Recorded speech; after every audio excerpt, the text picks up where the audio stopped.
Hey guys, welcome back to the channel. This is part 1 of our story. If you like this what if story and want to see part 2, let me know in the comments below. Before we start, don't forget to like, subscribe, and share this video with your friends. Also, check the description for more great content and my playlist. This story was posted by Leonidas on AO3. Now, let's start. Chapter 1, Tests, Loaders, and 𝐒𝐿𝐼. Midoriya stepped out of the written exam with confidence. As it turns out, studying advanced robotics with his girlfriend was enough to get him to, if not ahead of anything UA could throw his way. Taking a seat in the auditorium and bowing his head, Midoriya checked a rather bizarre-looking watch he was wearing. Everything's fully loaded and I'm topped off for ammo. Just got to see what the test is before picking what to use. Midoriya began to mutter to himself, but managed to control his volume. Hey little listeners, an overexcited cockatoo screamed as he walked to the podium. Can I get a yeah? Upon realizing said cockatoo was actually a person, and was the pro hero present MIC, Midoriya decided to indulge him. Yee! Midoriya screamed back. Too bad he was the only one who made that decision. With the crowd staring at him, and presentation Michael with stars in his eyes, Midoriya slumped back into his seat. Finally, someone responded. I love your vibe. Anyway, it's time to go over the rules for the exam. Present MIC began his PowerPoint presentation and explained the rules. As he went on to explain the robots, a Cheshire grin showed itself on Midoriya's face. Knock off loaders, I have just the thing. As he made his plans, some blue square of a teen interrupted the hero, declaring something about UA's reputation, but Midoriya wasn't listening that closely. Soon they were loaded onto buses and were on their way to the exam sites. Upon arrival, Midoriya began to reach for his watch when he noticed a brown-haired girl nearby looking ready to have a panic attack. Before he could aid her, however, the blue square teenager grabbed his shoulder and demanded to know if he was trying to sabotage the other test takers. After swiping his hand off, Midoriya went to tell him off but was then interrupted. Start. Everyone looked at the intercom system for a hot second. What? There are no countdowns in real life. Get moving. That examinee has the right idea. Upon turning to the now open gate, they saw a kid with a shrub for a head, or just someone with green hair, sprinting at a nearby two-pointer. As he ran, a burst of pixels appeared on his arm, and seemingly reformed into a gun. As the rest of the crowd attempted to catch up, Midoriya pulled out the best weapon for this situation, the caustic infinity. Unloading 2 rounds into the bottom, he watched as the bot disintegrated into a puddle. I guess it only takes 1 shot then. Midoriya wasn't used to fighting such poorly armored enemies. Oh well, not gonna look a gift skag in the mouth. With his plan played out, he started taking out bot after bot. His aim never wavered, and he even managed to save a few of his fellow participants either by shooting robots attempting to sneak up on the unsuspecting, or melting rubble off of trapped people. In a dark room full of monitors, a group of people watch as this green bin somehow managed to rack up an incredible amount of points quickly. Kid has potential, said a masked man with a cowboy hat, his aim is as good as mine. True, and he seems to show some good tactics. As well as showing how well built he is. Nemurai, no, stop. This one seems to have received training, it's logical he would do well. A man in black tried to call off his friend, a violet-haired woman with a skin-tight suit. But will he show those same skills under pressure? A small fuzzy being stated, and pushed a big red button. Either way, this should be very entertaining. Midoriya had no clue how many points he had at this point, and decided to slow down to let others have a chance. And then he felt the earth shaking beneath him. He turned toward the far end of the fake city, and saw the 0-pointer coming. Welp, if it doesn't give anything for beating it, guess I'll just dash. His escape plans were interrupted. Help, someone yelled, caught in the path of the mega robot. Alright, guess we're doing this now. Midoriya sprinted over to the trapped person, who was the brown hair girl from earlier. Seeing she was trapped, he pulled out his caustic infinity and melted off most of the rubble. Can you move? A shake of the girl's head had him turning towards the robot Cyclops, who was entirely too close for comfort. No way to outrun it, guess I'll have to fight. Midoriya decided to go all out, and put away caustic infinity, and in its place another much bigger flash of blue appeared. In the hands of this teenager, a rocket launcher appeared. The nuclear Jericho. Eat this. Midoriya roared, a phrase that felt weirdly appropriate. Firing just one rocket, Midoriya grabbed the girl, still shocked by the previous actions, and ran. The robot was still for a moment, seemingly contemplating its final moments. Then, from the view of a single giant lens, one rocket split into several. The rockets all nailed their target, blowing the robot to pieces, then more pieces. This giant robot, reduced to little more than scrap. Silence rang through the monitor room, in both shock and awe. And fear. A child had literally pulled out an RPG. What? How? Where did he even get that? I wonder what else he has, and he saved the girl too. I can't wait to meet him, down Nemurai. Nezu, he's in my class. He has power, but we have to be sure he has actual potential. Agreed, Aizawa. This year will be most interesting. Now, can we all agree to 100 rescue points, for all of his rescues? Nezu asked the gathered teachers. All of them nodded yes, seeing no issue with the amount. A wide grin spread across Aizawa's face. After getting the girl, who introduced herself as Uraraka Okiko, to Recovery Girl who he did not fanboy over, thanks he then decided it was time to go home. As he started his way home, he lifted the watch to his face. Hope you all appreciated the show. See you guys soon. In another room, this time with a giant holographic screen, a round of cheers started. Great job, killer. Hell yeah, slab. Heh, his aim has improved. Makes me proud. Good going, 𝐤𝐸𝐽. My, he certainly knows how to put on a show. Makes me miss my arena. He was impressive. Perhaps getting him a blade would be a reward. A most impressive show, young Izuku. A thrilling hunt indeed. Woo, go shorty, that's my beef. I'm pretty sure he's both of ours, but that was awesome. Always fun to see lesser bots get wrecked.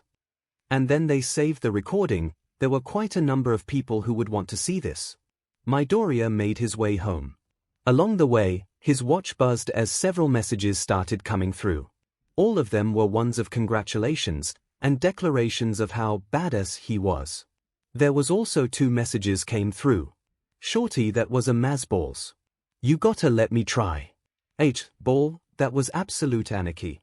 You certainly know how to get my gears going. Hero boy. Midoriya blushed. Despite being with his girlfriends for a while, he never quite got over his nervousness.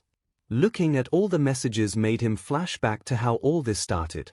A bright flash of blue and white pixels had Midoriya looking around at an unfamiliar location. He was just going home after the first day of his last year of junior high, when he felt a sudden tug and flashed away. What the where?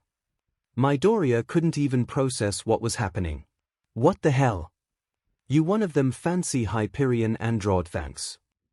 Midoriya snapped his head over to what looked like a grease-covered child of Alabama and Georgia's unholy matrimony. You'll never take me alive, oil sucker. Wait, what? Just calm down. Midoriya yelled at the redneck mechanic while scrambling back out of Wrench's reach. Scooter, we heard you scream. What? Who are you?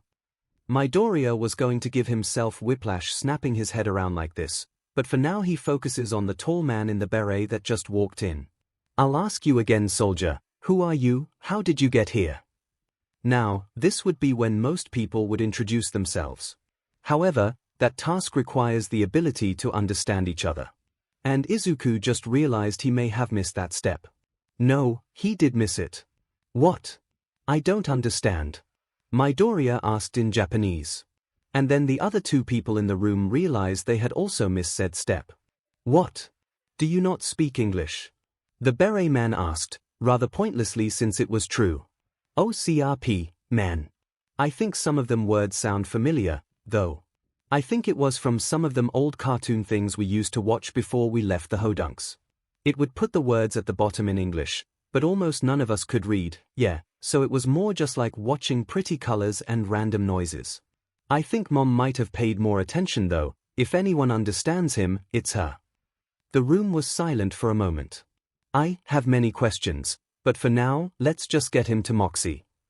Beret Man then pointed to himself and just said Roland. Roland. Midoriya, picking up on the meaning, mimicked the gesture and said, Midoriya Izuku. Roland smiled, this is a start. Midoriya chuckled. Roland and Scooter was attempting to hook up the fast travel in Sanctuary, and like normal, it took Scooter a redo to get it done right. Moxie was thankfully around already, and apparently she learned how to speak Japanese from anime, so that she could use it as code to plan her escape from the Hodunks.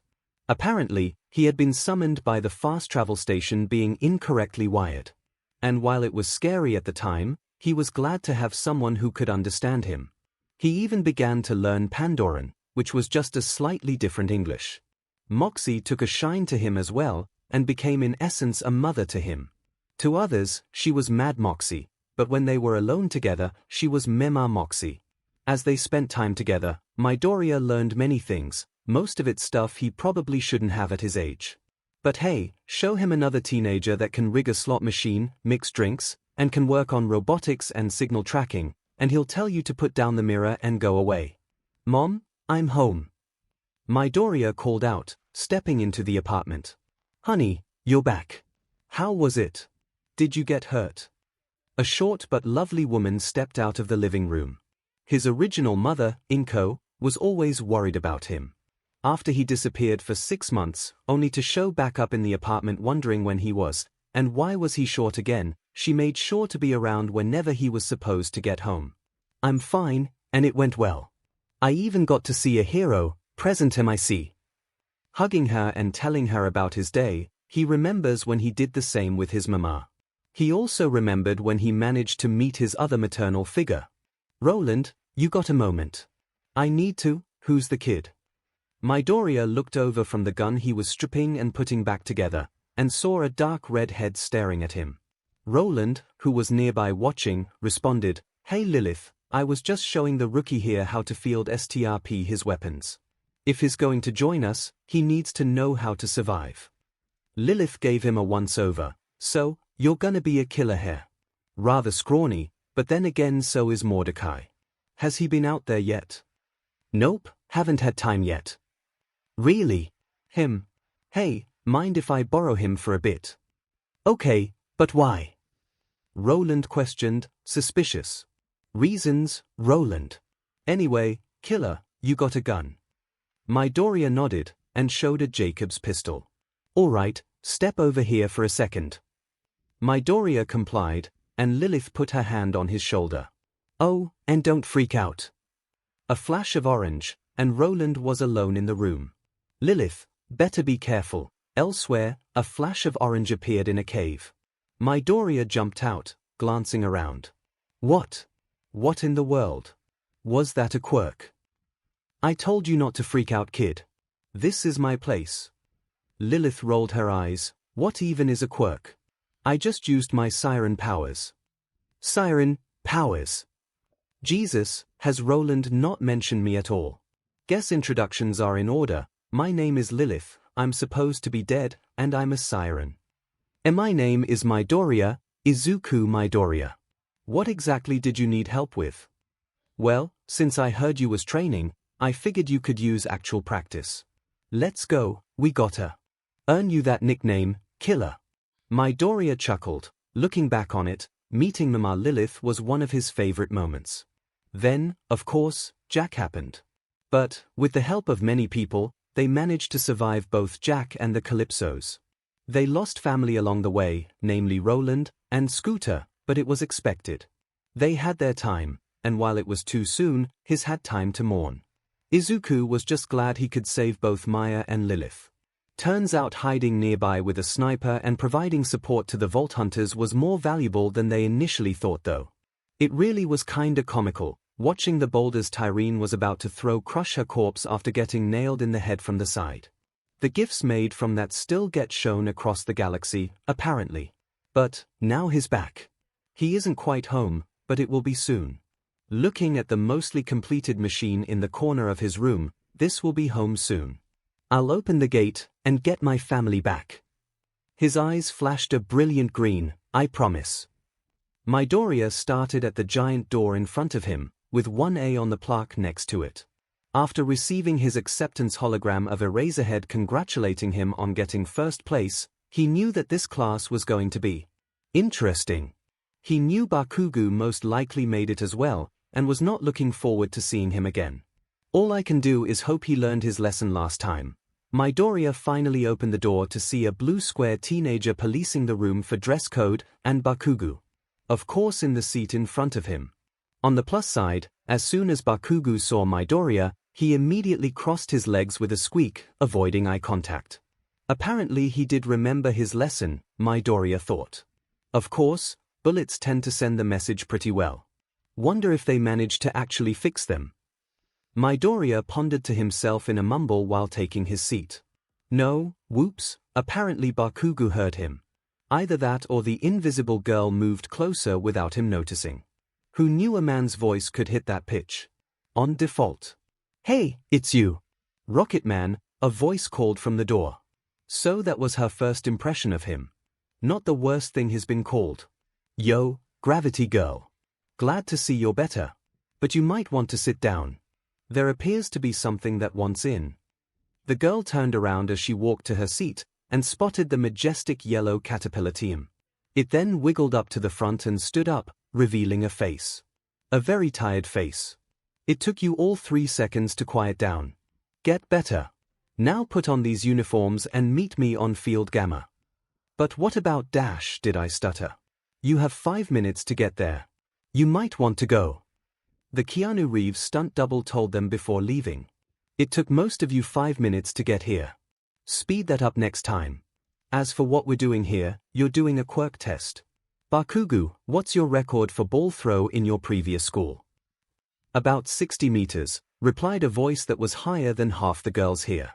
Alright, try it now with your quirk, just don't leave the circle. Bakugo stood in the circle, wound up his arm, and blasted the ball with all his might. Which was smaller than normal. The ball was launched a minuscule 100 meters. Midoriya didn't cause that, did he? Aizawa stared at Bakugo in both confusion and frustration. Alright, you guys know the rules. Whoever's in last place, or doesn't give their all, will be expelled. At this, the class stared at him wide-eyed and protesting. Quiet, do you think natural disasters care if it's fair, or your first day?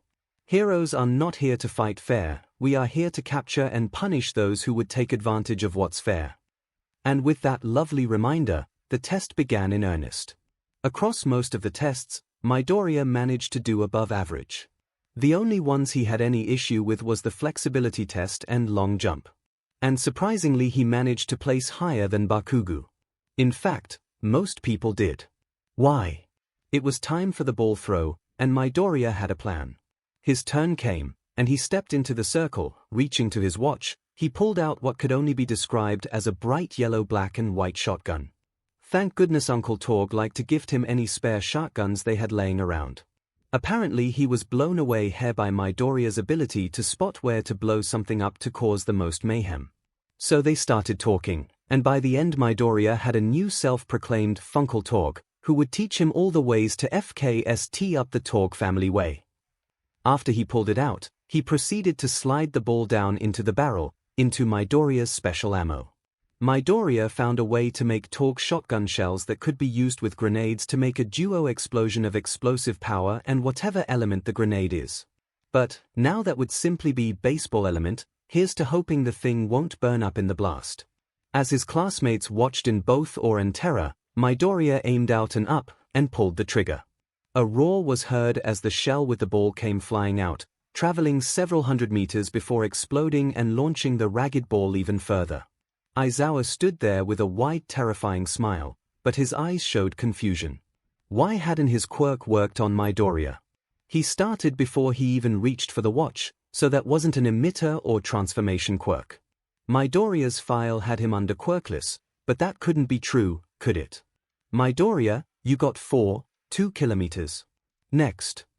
Midoriya felt good about himself. The only one in front of him was Uraraka, this nice girl.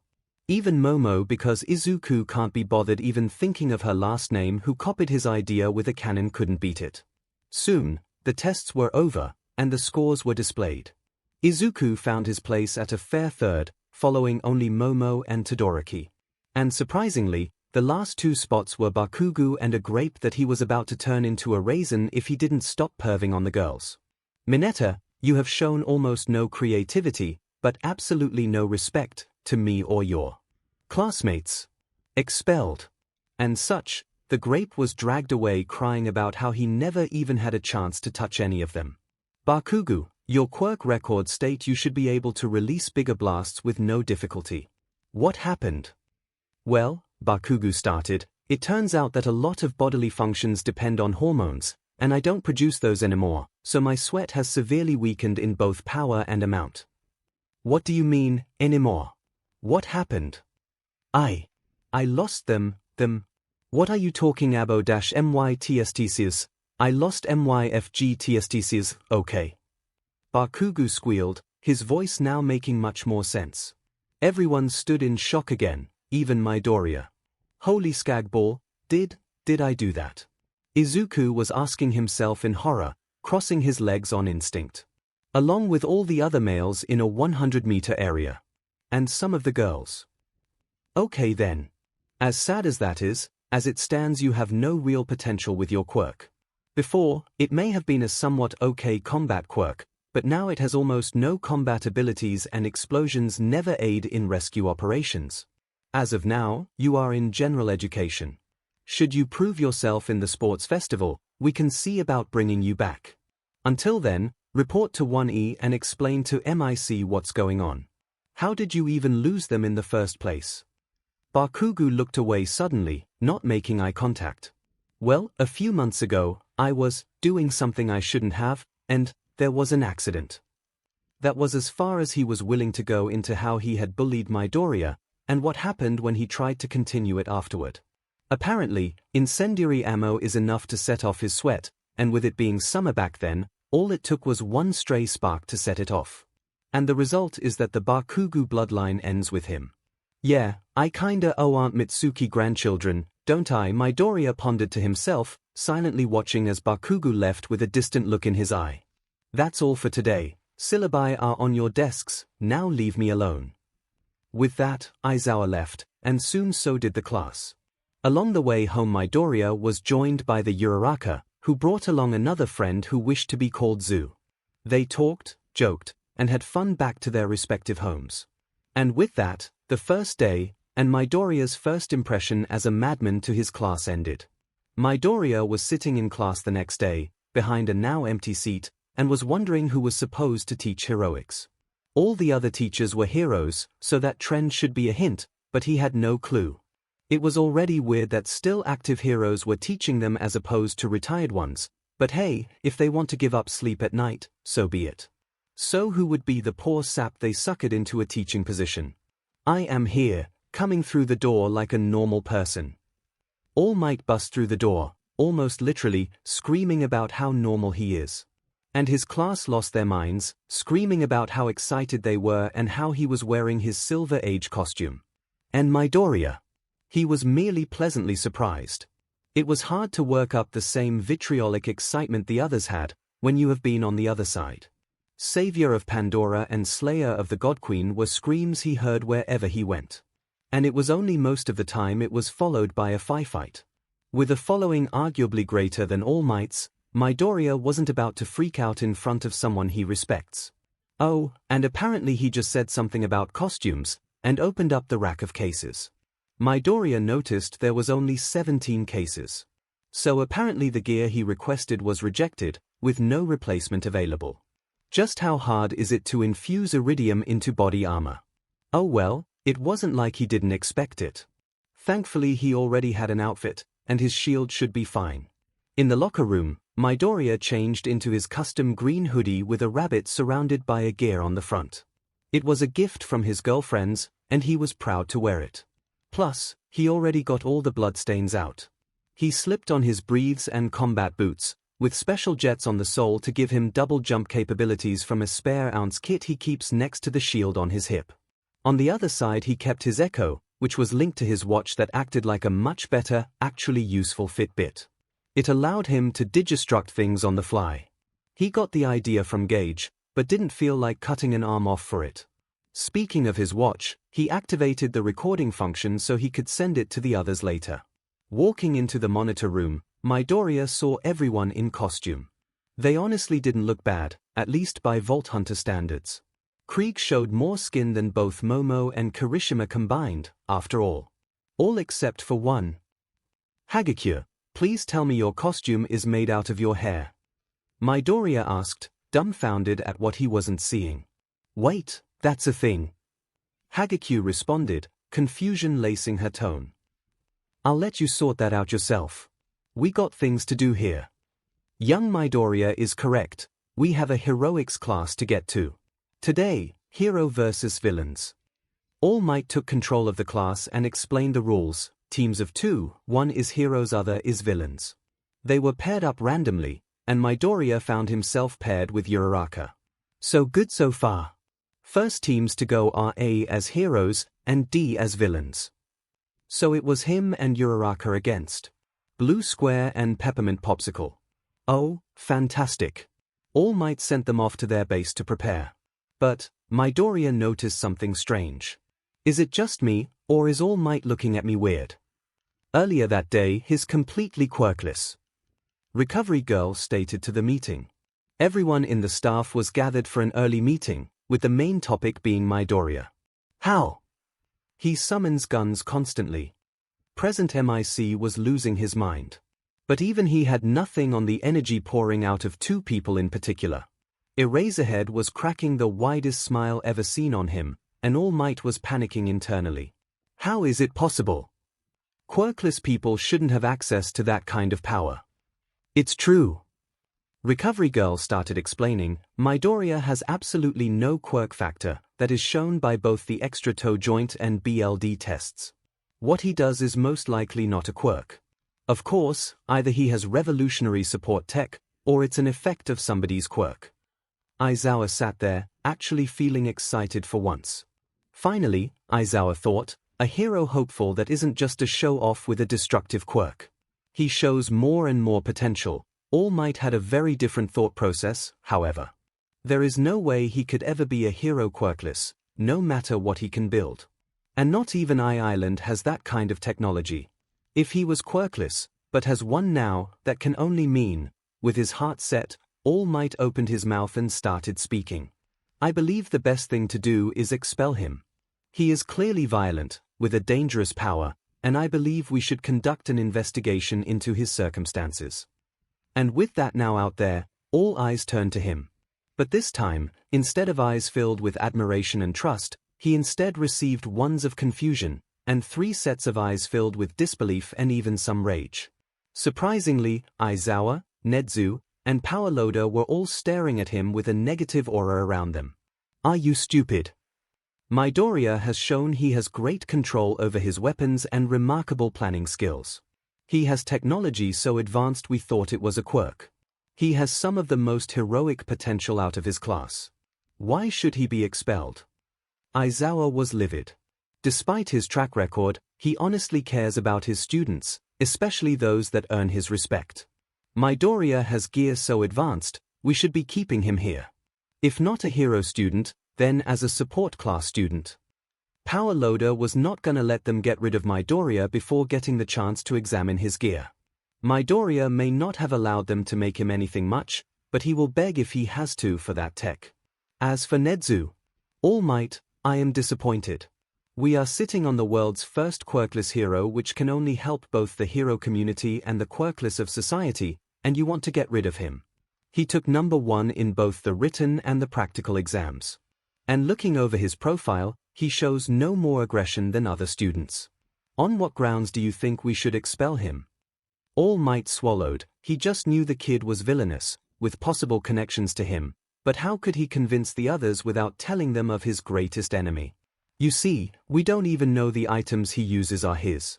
He could be taking advantage of someone else's quirk for his own benefit, a villainous act.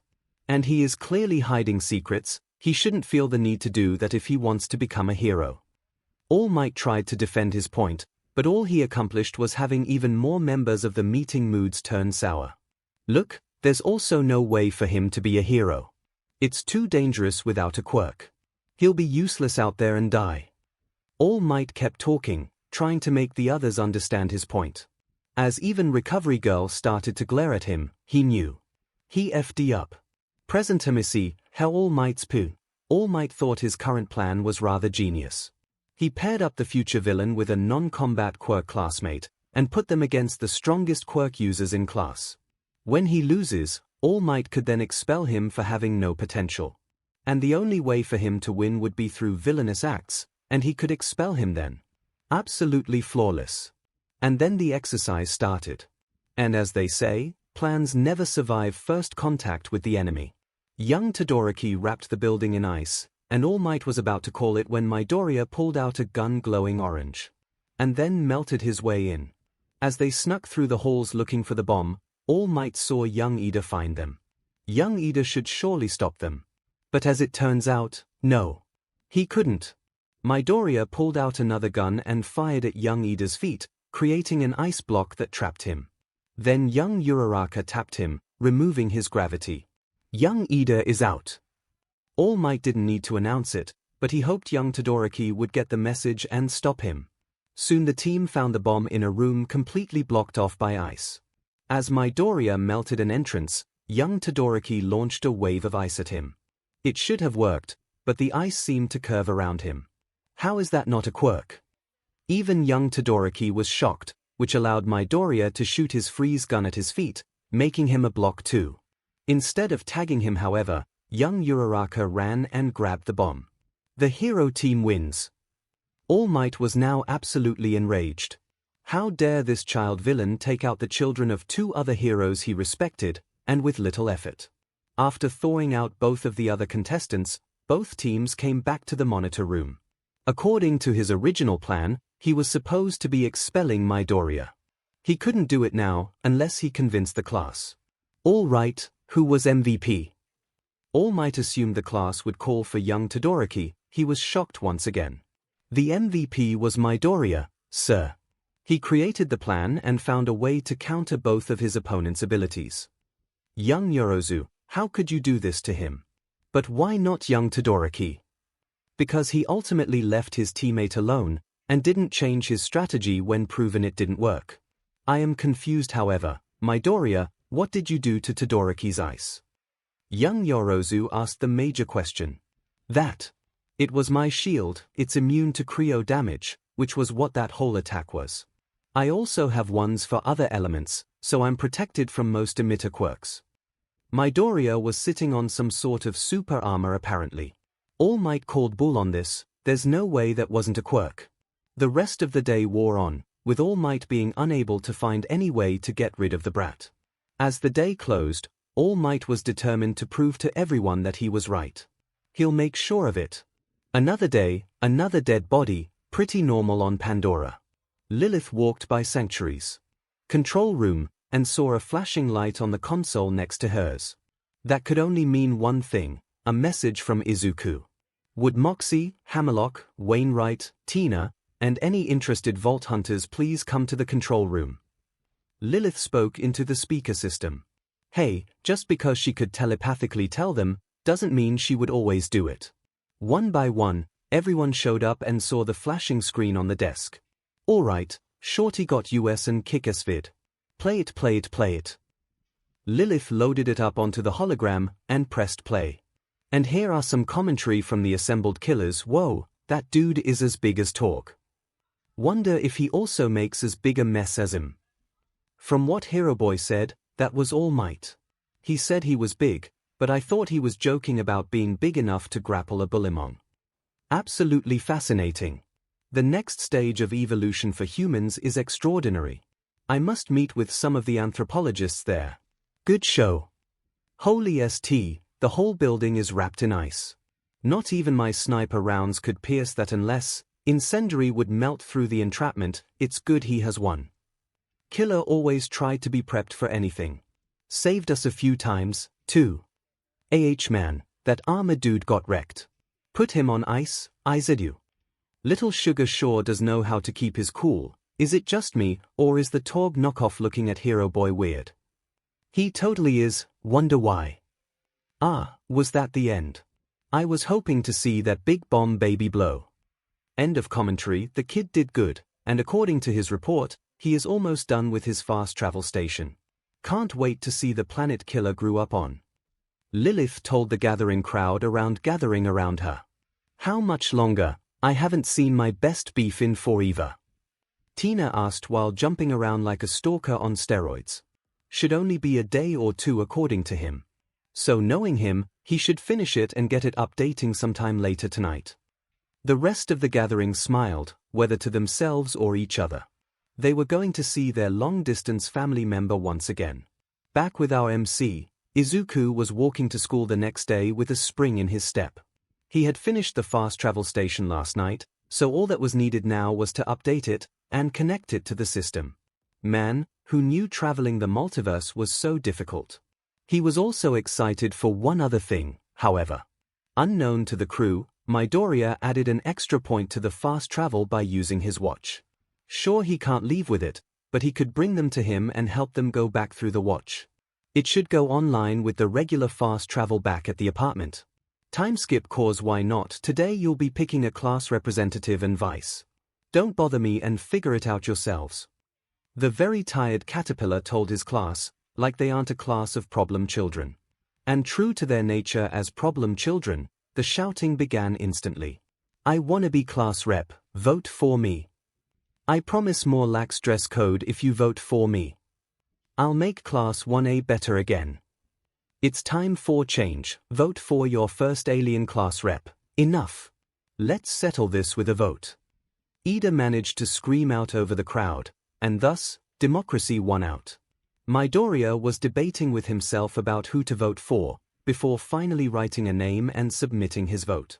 It was a tough decision, but he was satisfied. After the votes were counted, the results were thrown up on the board. And somehow, Midoriya was vice rep with 3 points, while Momo won class representative with what? Alright, homeroom's done, go do whatever your schedule says. Aizawa left them with that. The absolute mad lad. Not that it mattered, they just had 2 classes before lunch anyway. Lunchtime, alright, who did it? Midoriya asked to the group that had gathered around him somehow. Uraraka, Ida, and Momo immediately looked away. Ah yes. These were the BSTRDs. These poor fools. Too bad they had no idea about the raids he led against both Hyperion outposts and COV bases.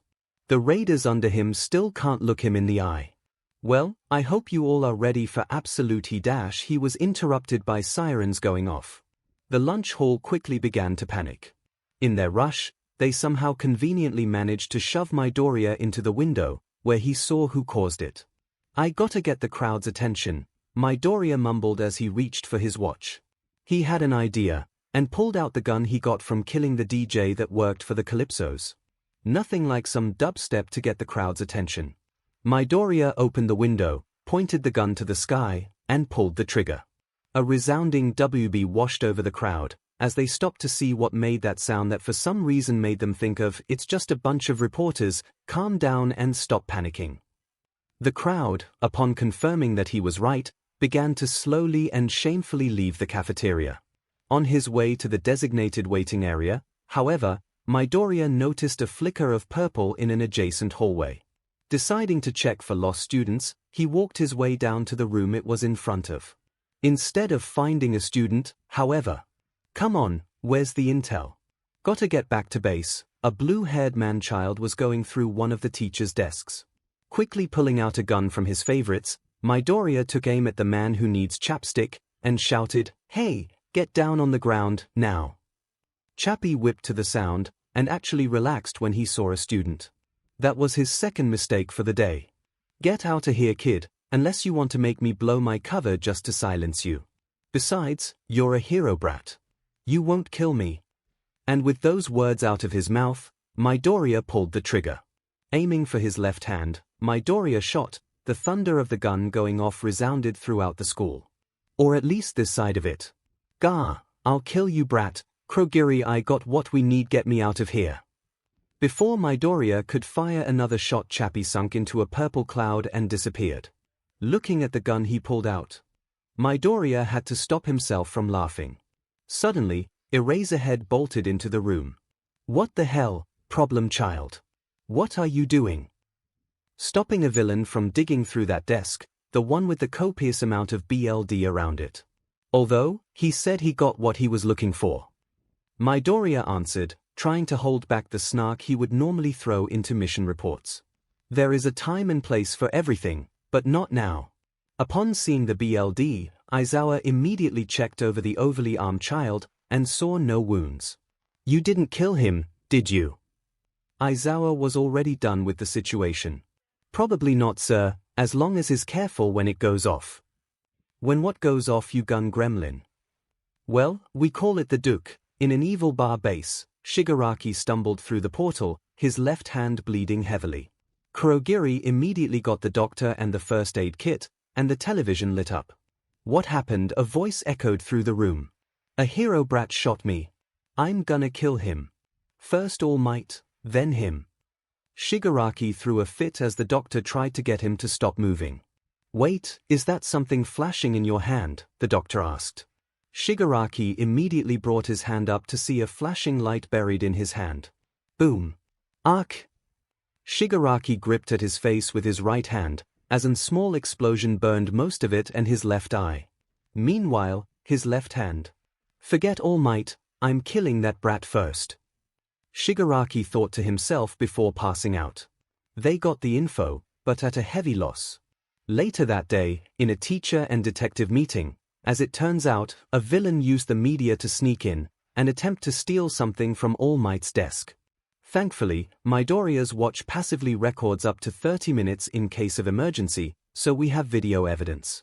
We also have a BLD sample for the villain who has yet to be identified. So far we are calling him Chappie, as that is how Midoriya referred to him. They stated they got what they wanted, but according to Midoriya, the gun he shot has a secondary explosion that takes a few seconds to go off. At minimum, Midoriya states that the villain will lose that hand, and depending on how he is positioned, maybe more. Nezu was not pleased. In fact, he was livid. A villain got into his school. If he had his way, the villain would lose more than a hand by the time this is over. Unfortunately, as everything was soaked with BLD, we cannot tell what he took. Eraserhead was actually proud of his student. He saw a situation and handled it as best as could be expected. The violence was a bit much, but Midoriya could be forgiven as he was under threat at the time. All Might, however. How can we allow someone who hurt someone so carelessly to stay, let alone praise him? He should have reported to the evacuation area with the rest of the students. All Might was also livid, but his view of Midoriya skewed his feelings into hating both. Now not only was a villain able to get into the school, but a student was a villain in the making and his desk was now permanently stained. Naomasa shook his head at his friend. Technically speaking, everything he did was legal. And he told the truth throughout his whole interrogation. He's a hero here, since your office doesn't even have a camera installed. We likely would have missed everything if he had not investigated. Enough, for now we need to decide what to do. We gave a trip coming in a day. What should we do? Nezu took control of the situation, and together, they decided to hold the trip. The villain's injuries should prevent any more attempts. All Nezu could do was hope this wasn't a mistake. Midoriya was chilling on the bus.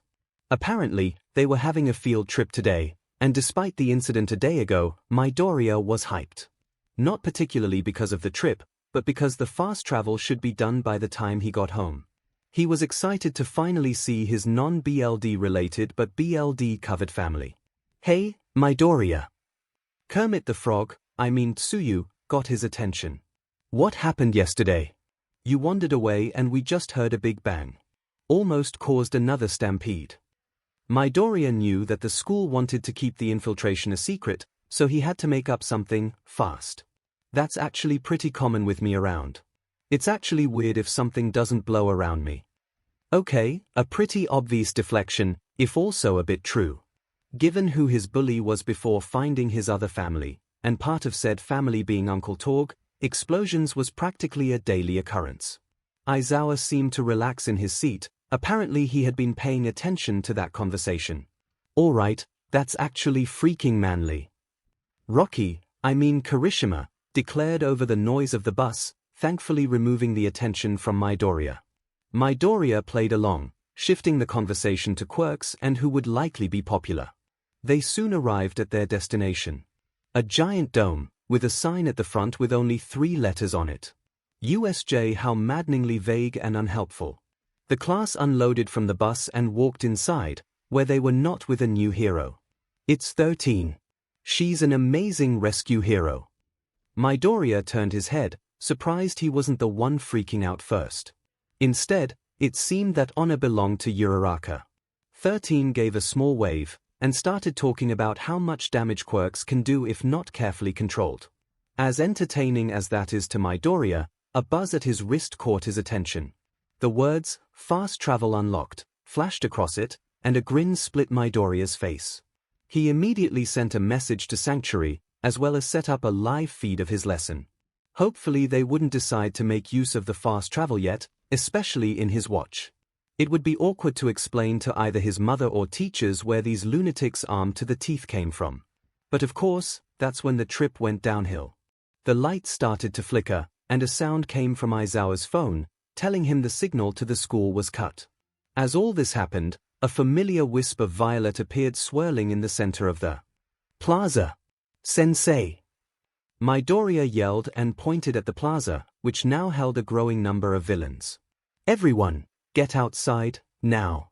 This is not a simulation." "Oh, where's All Might? We came all this way, and he isn't here. We even stole his lesson plans to make sure we catch him." A voice complained from the villains as a familiar face stepped through the portal. But now, this face has certainly seen better times. A wicked scar carved into the left side of his face, a patch over that eye, and even drier lips than before greeted the heroes. As well as the new left prosthetic arm, in the shape of a meat hook. But at least we have our secondary target here. At this, Midoriya pulled out a gun, the same as the last time they met. "Kurogiri, split them up and bring the green one here." The mist disappeared and proceeded to reappear in front of them, this time with a face. "Greetings, heroes. Would you happen to know where All Might is? We were told he would be here." "Oh well, doesn't matter. Now, begone." Purple mist enveloped the class, and deposited them in separate locations. Midoriya saw Aizawa next to him, figures he would jump into the same portal to save him. Surprisingly, there was another face next to him that he recognized. "Kiro, we're in for it now." Tsuyu was also there, whether by chance or a possible extra hostage, only the living vape knew. "You." Chappie was glaring at Midoriya, putting as much malice as he could through his remaining eye. "You did this to me. I'm supposed to destroy everything I hate, and you do this to me. I am Shigaraki Tomura, and you are dead. Nomu. Go for the green one with the gun." And like that, this giant of muscle, teeth, and exposed brain attacked. Having experienced similar creatures, Midoriya was dodging like a champ. Aizawa tried to help, but was too busy fighting off the crowd of villains and protecting Tsuyu. Aizawa fought with his all, protecting his students first and foremost in his mind. He could only hope that the backup Nezu plan worked. Nezu's office, normally, All Might would have attended the class he was missing, but he had spent all morning arguing with Nezu. Over what topic? Take a guess. I do not trust Midoriya at all. He is nothing more than a villain, and if we let him go, no doubt everyone will be hurt if not worse. All Might tried to swing the principal's opinion to his side, and was so far unsuccessful. How goes the hunt for a successor, Yagi? Thrown for a minute, All Might realized he was neglecting his search. It's going well enough, there's a few potentials in 1A, but I would like to see more of 1B before deciding. Oh, a few potentials you say? Care to give an example? All Might began to sweat at this, but before Nezu could get started, an alarm went off on his computer. Whipping around to it, Nezu pored over the information before turning back. All Might, gather the teachers. The USJ is being attacked. All Might immediately took off, while Nezu set off an alarm. He knew something would happen, he could only hope they weren't too late. If only All Might hadn't wasted his time and was with the class. Meanwhile, at Sanctuary, Lilith saw the notification and was ecstatic. She called everyone up onto the bridge, but just as they arrived, the video took a turn for the worst. Holy Eskiball, Izuku's being attacked. This won't do at all, sugar. How can we help him? He set up a fast travel, but it's at his house, we can't make it there. Especially since I've never been to that place, I can't teleport. But Killer's message mentioned a second travel, closer to him. We gotta try it. With that, the assembled group ran and suited up as fast as they could, and reported to the fast travel on Sanctuary. On it, they saw a new head listing, Midoriya's World, and under it 2 listings. Midoriya's House, and Watch It. Hitting Watch It, the Vault Hunters and friends began the long travel. Midoriya was dodging the beast as best he could, and what he couldn't was ate up by his shield. Of course, he fired upon the monster, and even managed to blow its arms off. But of course, this Bullymong-looking bird brain literally regenerated said arms nearly immediately. Deciding the Duke wasn't enough, Midoriya drew an incendiary weapon and started firing. It seemed to do more damage, but it was only slowing it down, not stopping it. With the realization that this thing's healing could be beat with enough power, a new plan formulated in Midoriya's head. He'd have to reveal one of his greatest secrets, but it was necessary to save everyone.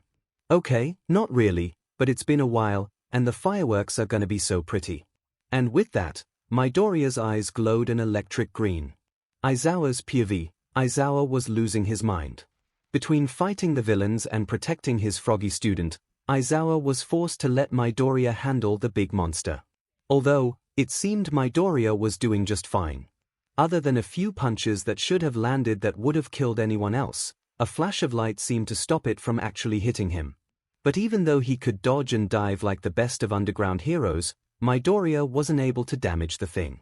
Sure, he managed to give it several burns, but even those were healing. This beast just seemed unstoppable. Get a load of that, stupid heroes. 𝐿𝐵 has shock absorption and regeneration, you can't win. He was built to fight All Might, now you're gonna die. Chappie, or the self-proclaimed Shigaraki Tomura, taunted. If that was true, then that means the thing might truly be unbeatable. Are you sure about that? Midoriya lifted his head, and Aizawa was stunned by 2 things. First, the determination and confidence in his eyes. And secondly, the fact his eyes were glowing. Midoriya raised an arm. Seraphim, Phase Lock. And glowing green tattoos snaked down Midoriya's arm. Suddenly, the 𝐿𝐵 was lifted in the air, trapped in a magic bubble. Phase Grasp. And suddenly more of the tattoos appeared on his other arm, and 6 green spectral arms appeared behind him and grabbed the 𝐿𝐵. 2 for the arms, 2 for the legs, and the final 2 ripped open and kept the 𝐿𝐵s. Jaw locked. Midoriya pulled out a very special gift that he got, a shotgun in the familiar yellow and checkers. A gift he had received custom from Uncle Torg.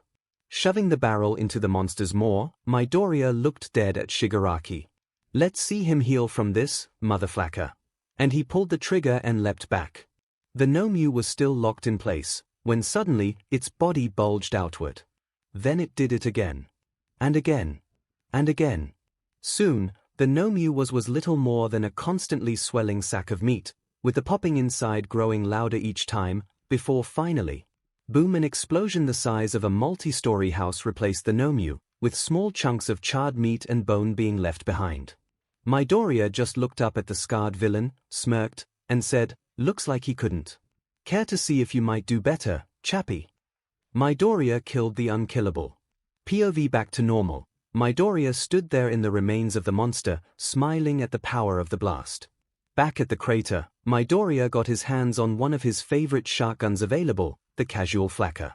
Of course, after Torg almost adopted Midoriya, Torg decided he was gonna become the favorite uncle, which kicked into high gear once Midoriya met the Jacobs family and earned another uncle. Torg gathered his team and created the greatest shotgun possible, improving upon the casual flakka. After months of work, sweat, and BLD, the mother of all flakkers was born. The name was shortened, of course, to simply being the Mother Flakka. Staring at the blue-haired villain in front of him, Midoriya was reminded of every bandit he's killed. Depraved monsters, just short of putting on masks and grabbing buzzsaws, they all had the same look in the eye. Unhinged. Dangerous. a threat to those he loved. And Midoriya does not take to threats very well. You cheater! How did you even beat my Nomyu? It was supposed to fight All Might. Sensei wouldn't lie, how did you do that, you filthy cheater? Kurogiri, bring in the reinforcements. If power won't kill him, then outnumber the freak. Kurogiri seemed hesitant for a second, before opening a portal the size of a large swimming pool. And out of it came villains. 100 of them, easily. And the ones Aizawa knocked out earlier was waking up. Midoriya, Aizawa, and Tsuyu were surrounded. Problem child, you wouldn't happen to have anything that can help here, do you? I do actually, just hold on a dash. Suddenly, the doors blew open. I am here, to save the students, a very familiar voice shouted. Then, they were suddenly at the front of the USJ. Along with the rest of the students. Don't worry, I'll handle that crowd. All Might was interrupted by a giant flash of light from Midoriya. Pixels quickly filled the air, similar to the equipping of Midoriya's weapons, but it covered a large area. Several bright flashes began to form, and as they faded, a voice rang out. Hey Aquila, you need a hand. A smile almost divided Midoriya's face in two. Several more flashes began to die down as several more people joined the red-haired woman. Oi, if you think you can hurt our nephew without any kind of consequences, your head's as empty as my old rack ale bottles. A sniper in red quickly took aim at the villain. Hey Slab, you sure know how to throw a welcoming party. And now we can get to the fun stuff. A leather-wearing mountain of muscle stepped out, cracking his knuckles, and actually looked rather excited. Look alive, recruit. We got the cavalry. A dirty blonde pulled out an automatic rifle and took aim while reaching behind his back. Look at this mess, absolutely disgusting. A navy-haired woman in a hood flashed with tattoos similar to Midoriya's earlier. Looks like the fiesta's just starting, amigos, a stout mohawked man said as he pulled out 2 shotguns. This will soon become a BLD-soaked battlefield if you do not leave. A LTX-clad being said as he pulled out a katana. Surprisingly, Tokoyami looked on in awe of the edge. Let's go get the pain train. A deranged shirtless man yelled as he pulled out a circular saw on a stick, which revved menacingly. Don't worry, sugar, we got this under control. A woman dressed to make even midnight blush with a top hat pulled out an SMG that crackled with electricity. You will not harm my friend, or else you will face the hunt. A deep voice resonated from a robot with a sniper rifle, which kept a strange dog-looking animal next to it. I might finally get some action, time to bring down the hammer. Another woman with glowing tattoos appeared and summoned 6 ghostly arms, the same as Midoriya did earlier. Looks like you got yourself into a right mess, but don't worry boyo, if there's one thing I'm good at, an older man with an Irish lilt pulled out a nasty-looking revolver, it's cleaning up messes like this. Alright, looks like we get to join the fun, hope they have some flame protection. A rather small woman with lean muscle and a helmet on looked out at the enemy, with one hand ready to do something. You sure do know how to pick a fight, hero boy. Now let's get into the anarchy. A redhead with a cybernetic arm pulled out an SMG and smirked. I'm gonna blow you all to kingdom gone if you even scratched my mans. A blonde with a rabbit mask yelled as she pulled back an arm with a grenade in her attached hand. Well, killer, long time no see. Wish we could catch up right now, but, what the hell, you can't just summon an army when I summon mine. What the hell kind of trap card UNO reversal is this? The blue-haired man baby screamed until a loud crack was heard. Looking down, the villain realized that no, it wasn't his prosthetic breaking. He then felt a warm substance begin to trail down his other arm. You're giving me a headache, so how about you shut up before I take your good arm, yeah? The sniper stated casually, like almost removing someone's limb in a single shot was normal. The villain almost began another call-out post on Twitter.com, when suddenly shouting was heard from what used to be the door of the USJ. Do not worry students, help has arrived. Present MIC screamed as the rest of the teachers showed up. Upon arrival, however, the 3 parties stood there staring at each other. The scent of BLD and smoke still clung to the air. There was the heroes and hopefuls, staring at the other groups in fear and confusion. There was the newcomers, armed to the teeth and aiming at the villains.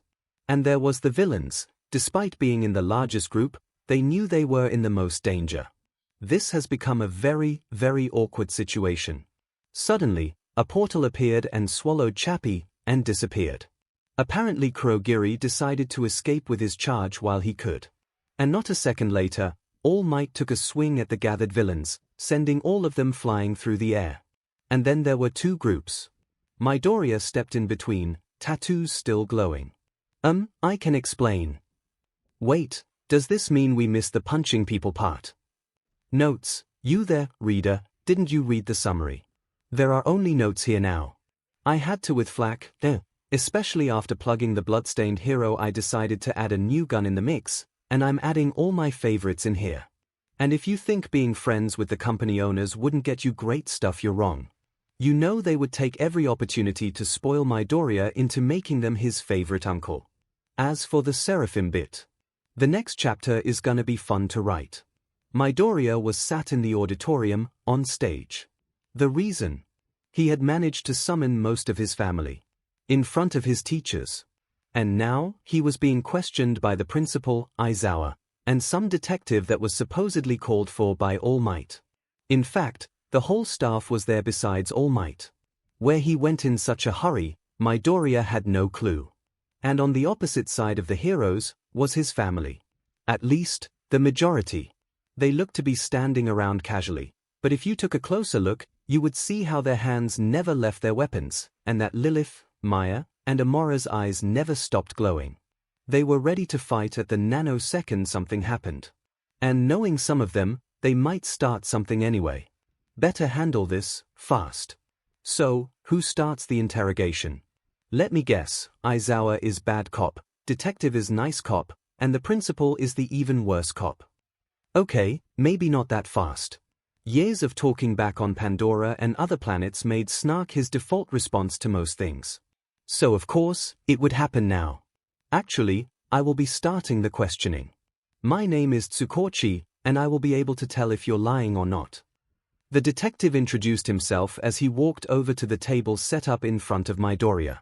To start with, can you identify your name, age, and quirk? Midoriya rolled his eyes as he answered the question. Midoriya Izuku, I'm 15, and I'm quirkless. Detective Vision, the boy stated his response. Truth. Truth lie. Truth. Say what? How is he supposed to be quirkless? And why is his age only a half-truth? Maybe Toshinori was onto something when he came to him, saying he's found a potential villain in the hero course. My quirk tells me if you are lying or not, and according to it, your age isn't right, and while it says you are telling the truth about being quirkless, however the powers you showed at the USJ say otherwise. Care to explain that? The verdant teen in front of him sighed heavily, before starting to speak. Technically, I'm both 15, and as for my powers, they are not of quirk and not even of earth. Truth. Truth. What? How is he two ages at once, and where did his powers come from? If All for One was involved, then it would be a quirk and it would have registered as a lie. So how is this not a quirk, let alone not of earth? I believe, we are going to need more of an explanation than that. Care to detail what you are talking about? Nezu finally cut to the center of the issue. Midoriya glanced over at the group of armed individuals, and sighed again, before saying, all right, but this is gonna take a while, so better get comfortable. Guess it's a good thing I listen to Marcus's stories from time to time. Anyway, I'll start from the beginning. There is a planet, in a dimension not our own, named Pandora. Many were drawn to Pandora, from the richest of businessmen to the most depraved of madmen. All of these people were drawn there for one thing, the vault. An alien vault left behind by a race long extinct, said to contain so much treasure that whoever opens it will never go broke, nor will their descendants. Those who chose to actively search were dubbed with a name, Vault Hunters. At this, the assembled group whooped and cheered. They were really getting into it, and the heroes realized that they weren't just a bunch of random armed people. These people were Vault Hunters. Eventually, it took a team of 4 Vault Hunters to reach and open it. However, instead of treasure, they were greeted by something far worse. A monster, an alien abomination, was sealed inside the vault to prevent the destruction of Pandora. These vault hunters were able to kill it, but as there was no treasure, left the vault empty-handed. But someone else realized there was treasure there all along. Iridium, a powerful substance that contained massive amounts of energy. And the man who found it, he discovered there was another vault, and the iridium was one half the key to open it. But the other half was an actual key, and a special being to use the iridium to charge it. A siren. Sirens are 6 special warriors randomly chosen to bear special powers from the ancient race. All 6 are female, and bear tattoos on their skin. Universally loved and feared, sirens are the only beings capable of handling iridium in large enough quantities to charge a vault key. And this man had access to one the entire time. This man, turned monster, was Handsome Jack. At this part the vault hunters booed and started laughing at the upcoming part. However, a group of 4 were silent. They knew something was coming. Seeing the growing threat that was Handsome Jack, the original vault hunters formed a militia against him called the Crimson Raiders. Roland led the group, and Lilith, as a siren, hid away to prevent Jack finding her. Brick left soon after to form the Slabs, a more violent group meant to help control the various bandit tribes back on Pandora. While setting up a teleporter called Fast Travel in Sanctuary, base of the Crimson Raiders, their mechanic scooter put too much power through the system, causing it to punch a hole into the multiverse, and snatching me up shortly after the start of my final year of junior high. Working together, I managed to cross the language barrier, which is good because Pandoran is actually the most spoken language, and it's just a modified version of English.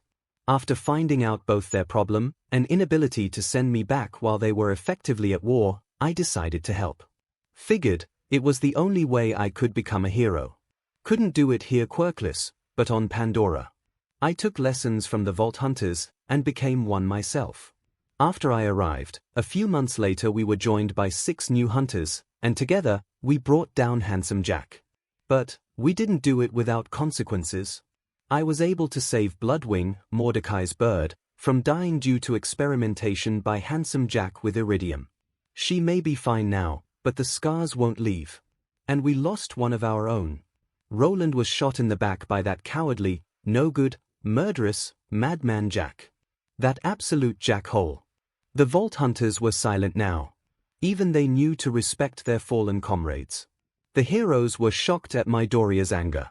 Midoriya always seemed so relaxed and carefree that seeing him upset scared them a little. All except Aizawa, present MIC, Midnight, and Nezu, who knew this rage. Handsome Jack wanted to open the vault to unleash the warrior, a living weapon able to clear Pandora of all life on it. And he almost succeeded.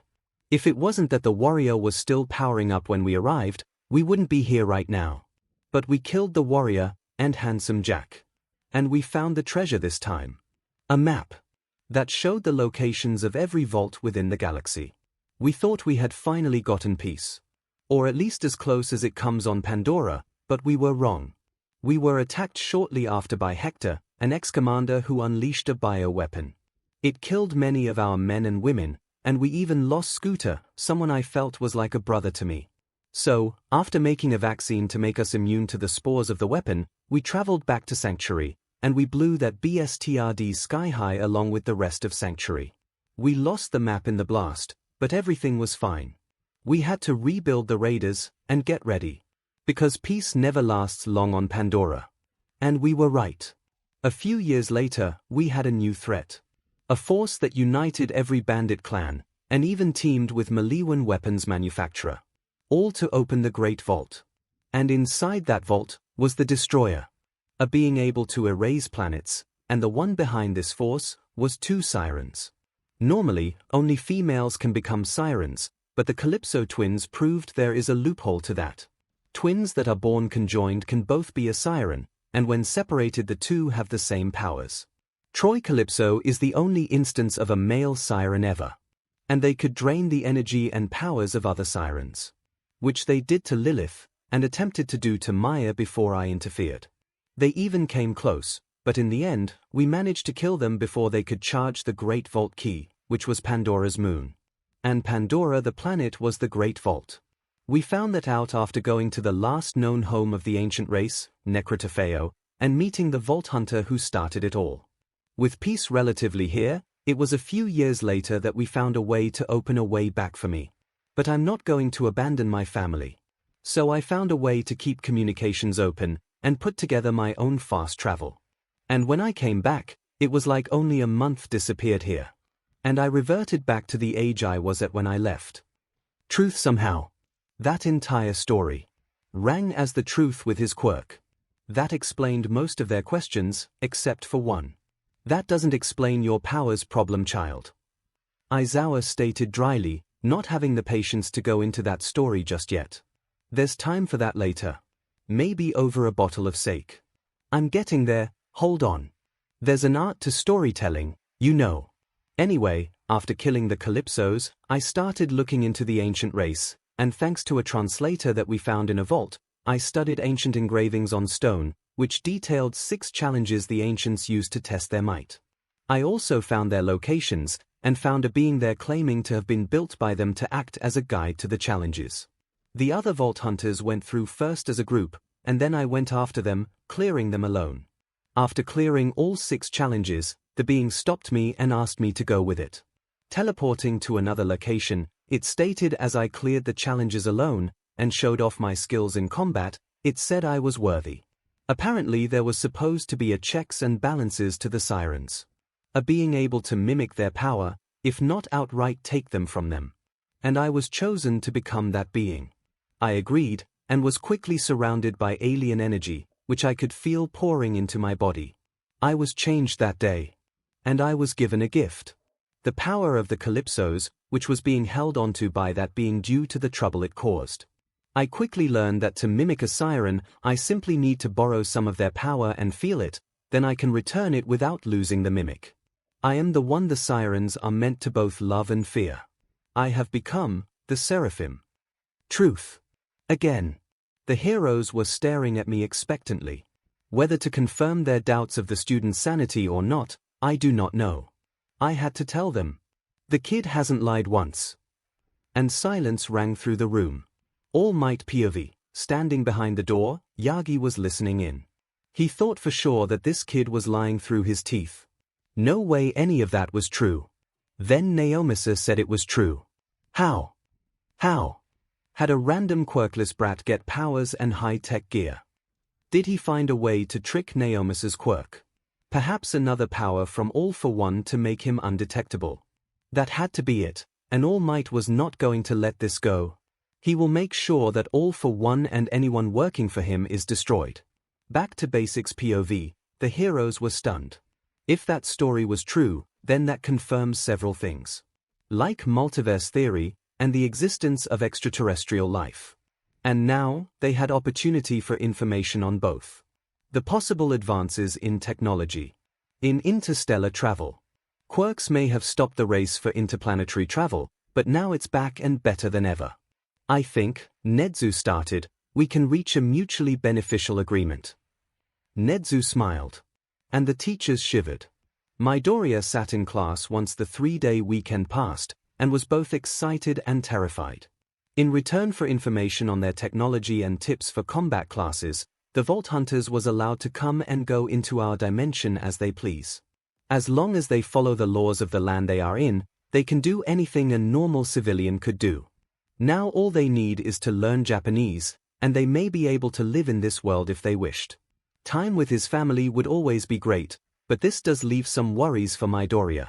Worries named Brick, Salvador, Craig, and his girlfriends. The second a villain fight breaks out in front of them, they would jump in without a second thought. And given that Nedzu wishes this to remain quiet while he negotiates with the government, any unnecessary attention could be troubling. At least Brick was satisfied with a promised fight with All Might, Tina and Gage was happy with the workshop they were given, and Salvador and Craig seemed content to stick around for now. Of course, Midoriya could feel the stares of his classmates. As they weren't at the questioning, they still had no idea who the people that showed up around Midoriya were. First the guns, then the powers, then summoning his own army apparently. The blue square teen named Ida was losing his mind. Where did those thugs come from? Were they villains as well, and were rivals to the villains that attacked first. The rest of the class had similar doubts, although they wouldn't go so far to call them villains. Aizawa walked in, seemingly even more exhausted than normal. At least he only had bruises instead of broken bones. "Your fight isn't over yet." The class was freaking out. Was there another attack already? "The sports festival is coming up, and if I see you slacking on any portion, there will be consequences." The class sighed in relief. It was a normal school thing. "Also," Aizawa cut through their relief right quick, "we have a few new counselors that will aid you in your next 2 weeks training. Don't worry, they promise to only slightly maim you all. And because I believe it's only fair, Midoriya, if you could explain your powers to your classmates, that would be all for the day." The gazes of the class snapped to Head of Green, which appeared to be slamming into the desk it was resting on. Lifting it, Midoriya stood up and walked to the front. Feeling the stares, Midoriya understood why some sirens hide their abilities. "Well, the short version is, I can teleport, control fire, fly, move things with my mind, weaken enemies passively doing so, create spectral arms that can slam, grab, and channel electricity and acid. I'm also a technopath, and I can drain people of energy through contact. Oh, and I'm kinda telepathic too." At this, everyone was staring at him in barely contained awe. Powerful quirks were rare. Dual quirks were even more so. But this is unprecedented, unbelievable, other words that begin with UN. Everyone was astounded, except for one. Todoroki glared at Midoriya. How could he not, when he realized just what kind of monster stood in the way of his goal? Todoroki promised himself that he will overcome Midoriya, and show his father he can do it with just his ice. Feeling the prolonged stares and glare, Midoriya sat back down.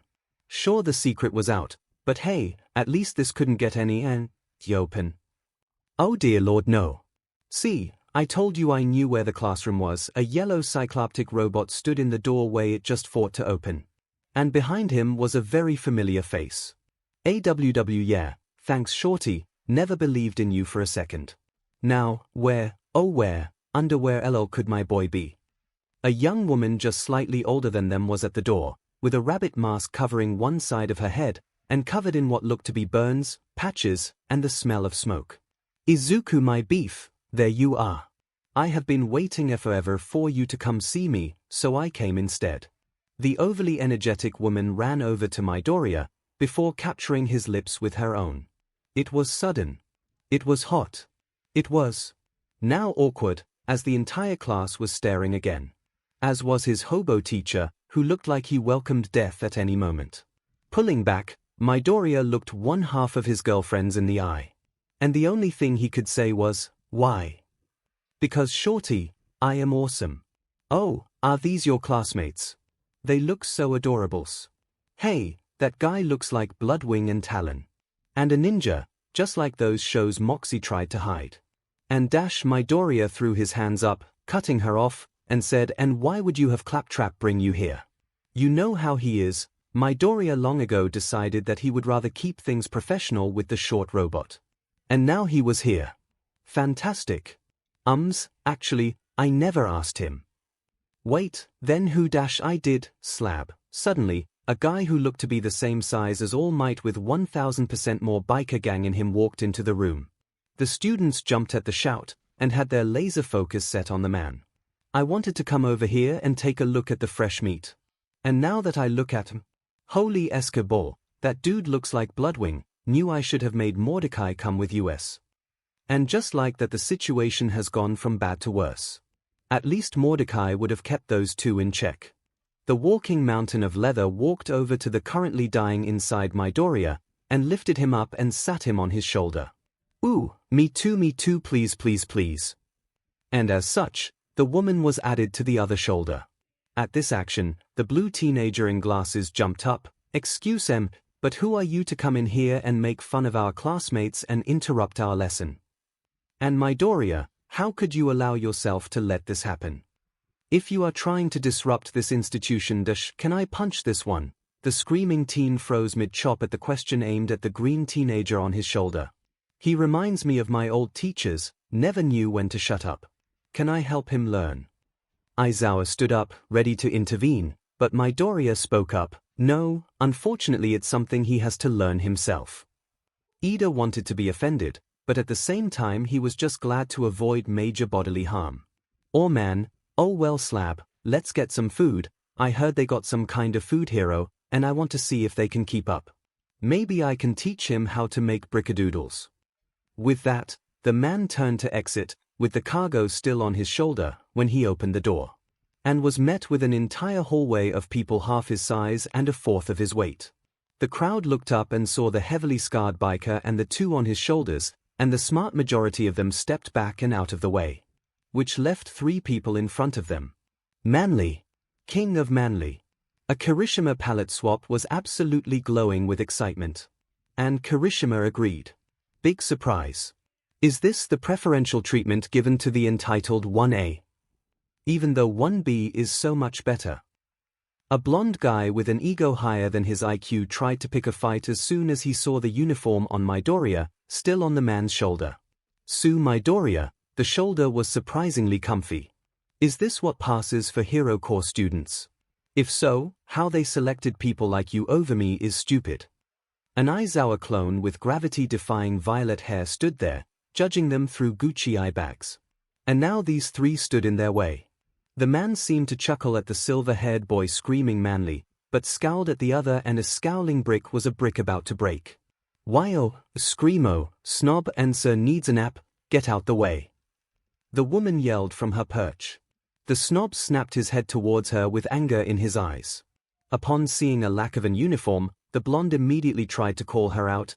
"And who are you supposed to be, a 1A fool who's too good for a uniform?" "Nah, I'm Tina. Or Tiny Tina to my bestest buds. And this is my kinda dad Brick. And that's my boyfriend Izuku." And the class was shocked at this, as was the crowd. This clearly 20-something woman was dating the green gunman of the Hero Course. A high school student. Everyone stared in shock, eyes beginning to resemble Aizawa's with all the staring. As for Aizawa himself, he was banging his head into his desk repeatedly, hoping to either knock himself out or give himself amnesia, whichever happens first. With this, Brick made his way out towards the cafeteria. Tina excitedly rattled on about around 4 to 5 topics from one shoulder, and Midoriya was dying inside from the other. With them gone, the class turned to their not yet unconscious teacher, and Zero asked, "Who was that? Why are they here?" Aizawa lifted his head, BLD trailing down his face, and a smile to put jack-o'-lanterns to shame. The class shivered in their seats. "That was one of our new support counselors, and one of your new counselors for the next 2 weeks." And now the excitement for the sports festival was overshadowed by their fear. Wait, did the teacher just say one of? The hero courses were gathered in the auditorium. They sat there, looking at the stage, wondering what this was about. And Class 1A had one other question. Where was Midoriya? Suddenly, the lights dimmed, and Nezu took center stage. "Hello students. Glad to see you are all doing well. I hope the school year so far has been beneficial to you. With the sports festival coming up, we have decided to bring in some extra counselors to help prepare you. Each of these individuals have dealt with real combat, and will attempt to teach you how to handle yourself in a fight. The sports festival will be a test to see how well they help with your skills. Now, let me introduce you to the counselors, and their assistants if they have one." The sniper in red from the USJ stepped out, this time in a bandana, dreads, and goggles. This is Mordecai, and he will help those who use long-range attacks, as well as companion quirks, given who his partners are. At this cue, twin screeches were heard as 2 birds with bat wings flew down onto his shoulders. One of which, the bigger of the 2, seemed to have eyes that glowed slightly in the darkened room. Mordecai and his companions took a spot behind Nezu.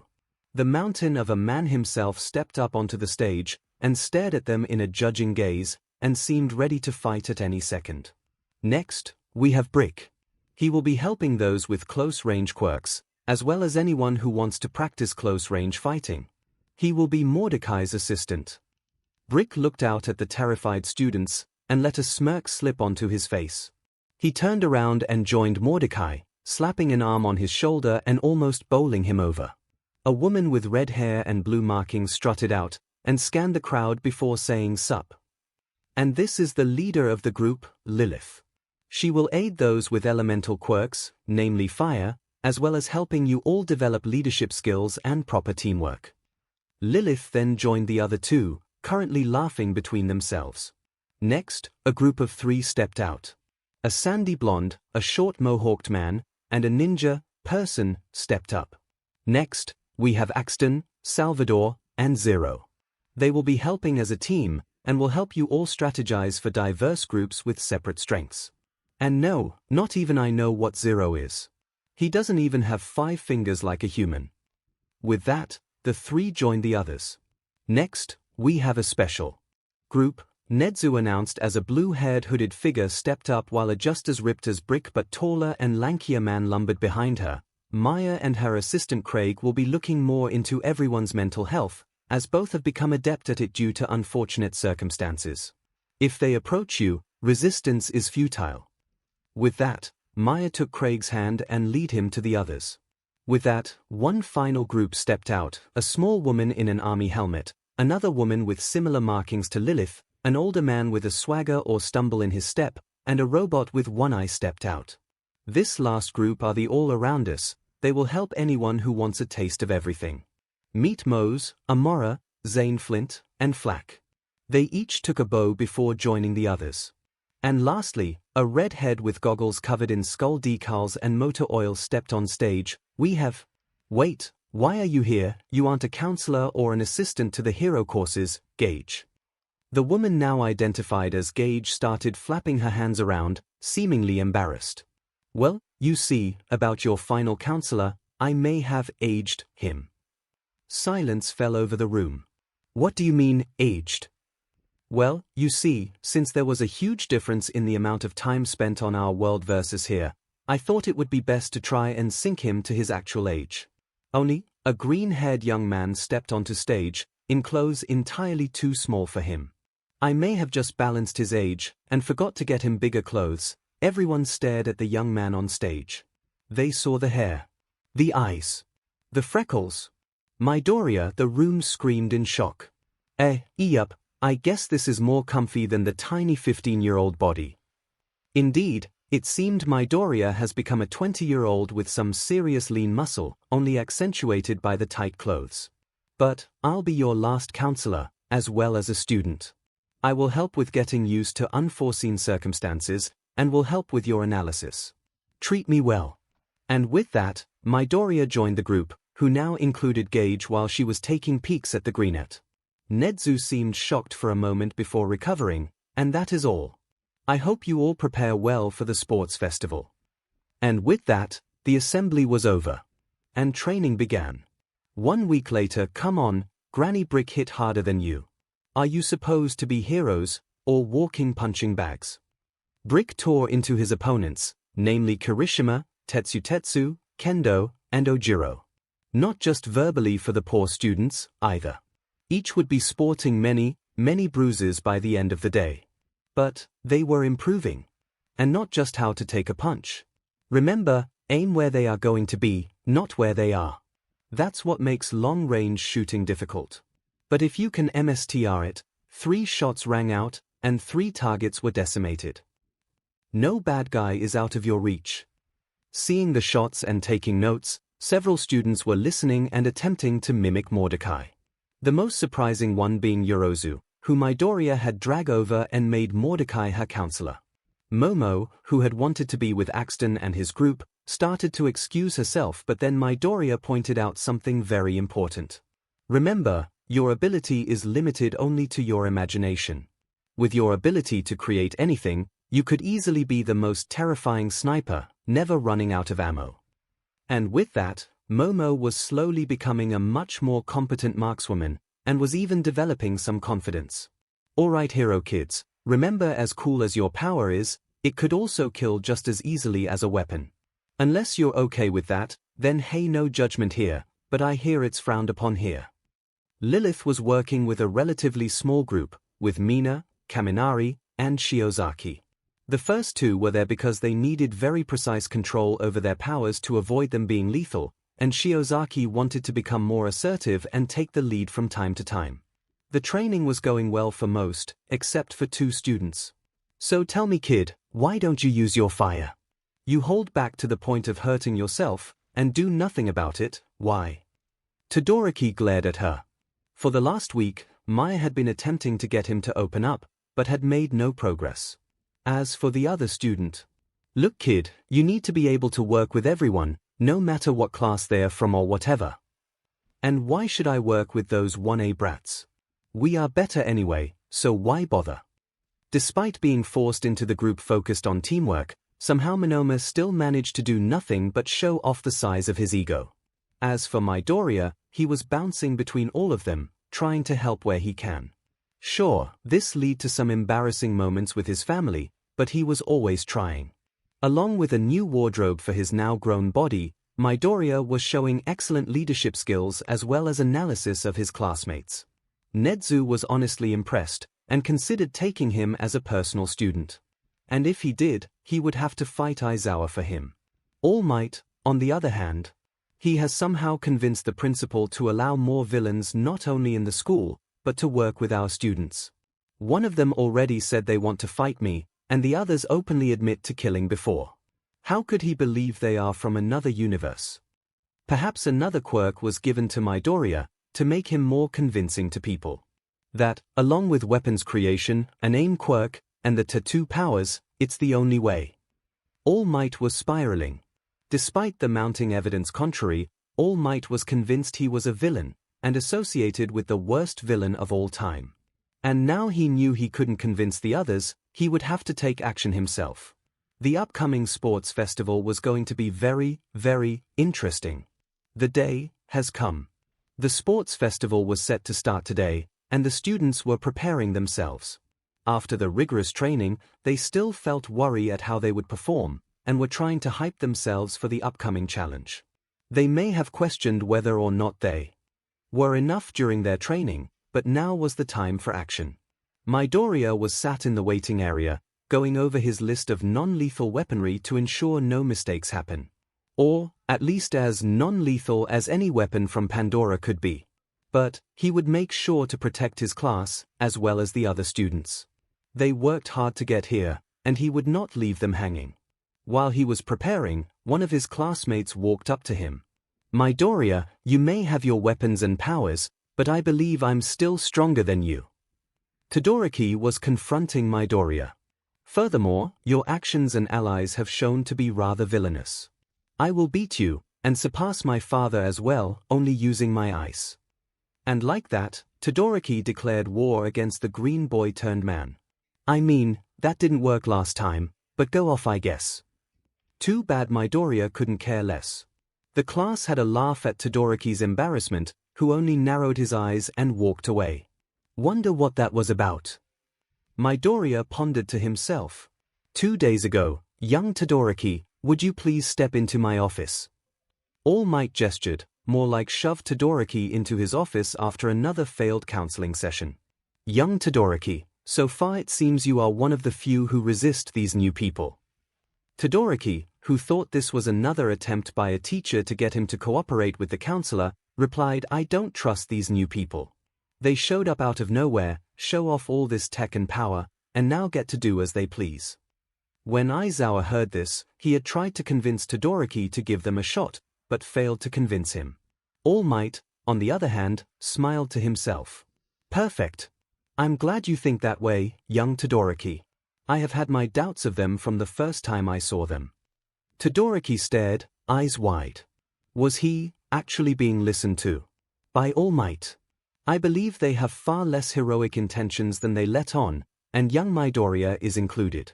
I have been advocating removing him from the hero course, but the other staff will not listen to me. Without more reason, they will not do it. All Might looked directly into Todoroki's eyes.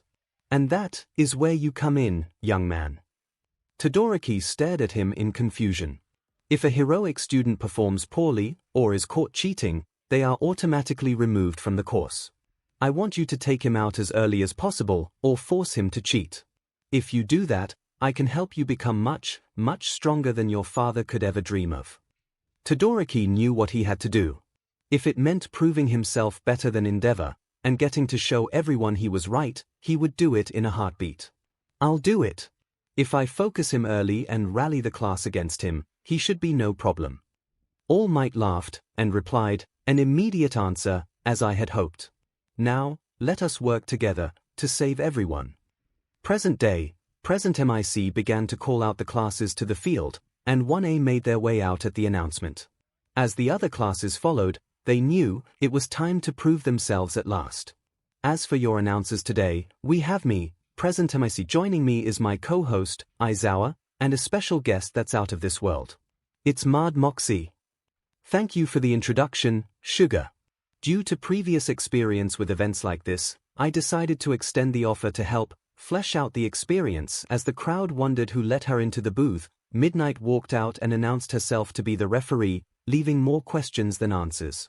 Such as, did they clone Midnight, and why do I feel weirdly hot right now? And now for the athlete's pledge, we have the number 1 scorer on the exam to give it. Please welcome Izuku Midoriya. Midoriya stepped onto the stage. Both Todoroki and All Might's eyes hardened at this, and the crowd was busy either questioning why there was a man walking across the stage, or were still questioning their sexualities. But personal introspection aside, it was time for the speech that would start off the sports festival. I Midoriya pledge that, as students of UA, we will all go and do our absolute best at the upcoming events. We are here to show why we deserve to be here, why we earned our place at this school. If we didn't give every bit of everything we have, we not only disappoint the school and ourselves, but you all as well. So, we must go all in for this event. After all, it's a fine day, full of opportunity. It's time to go beyond. Plus Ultra. And the crowd roared the slogan with him. They were ready and hyped. If they were going to give their all, then you could be sure, after a speech like that, the audience was going to give it all back and more. In a special booth, how much do you think Marcus paid him to use his slogan? Lilith gasped out between howls of laughter. All the gathered Vault Hunters and company was laughing like mad. They have heard that phrase nearly daily after all, and to hear it in the middle of a speech like that was hilarious. Anyway, what's the first event? Back to the action. The first event is the obstacle course. You know how these work, so get ready. Midnight declared as the ground around her transformed. Stepping to the line, Midoriya saw a tunnel in front of him, with something moving on the other side. The track then seemed to loop around, and ended at another tunnel. Smirking, Midoriya simply stood there nonchalant. Todoroki saw this, and decided he would take advantage of Midoriya's carelessness. If he could freeze him in the tunnel, he could use the excuse of blocking off everyone, and not just the young Vault Hunter. 3, 2, 1, go go go. Midnight yelled, and the crowd rushed forward to the tunnel. Todoroki swiftly took the lead, and froze the feet of everyone behind him, and left a jagged ice wall in their way. Now Midoriya shouldn't be able to get through, and if Todoroki slowed down, he could catch him again if he manages to somehow catch up. And in first place we have Izuku Midoriya. Todoroki almost literally froze on the battlefield, his head snapped to the end of the track so fast it should have been accompanied with a Johnny Test WHP crack. And standing there, at the finish line, was Midoriya. Turning his head towards the giant screen, Todoroki saw how he managed to win. Midoriya teleported in front of each section, and completed the lap within seconds. A logical course of action, anyone with teleporting abilities would easily win this. Aizawa was in all actuality impressed. He had forgotten Midoriya could do that, and Midoriya teleporting in front of each segment showed that he stayed on the track, as opposed to possible cheating allegations if he skipped straight to the end. Of course my little darling could do it. Honestly, he stands to be the most powerful student here. Those powers, the brilliant mind, and that toned, strong physique, makes him rather exhilarating. Moxie delivered her compliments in her usual style, but Midoriya knew better. While it seems flirty, Moxie uses such tactics to distract from her own brilliant mind and machinations. When alone together, Moxie almost completely dropped the persona, and would have long, wonderful talks with him. He was grateful for her, and she him, that they could do that. She would always be his Mama Moxie, and he wouldn't trade her for the world. Of course, Midnight didn't know that, and threw in her own opinion, such a strong student, with such youthful energy, really drives me wild. And so, the BRTH of the world's first pair of interdimensional BFFs. And so, the world shivered. In fear or something else? Well, anyway, the students quickly began to continue chipping through the ice, and Todoroki realized just how out of his depth he was. Round 2, everyone who passed, congratulations. You will move on to the next event, the cavalry battle. Now, everyone will have a score based on how they placed, with second place having 4,100 points, but first place instead has 10 million points. Now, place yourselves in teams of 2 to 4, and let's jump right into it. Todoroki smirked to himself. Surely that bigger target on his back would mean nobody would team up with Midoriya. All he had to do was scare away anyone who tried, and build his own team. And by the time he turned around, he saw the Gravity Girl, the Frog Girl, and random pink-haired girl was lifting Midoriya into the air. Why? Why did life have to be so difficult? Moments prior, Midoriya had just accepted Okiko and Tsuyu into his team, and then the pink-haired girl stormed up to him. You. 10 million. You're dating the support counselor, right? Nodding a yes, Midoriya watched as the girl grew even more excited. Fantastic. I'm teaming with you. I got some babies that will absolutely blow your socks off. And then another one to put them back on again. And like that, the team of 3 became a few minutes later, the teams were settled. Todoroki had snagged Ida, who wanted to prove himself, Kaminari, who had developed much better control of his power, and Kirishima, who while tempted to join the team of Mina and Pony, realized that that team would work better in a smaller group that can be better supported by Pony's horns. Guess he could join Team Corny another day. But, the stage was set, the teams were ready. And all eyes were on Midoriya. Ready, set, go. Midnight roared into the crowd. And Midoriya and his team were gone. Looking around, no one could find where they went. Until they looked up. Floating in a giant bubble, Midoriya's team was chilling, in the air above the stadium. Pink Girl actually seemed upset, until Midoriya whispered something to her, and she started cackling. Seeing their target now out of reach, the teams turned on each other. All except one. Todoroki was dodging desperate grabs for his headband, and trying to figure out a way to eliminate Midoriya. Then, halfway through the round, inspiration. Todoroki created a massive glacier-like ramp, pointed straight at Midoriya's bubble. Ida, use the ramp to get to Midoriya. Ida was conflicted. Sure, he wanted to prove himself against Midoriya, but to do this, would put everyone on the team as well as Midoriya's in danger. Kirishima was already wearing out from protecting Todoroki, and Kaminari had to stop going to zap and grab when his IQ began to drop. What are you waiting for? Go. Nobody's tried going after them, just do it. And Ida made up his mind. Kaminari, Kirishima, separate for now, this is extremely reckless. Now, Resibro burst. And Ida ran up the ramp at high speed with Todoroki on his back. Launching off the top, they flew straight at Midoriya's bubble. Only to receive a boot to the head.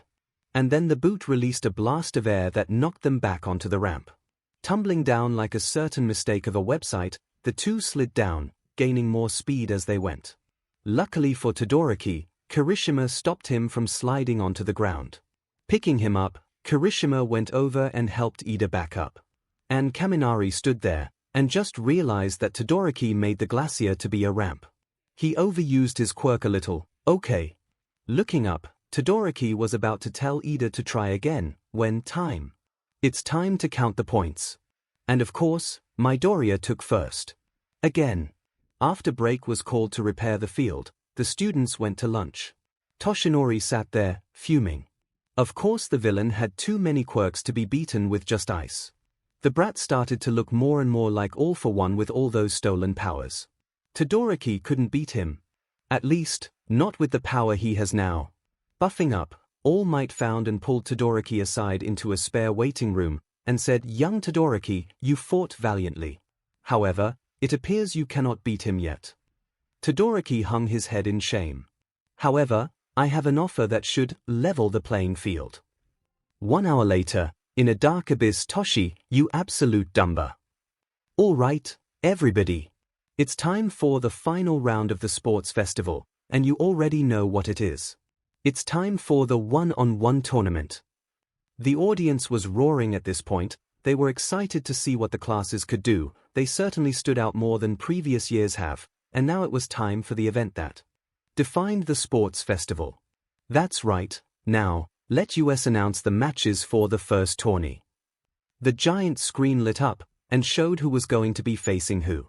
The listings were Hitoshi Shinsu vs Hatsumi Momorozu vs Monoma Nito Izuku Midoriya vs Shoto Todoroki Ida Tenya vs Tokuge Setsuna Ahiro Kirishima vs Tetsu Denk Kaminari vs Leiko Yanaji Itsuka Kendo vs Ojiro Mashirao Toru Hagekyu vs Kyoka Juru. Alright, the fighters are set, let's end this once and for all. It's time for Suddenly, static took over the speakers.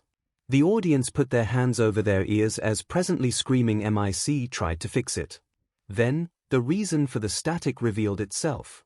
Mio, dedededeliu. How the HL did you think you could even have a fight arena without inviting me? My arenas are always top-notch, and you thought I wouldn't notice. Besides, how the HL else am I gonna cheer on my amazing nephew? Hiui Izuku. I saw you wrecking faces, great job so far. Present MIC finally untied himself from the wires he was trying to fix, and asked, "Who are you?" That, Moxie started, is Mr. Torg, owner of the Torg Company. He's the leading manufacturer of explosive ordnance, yeah I am. And as representative of Torg, buy Torg weapons. Now that the stockholders are settled, let's get into the action. Goo heroes and all that, now it's time for a schoolyard brawl. As Torg belted out another air guitar I refuse to spell again, the audience sat there confused, but excited. The other announcers spoke to each other, before settling on allowing him continued access, not that they could stop him now. The first match was called, and the contestant stepped out. Mai was jacked, and covered in support gear. Hitoshi was a walking insomnia ad. The match started, and as soon as Hitoshi opened his mouth, Mai cut into the "Hello everyone. I'm here to show off my babies. And now with a more or less willing test dummy, I'm going to show you why you should buy into Hatsumi Industries not yet established." And the match only got worse from there. Mai absolutely destroyed him, because of not only her babies, not only because she could knock him out by turning too fast, but also because Mai never even responded to him. She spoke to the audience, and displayed every weapon she was carrying. 30 minutes later, Hatsumi took a bow and stepped off the stage, no brainwash, and just left. The winner is Hitoshi Shinsu. Not even present MIC could hype that. I don't know about you, but that rocked. Hey Ms. Hatsumi, any chance for a partnership between the Torg Company and Hatsumi Industries? Call me later. We'll get along great. And now the world's first interdimensional engineering buddies was formed. And the world felt their face pale, for now there is a high likelihood of imminent destruction. Well, anyway sugars, I believe it's time for a second match. Alright, it's time for the next contestants. Please step out onto the field. Momo and Nito stepped out, one surging with newfound confidence, and the other with long-held arrogance. Start! MIC screamed. And then he screamed again as a bang rolled out over the arena, and Nito's body hit the ground. Before anyone besides MIC could panic at the arena, Moxie stepped in. Before throwing a tizzy, look at the round the young girl fired. It's a tranquilizer. Upon zooming in on the round fired, a tranquilizer dart was rolling across the stage. Momo walked up to collect it, when Monoma suddenly shot up, entire front covered in metal, and he slapped her arm and jumped back. Ha! Now you can't beat me. Let's see you handle the same. Monoma gloated as his chest lit up, and he pulled out a hunk of iron in the vague shape of a pistol. Monoma tried again, but got the same result. And then a second shot rang out during his third, and he fell, snoring loudly this time. Aizawa decided to chime in for once. She just took advantage of her opponent's confusion and lack of focus, which is what he attempted earlier. However, he forgot that he had no idea how to use the quirk, while Yaoyorozu knows the ins and outs of it. Clever girl. Momo blushed slightly at being praised, and left the arena after she was announced the winner. And now it was time for the next match, one that had people on the edge of their seats. The man who took first in the first two events, and the son of Endeavor.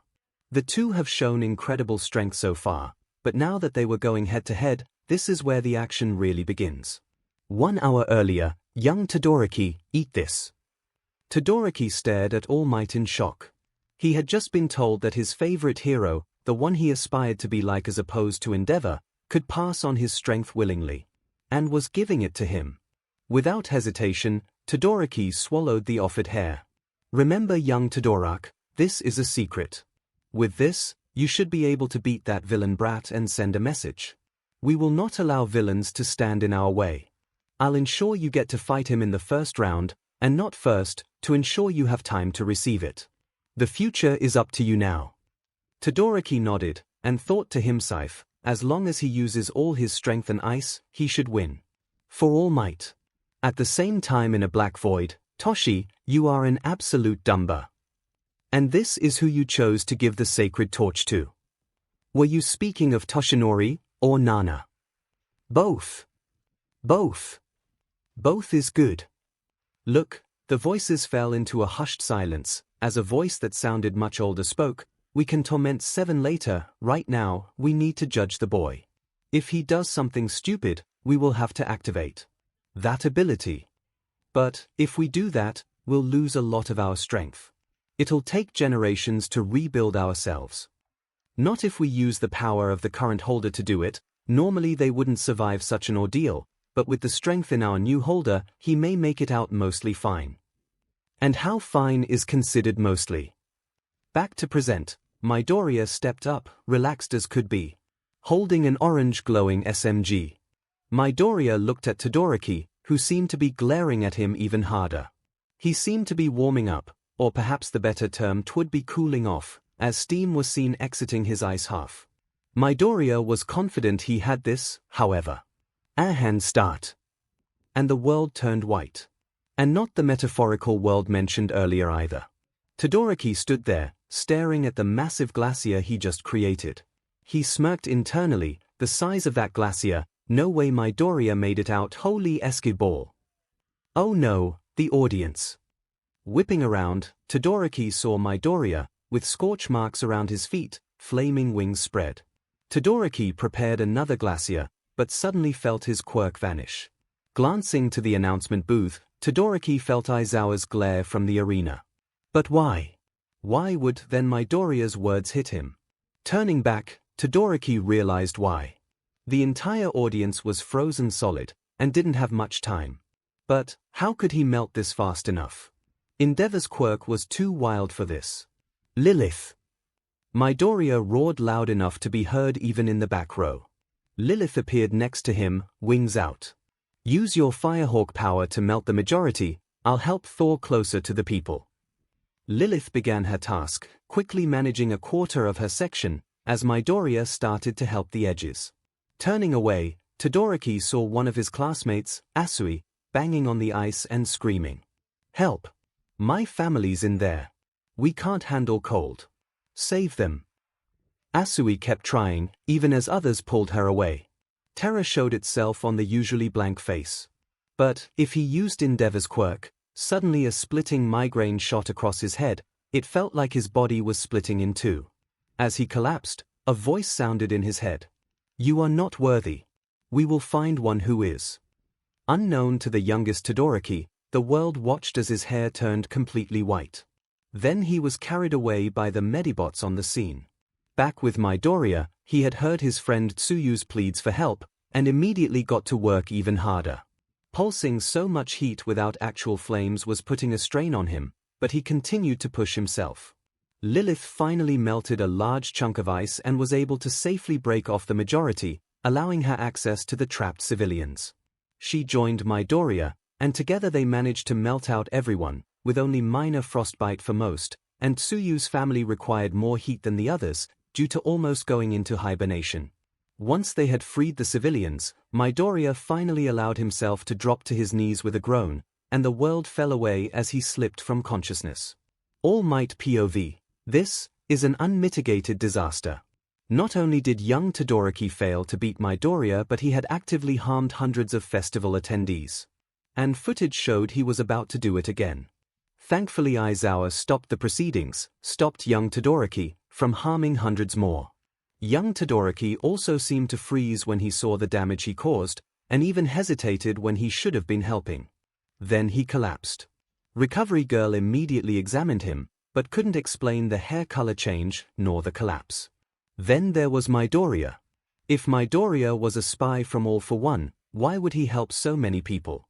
Why wouldn't he take the opportunity to ruin the school's reputation by purposely failing to save them?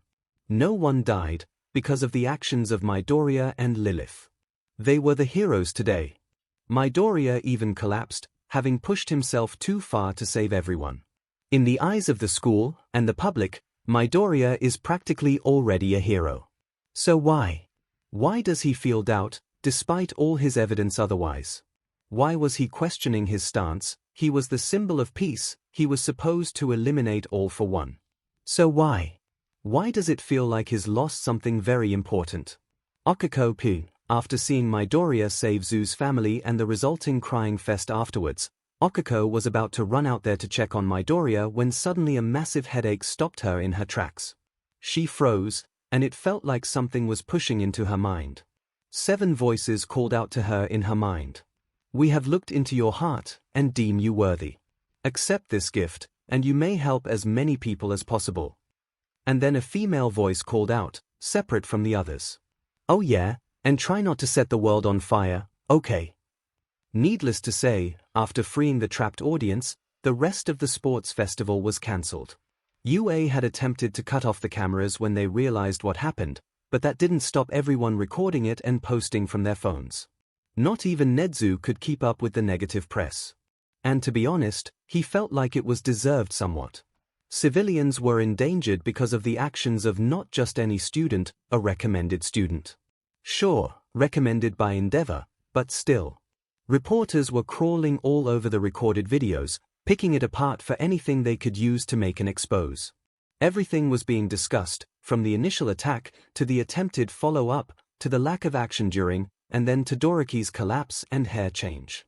There were debates on if this was a sudden quirk mutation to possible trigger use, or possibly even a villain using their quirk on him. After Recovery Girl looked him over, she openly said she couldn't tell what was happening. Other than the hair change and a sudden drop in his body's temperature, there was no telling what was wrong with him. Even the drag tests came back clear, so that wasn't it. Unfortunately as well, the media got their first glimpse at Midoriya as well. It was good that they were regarding him as a hero, but there was 3 problems with that. First, Midoriya was now in the public eye. With his variety of powers, this was going to earn him a target on his back by any villain who wants a fight. Second, Lilith helped him, and she was now being discussed as well. Several news sites have already declared her to be Midoriya's mother given their powers, and with how Lilith freaked out when Midoriya collapsed.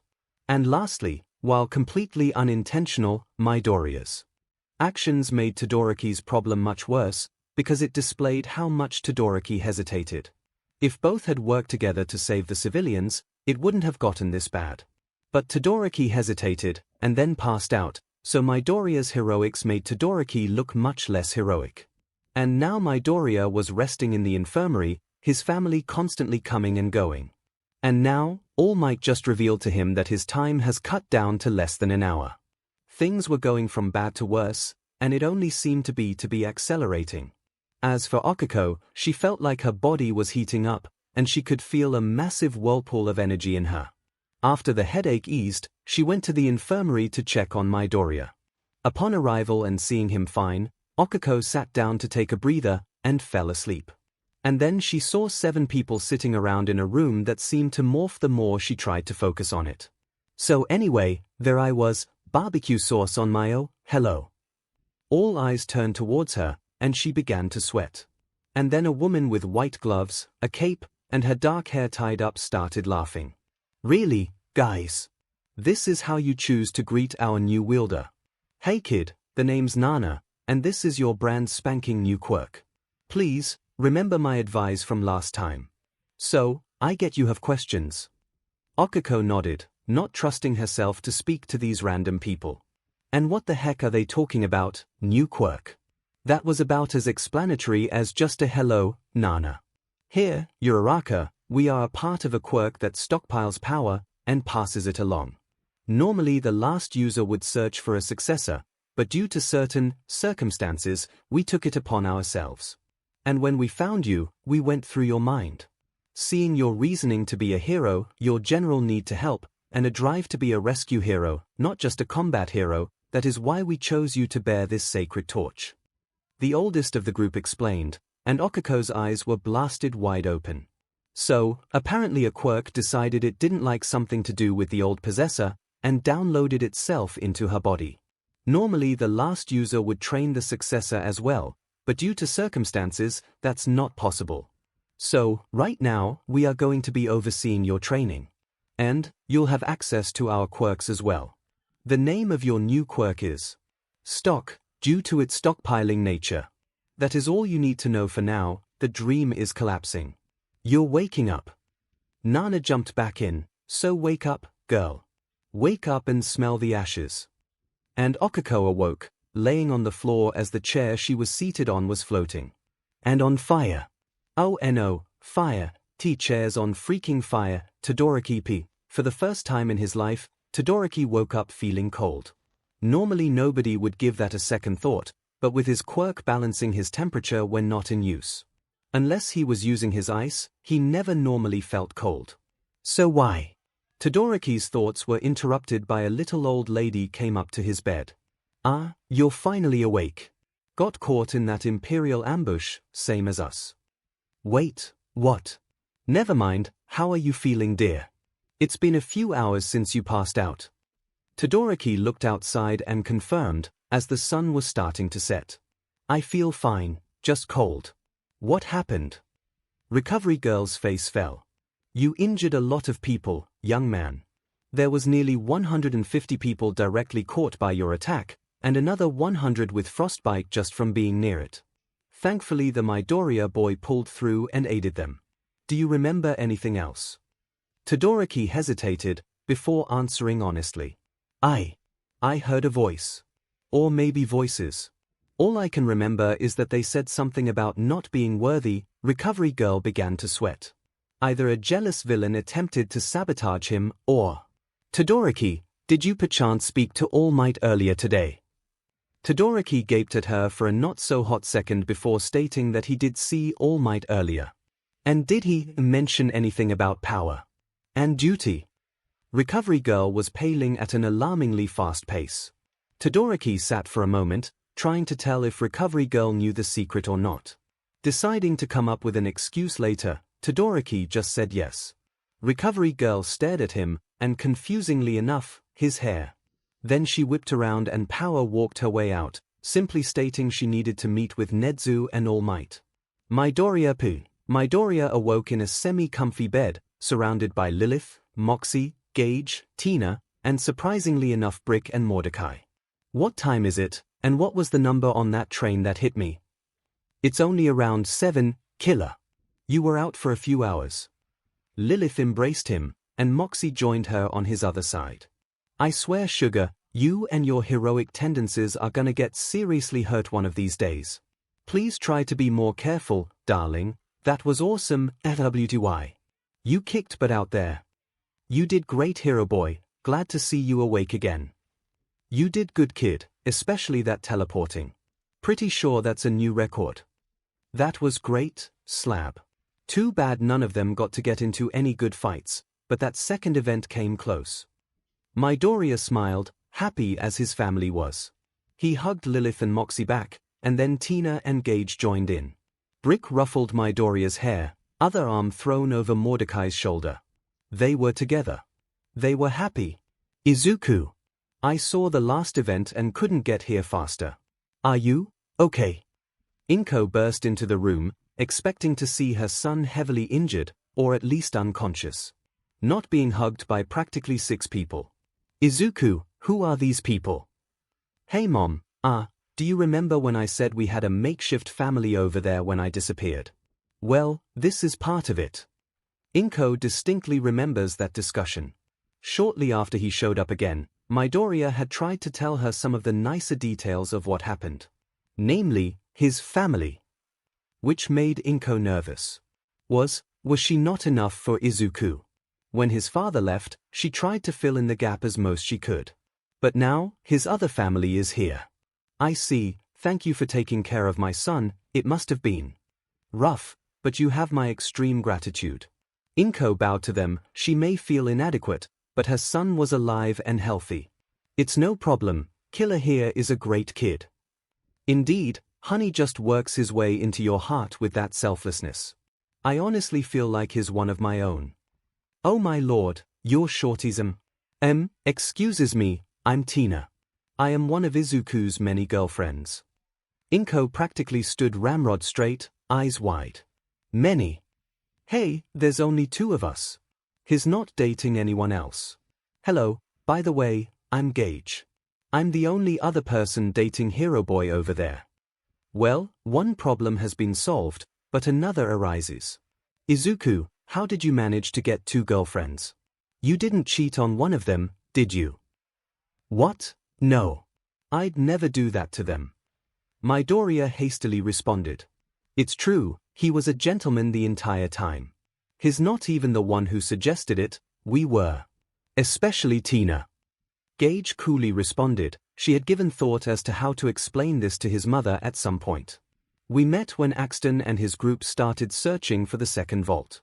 Initially, Midoriya was still somewhat shy, but he was absolutely adorable. And then we met Tina, who I kinda got a crush on.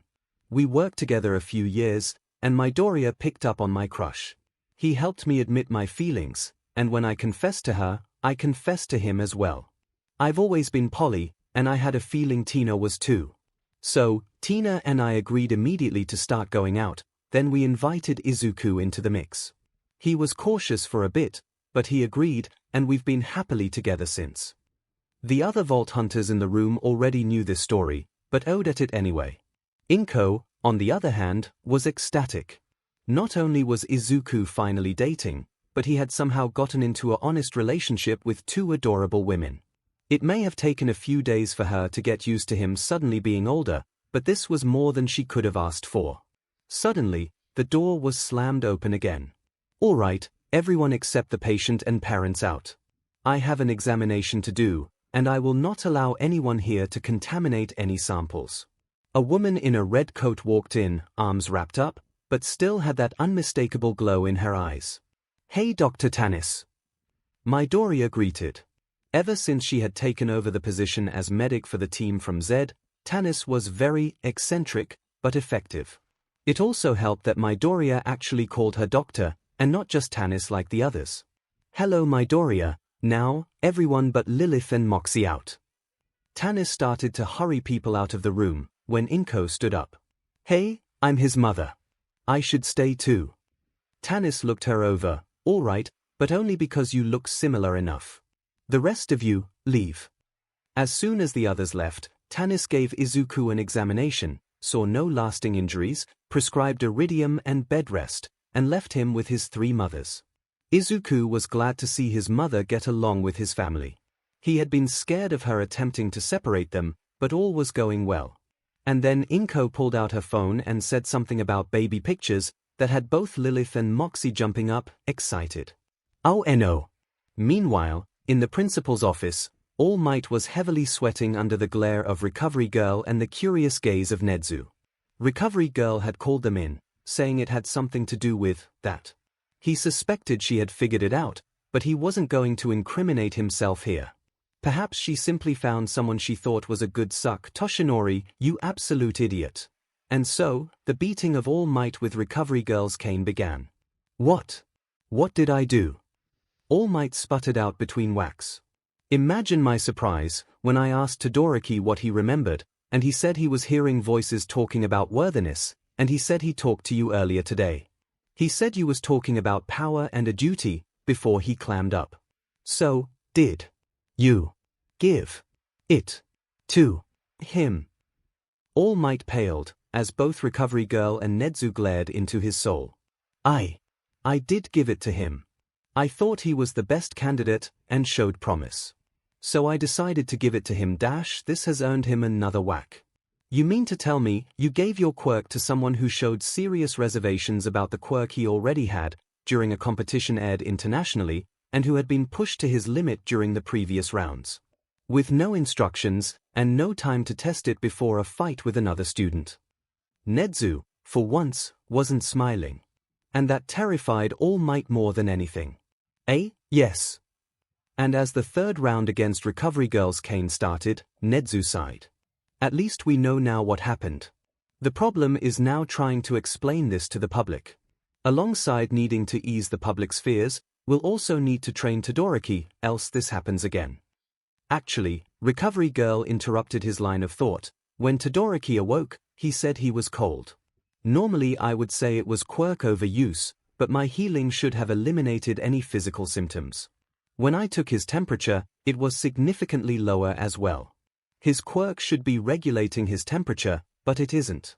And with the quirk speaking about worthiness, Nezu's and All Might's eyes widened comically as the implications hit them. I have connections to a quirk counselor who may be able to help. She can visualize quirks and show the state of it to others. Theoretically, if everything is fine, then the visualization should be very large, with aspects of both flames and ice.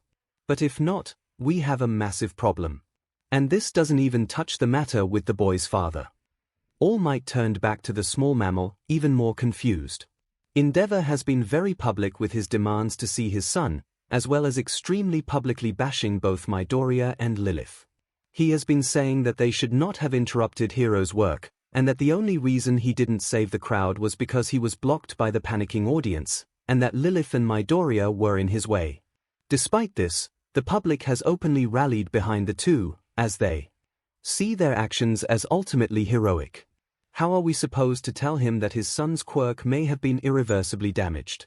All Might realized he was right. He knew of Endeavor's rather twisted view on heroism, and that there were several private issues in the family. Also, there is the matter of one for all. Was it speaking to Todoroki, and if it was, then what did it mean by worthiness? Did it destroy itself to stop the power from getting into villainous hands, or has it attempted to relocate itself?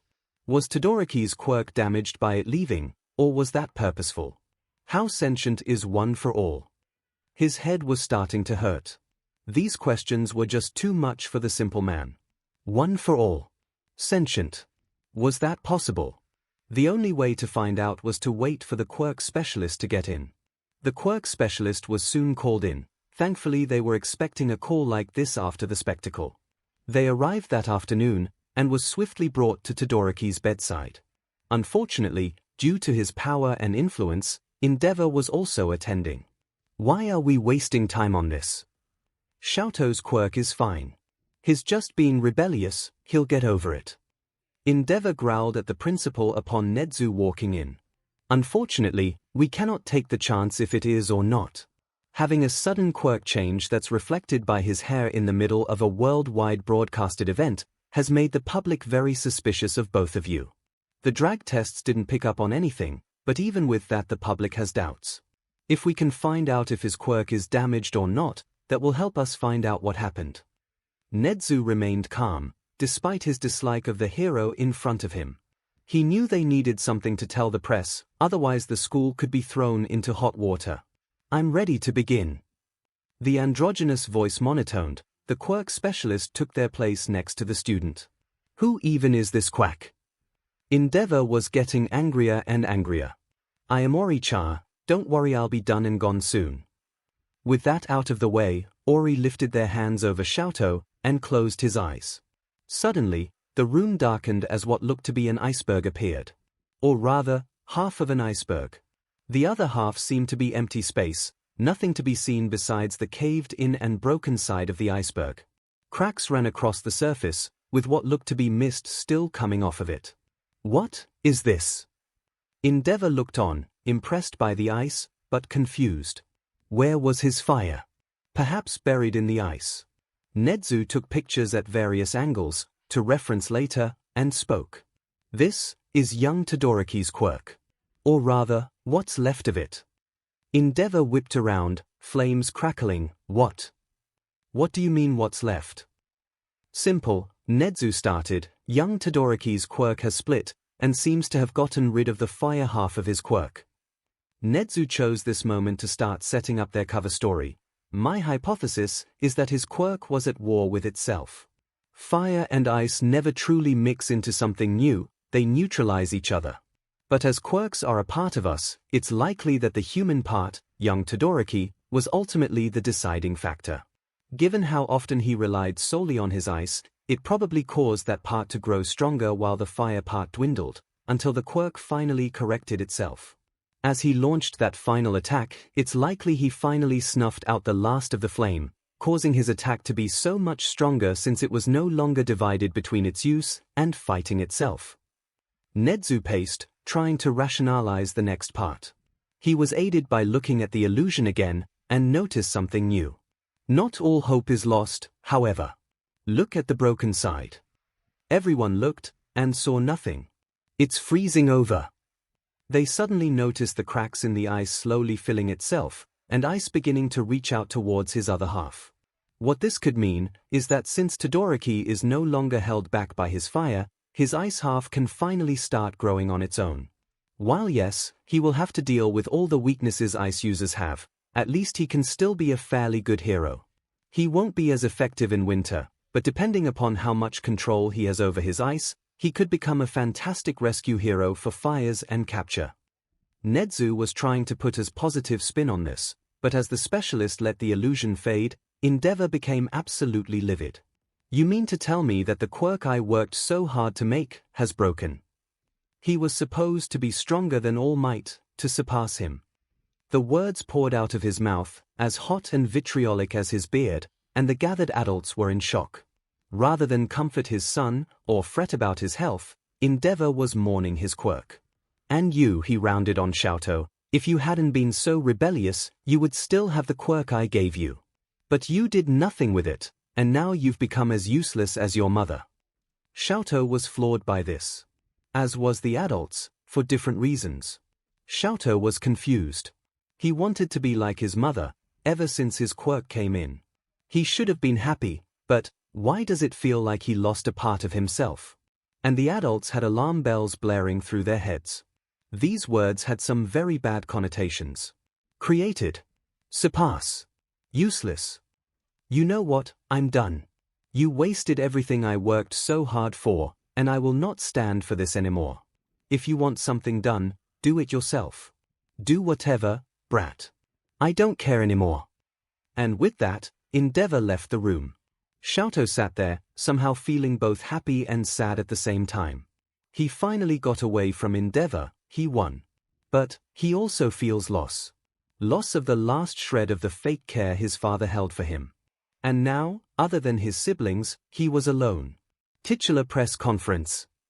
And that is what caused the incident now known as the Sports Festival freeze. We will not be answering any questions in regards to young Todoroki's condition. Any other questions?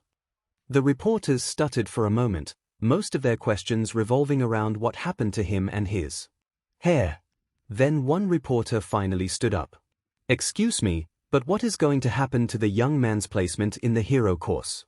Several families, including the family of a classmate, have already stepped up stating they intend to sue both the school and Endeavor's agency for damages caused by his son. Will he be a hero? Or possibly move to another course, if not expelled? What are the plans moving forward? 𝐻𝐻𝐻 kept a neutral face as he answered, at this time I cannot speak for Endeavor or his agency, but on UA's front we have already started writing up reparations for those involved. Our hearts go out to those injured in the attack, and we plan to atone for it and take action to prevent it from happening again. As for the student, as this was ultimately a sudden change in his quirk, we don't have plans to expel him from the hero course at this time. We will, however, be setting him up with a counselor. We will aid the young man through this process, and he could possibly become a great hero this school can be proud of. Another reporter stood up. Sir. What happened to the other boy in the match? He saved everyone, but collapsed afterwards. What is his current state as well as the woman who helped him? 𝐻𝐻𝐻 glanced over. Midoriya is absolutely fine, he just had to push himself to save those people. As for the woman, she is fine at this time as well. Any more questions?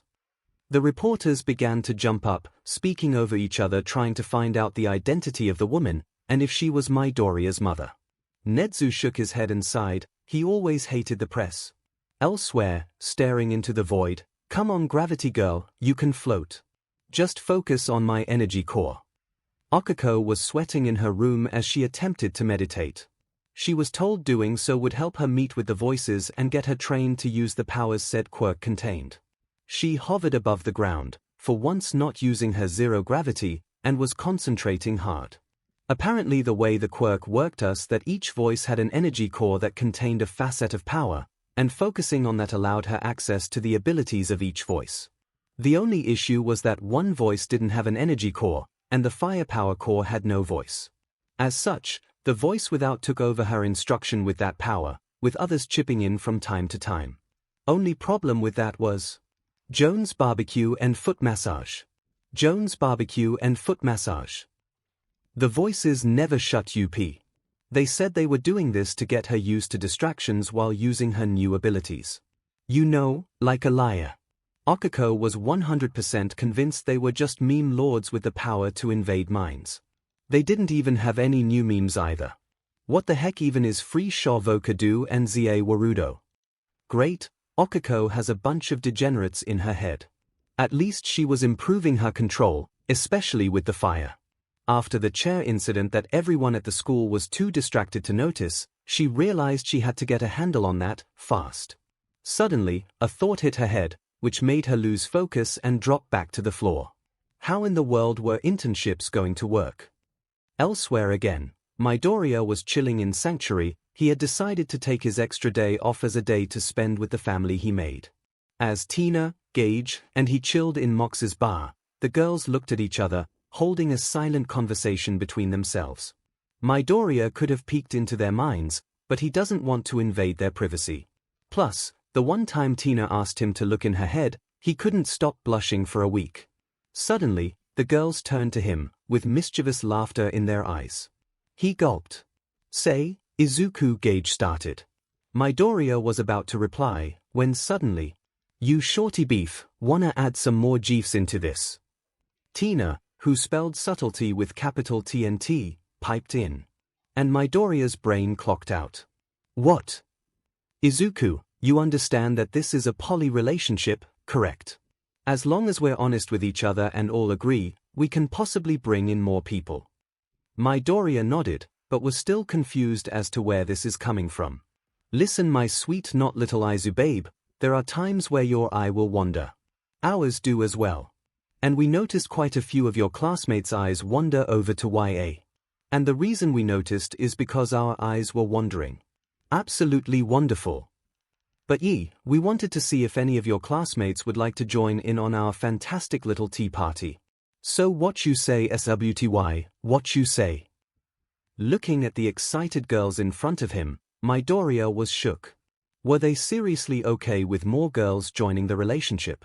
And one other thing caught his attention, too. "Wait, you said girlfriends earlier, none of the guys got your attention?" Not really.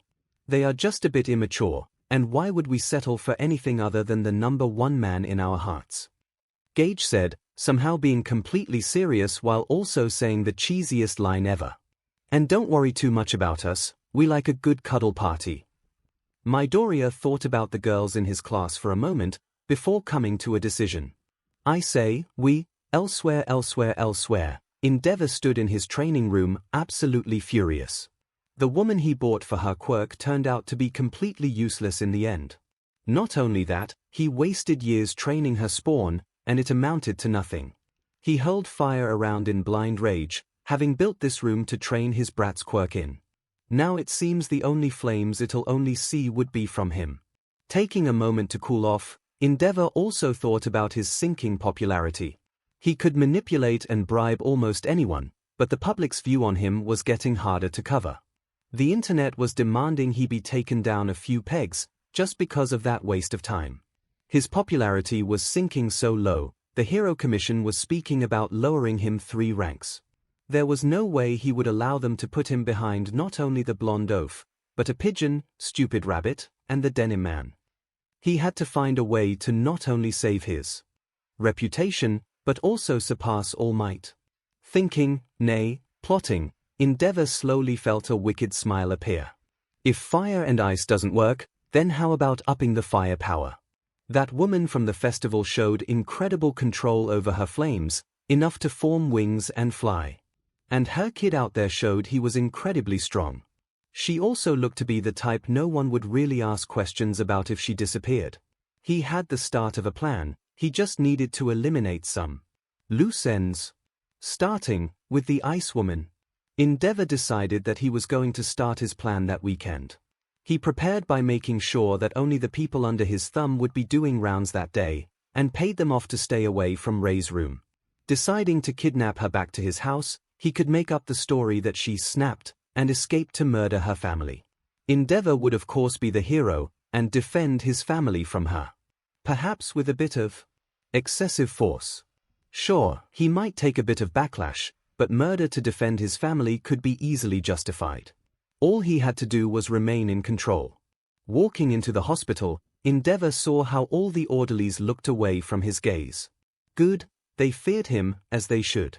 He then started towards Ray's room, specifically built to be soundproof to prevent outside contact. Walking up to the door, he slammed it open, and strolled in like he owned the place. Ray was laying on her bed, her head turned when she heard the doors slam and froze. She swiftly started to hyperventilate, and picked up the pace when 𝐿𝐴 slammed the door shut and made his way towards her. She tried to resist, but he easily overpowered her. He grabbed her arms and lifted her up. Listen here, you useless trash, the spawn you made has turned out just as useless as you and your other failures. I was thinking about trying again, but given your failures, I believe I found a better solution. Ray wanted to cry, to scream, to kick, but was locked by her own fear. That redhead from the sports festival was strong. Possibly as strong as me. If I had a child with her, no doubt the firepower could easily beat All Might. But there's the issue of you. Ray shivered, unable to stop herself. You see, I can't have it come out that I cheated on my wife. So instead, you are going to attack me. You will die, and I will be free to pursue that redhead. Looking at her, she looks the type to do anything for money. It shouldn't be a problem to buy her as my new wife. Then when she's broken in, we can create the future of heroes, far past anything All Might ever could.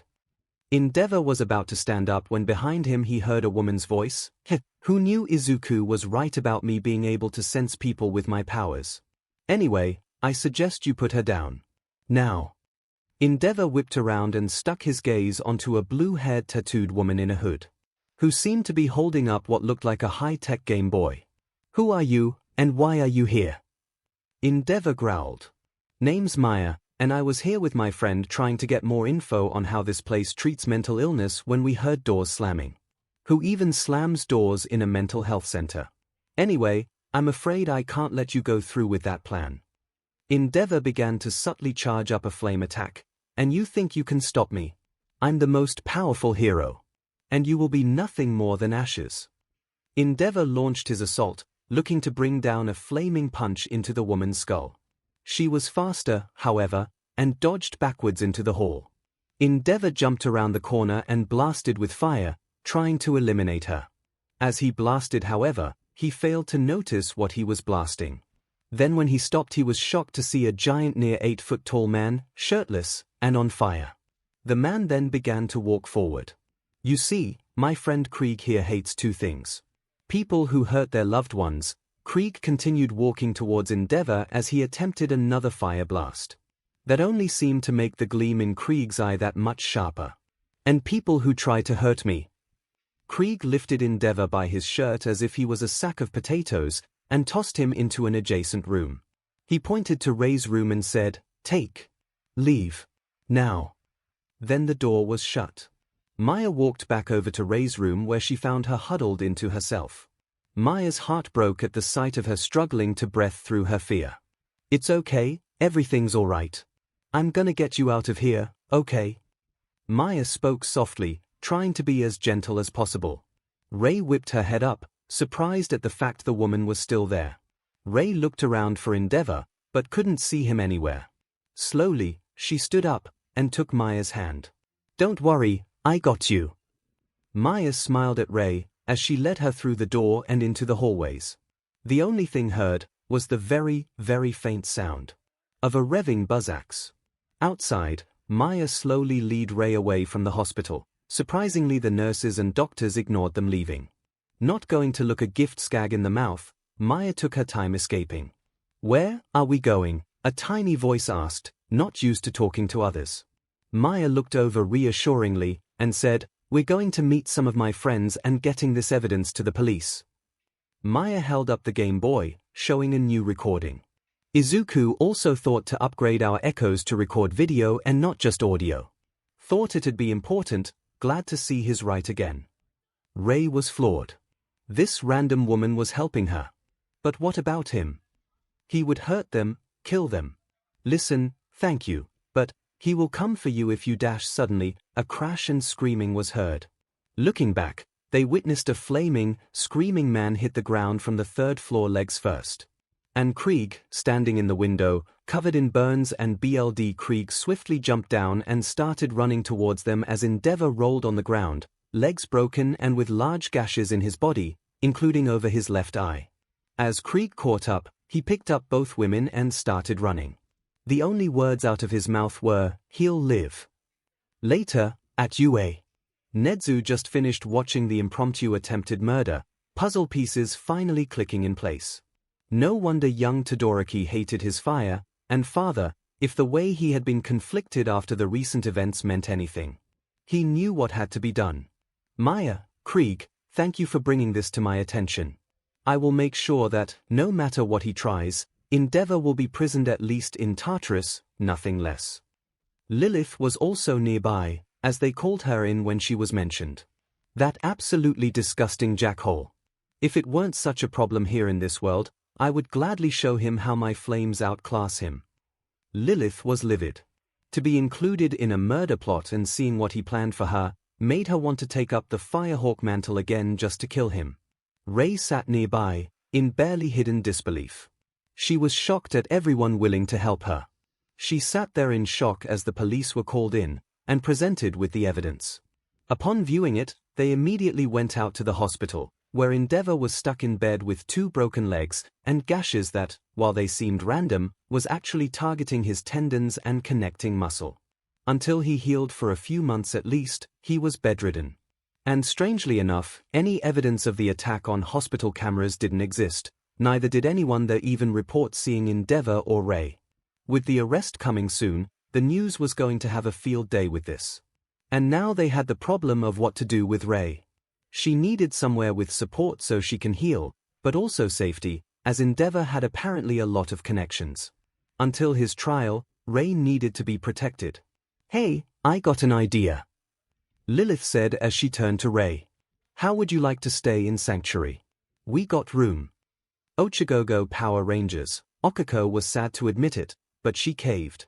Having had enough of the memes being spouted in her head with no context, she sat down and watched really old videos from a dead website that was put into compilations in another dead website from too many ads, and then brought over to HeroTubers. And she was hooked. She watched video after video, until she finally understood what the weirdos in her head are talking about. She also browsed through Urban Thesaurus to pick up on other terms they used. Now she can't help but say Pogus every time she succeeds during training. The voices actually seemed calmer now, like they were worried about something before, but now they were more relaxed. They all admitted that, despite being people, they were also in essence, conscious energy. They felt no need for food, drink, or other mortal things. They spoke to her about who they used to be, all except the one called Nana, and one. One would always brush off any attempted conversation about his past, and Nana deflected with jokes or surprise training sessions. Okiko managed to figure out she was the 10th holder, however, when one of the others called her 10 spot.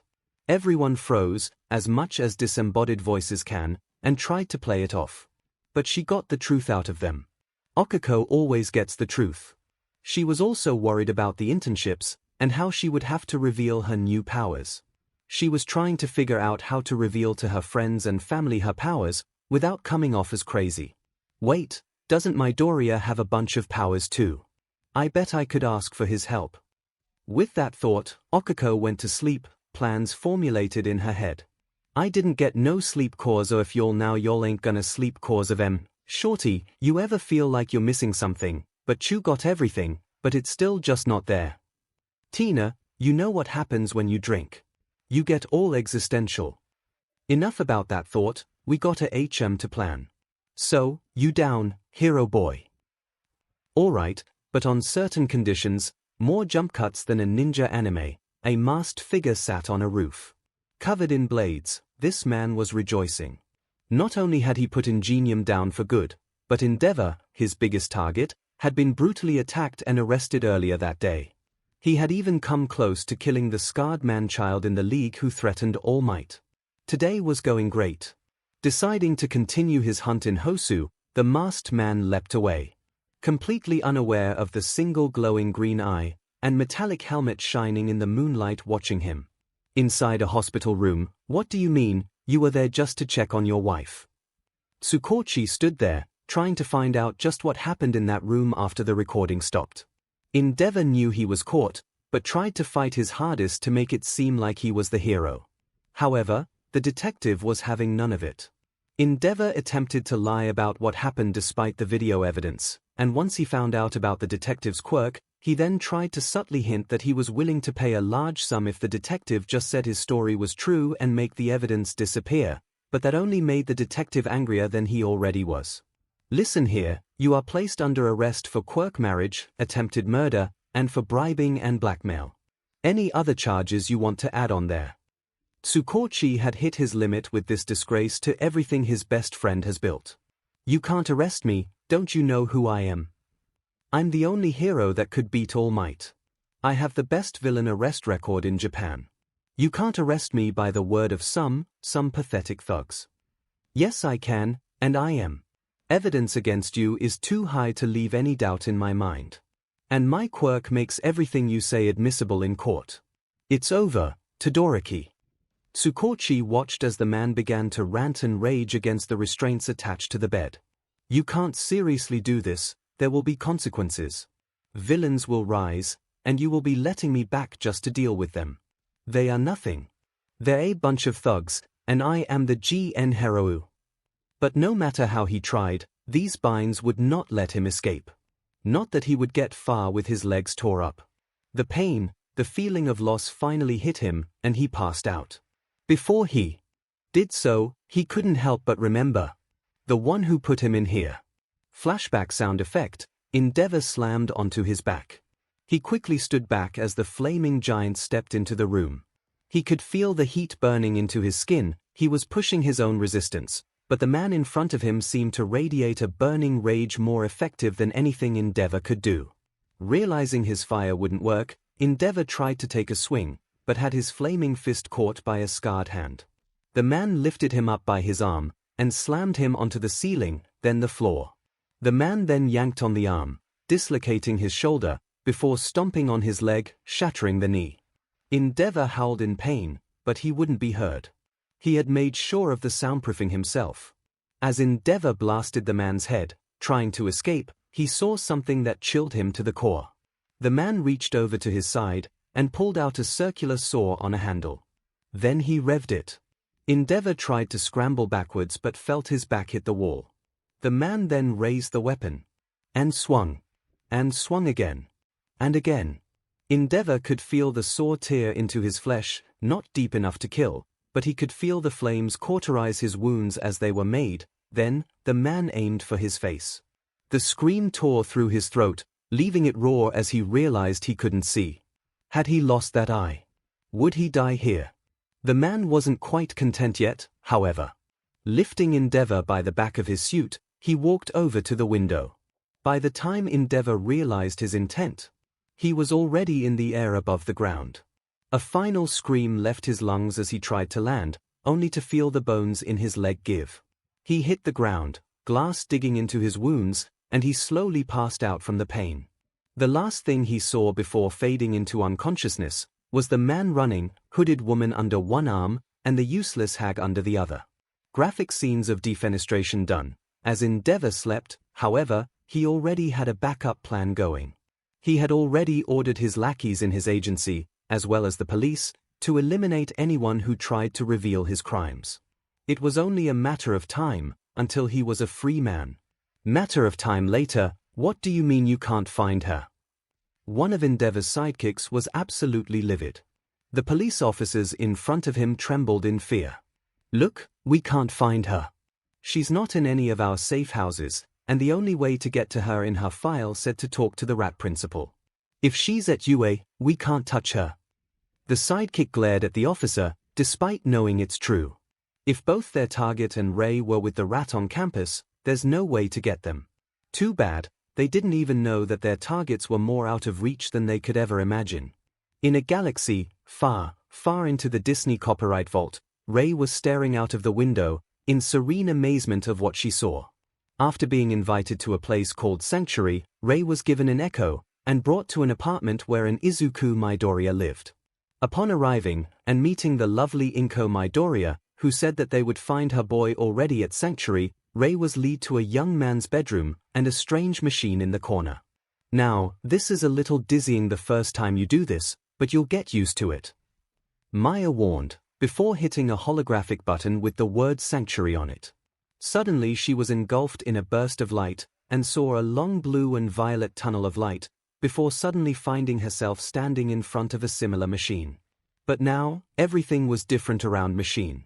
Looking around, she saw several doors, a couple tables, some houseplants, the void of space, and a few stragglers hanging around. Wait, space. Ray stared stunned into the stars and galaxies in the window behind the machine. As a kid, she loved stargazing, but to be among them is another thing entirely. Glad you like the view. Still gets me sometimes, you know. Maya stood beside her and let her get acclimated. Alright, if you're gonna stay here, you need a place to sleep. Thankfully, I know someone who can help. Taking Ray's hand, Maya led her deeper into the ship. Ray looked in or at everything they passed. The whole place looked like a sci-fi movie. AKA, a lot of tech that was just around with no clear reason as to why. Like electronic lockers. And boxes with glowing stickers. And a few vending machines that sold ammo. And slot machines. In fact, they stopped in front of said slot machines. Yo, Moxie. Got a favor to ask. Oh, hey Izuku. Looking over, Ray saw a green-haired young man with a girl on either side. And a rather pretty woman behind the bar that turned to the newcomers. Oh, hello Maya. And who might this be? Ray felt her cheeks flush deep at the pure SXL energy exuded by Moxie. This is Ray, and she needs a place to stay safe and someone to talk to. Think you can help? Maya asked, as Ray stumbled over herself trying to figure out the English language again. Don't worry darling, I speak Izuku's native language quite well. Moxie spoke in perfect Japanese, putting Ray at ease while making her flush even more at Moxie's voice. And this is who she's supposed to stay with. Don't worry sugar, I got all your needs covered. Come with me, let's get you settled in, and Ray knew that she was going to be in good hands. And she was gonna blush the whole time. The next day at UA, everyone sat silently in class. Todoroki looked to still have the emotionless expression, but was feeling more free than ever before. After finding out about his quirk, and the arrest of his father, Todoroki had no clue of what to do.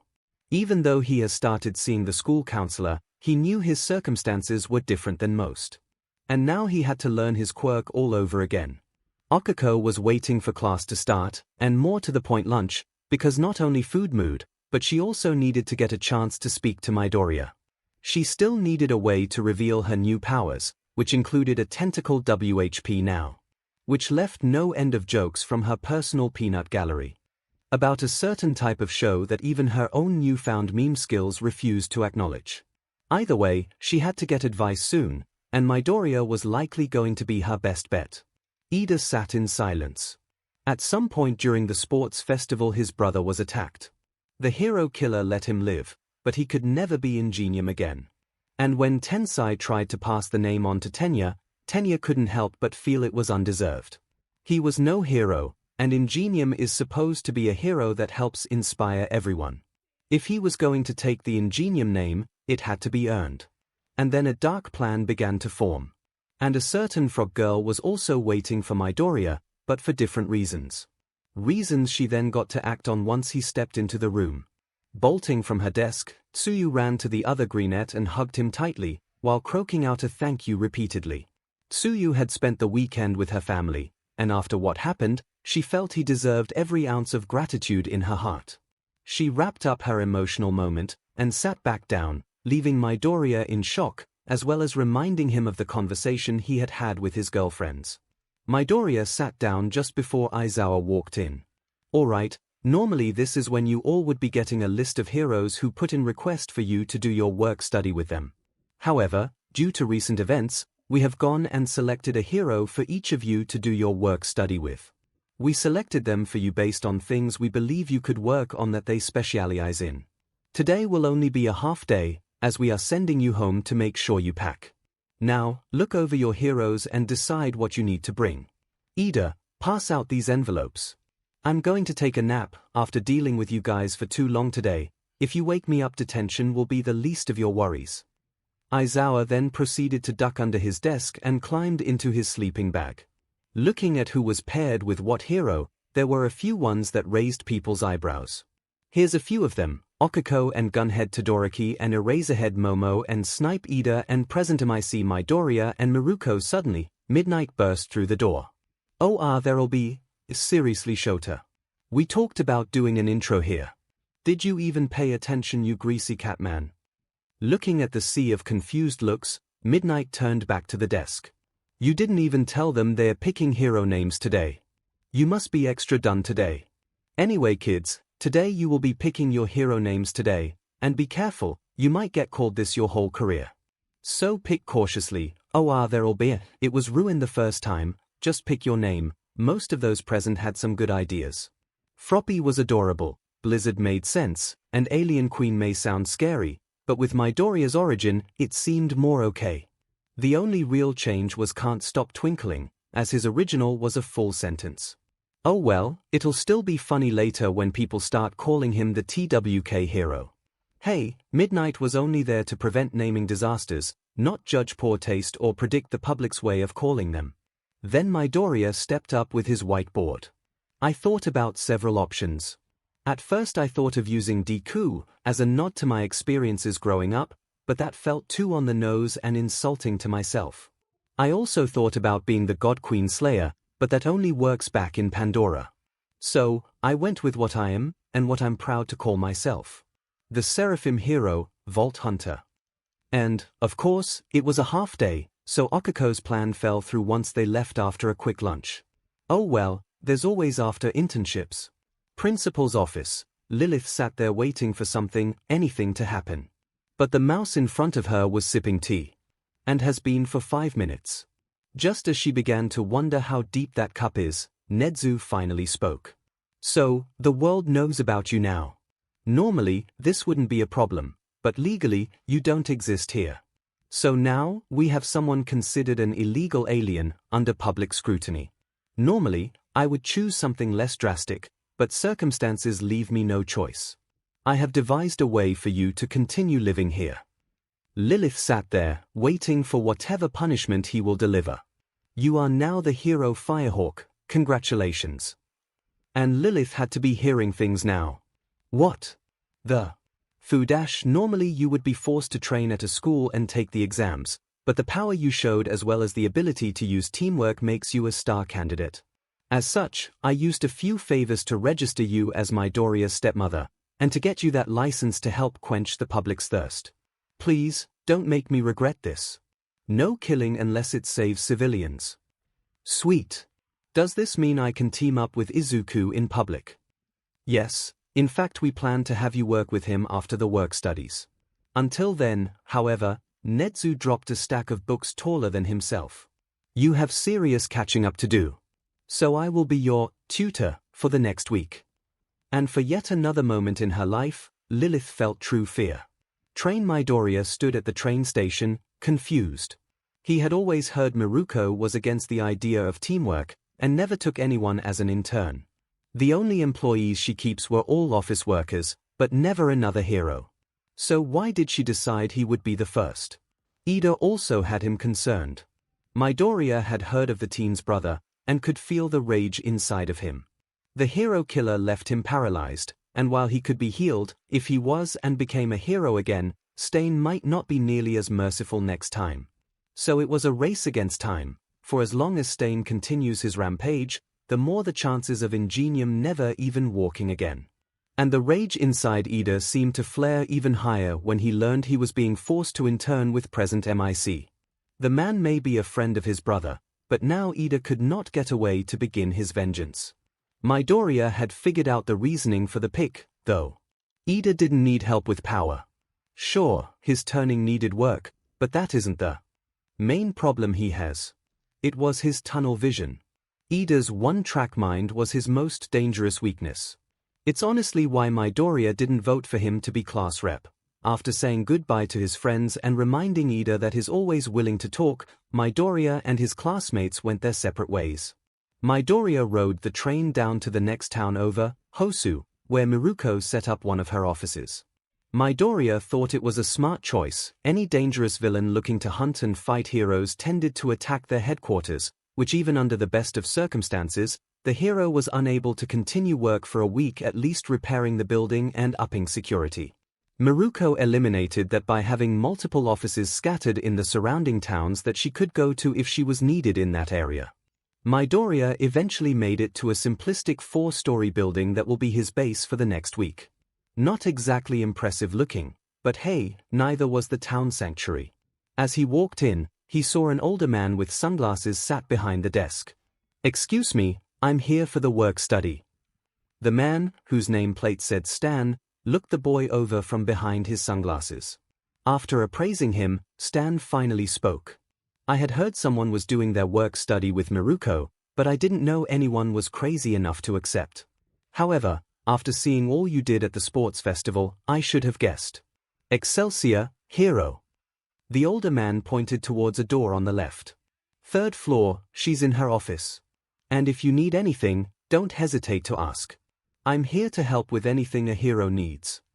Midoriya felt weirdly validated by Stan, reminded him of a grandfather that was proud of his grandchildren. "Thank you, sir. I'll see you around. Better meet with Miruko, her temper shouldn't be tested." As Midoriya left, Stan watched him go with a smile. Muttering to himself, Stan said, "You remind me so much of the older heroes, so pure and focused on saving people. It's like watching Captain Japan, Goldman, or even Arachnid Man. If the future of all heroics is as bright as yours, I know everything will be fine. Excelsior, young hero, go and show the multiverse what a true hero is." Midoriya made it to the 3rd floor and saw an office. As he walked up to knock, he heard rushed whispering from inside. As soon as he knocked, however, the whispering abruptly stopped, and was replaced with a rustling noise and a woman's voice telling him to come in. Midoriya entered, and saw the hero Miruko sat behind a desk, and the window was open. "Hello Midoriya, I bet you're wondering why I requested you." "Honestly yes," Midoriya said, "I've heard of your views on team-ups and partnering. So why request me?" "There are 2 reasons why. The first is that you're strong enough that even All Might would have trouble bringing you down. I want to cultivate that, and see what your real power is. The second is much more stupid. A friend requested that I take you on as he cannot have any work studies himself yet. So, he begged on his knees for me to take you on, so that he could have an excuse to meet you. And because he can help with the second part of your powers - the wings." A scream was heard through the window as a grown man dove through the window, but failed the landing and slammed into the opposite wall. "What the HL? You said you wanted to make a dramatic entrance, but why did you scream like you were being killed? Your wings aren't that important." The man jumped up. "Not my wings, you furball. I lost my hot wings trying to dive into the room. This is a tragedy. Why did you even get chicken wings? You just jumped out of the window. Couldn't you wait 3 minutes for your cue?" "I got them to be all thematic, but no, someone had to buy a 4-story building and not even put their office on the top. I live at the top, you 6-piece chicken McNobody. Anyway, hello Midoriya, I'm Hawks, the number 3 hero. Rumi was nice enough for once in her life to take you on, as I haven't been around long enough to claim any of you hatchlings for myself. So, now instead of just training with just some hero, you're getting taught by 2 heroes in the top 10. I hope we can learn to wing it together. Silence overtook the room. That was awful. Miruko finally broke the silence. Hey, I'm just trying to connect to my new wing bro. If I could also get the bird head guy, we could be the bird trio. He seems chill, so he would be Articuno, I would be Zapdos, and with your fire you can be Moltres. Silence was planning on just moving into the room permanently at this point. Okay then. Anyway, Midoriya, follow us up to the gym, let's see what I have to work with, and just how much better you are than Hawks. As the two squabbled some more, Midoriya gulped for 2 reasons. First, he had to fight Miruko. And second, he understood what Tina meant when she was talking about wandering eyes. Blue square pew, Ida was getting more and more frustrated. No matter what he tried, he couldn't escape to look for Stain. Present MIC kept him busy with other tasks, and never seemed far away. He also kept trying to talk to him about his feelings. If talking helped, his brother wouldn't be in a wheelchair. But he will make things right. To save his brother, his hero. Guess who hopping on the MIC? Hasashi was worried for Ida. He knew the boy since he was young, but never seen him this focused or angry. Hasashi couldn't blame him. Upon learning of his friend's injuries, MIC was ready to blow the hero killer, along with the rest of the street, to HL and back. But he had to be there and safe for his comrade in heroics. So why couldn't little Tenya see it? And why was he trying to distance him further? General POV. Momo was in the range with Snipe, trying to practice creating and reloading ammo while shooting targets. Uraraka was trying to keep Black WHP from launching the knife in her hand at Gunhead. She didn't know how to broach the subject of her multiple quirks, so until she spoke to Midoriya, she would keep it all under wraps. Tsuyu was on a boat with the captain, getting ready to take on an octopus villain. Hey! Not all of the students lead totally different lives because Borderlands characters showed up. Todoroki was training with Aizawa.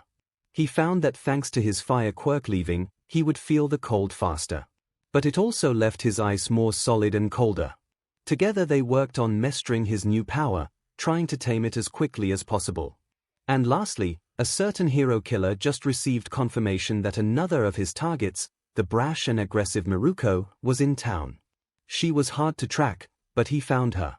Her attitude and ferocity reminded him of Endeavor, and given those recent revelations, Stain will not allow another Endeavor to be created. The hunter now hunts a raging rabbit. And was completely unaware he was the one being hunted. Midoriya collapsed into bed after another day of getting his butt kicked by the Monty Python rabbit and escaped KFC. I think they broke my everything. Where's a med pack when you need one? Like the ones you used to carry? Midoriya had been training for the last 3 days, and while he wasn't the only one leaving bruised, it was still 2-on-1. At least Mr. Lee was around with a cold water bottle and an ice pack. Miruko was surprised on the first day with his range of powers, but no number of powers will save you from high-speed kicks and feathers shot from a distance. At least he made them work to hit him, with his seraphim arms and teleportation. A knock hit his door. Looking up, Midoriya spotted Miruko in the doorway. Heads up shrubbery, we got a new assignment tomorrow.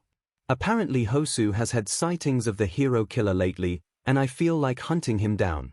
You can stand back and watch how a hero fights in the real world. Awfully bold of you to come in, without giving me a chance to cover up. Were you perhaps looking to catch a peek of your handiwork? Indeed, Midoriya had taken off his shirt and was chilling in some dark green gym shorts before laying down. So anyone who wandered in would get a sight of a lean chest, abs, and arms strong enough to fire RPGs from the hip.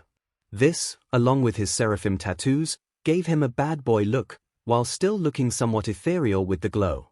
Is it catching a peek if you leave your door open? Nice try, but I only date men who impress me. And while you may look attractive, you haven't done anything yet to show me there's more to you than looks. Good luck with that, Green Day. Miruko took the teasing in stride, anyway. Years of Hawks calling her out for all of her crushes on all the other top heroes, and then being disappointed when meeting them, had left her resilient to such simple words. Anyway, catch some shut-eye. Something tells me there will be quite a bit of action tomorrow. Sweet dreams, and with that, Miruko walked away, leaving Midoriya flustered at her tone. Hearing it from Mema Moxie was one thing, but someone like Miruko. I'm gonna have to call Gage and Tina about this. But for now, sleep. And Midoriya passed out, healing from his bruises at a moderate rate. The next day, okay, the hero killer is attacking in alleys, warehouses, and backroads. We're gonna be traveling through them, so try to follow at a distance so you don't end up a hostage. Keep up, Vault Hunter. Miruko barely got off the train before her battle thirst took over and she was off on the prowl, with Midoriya following behind. Thankfully he was used to stalking targets for long distances, so keeping up was easy. 30 minutes into their hunt, a scream was heard a few alleys over. Miruko leapt to the roofs and dashed in its direction. Upon their arrival, they saw a masked noseless man standing over another hero, native, lifting a sword. Smirking, Miruko let herself drop down towards the killer silently, before twisting and delivering a solid kick into the man's ribs from behind. She landed on her feet while the killer was knocked down the alley. Standing up, the killer glared at who attacked him, before a sick twisted smile cracked across his face.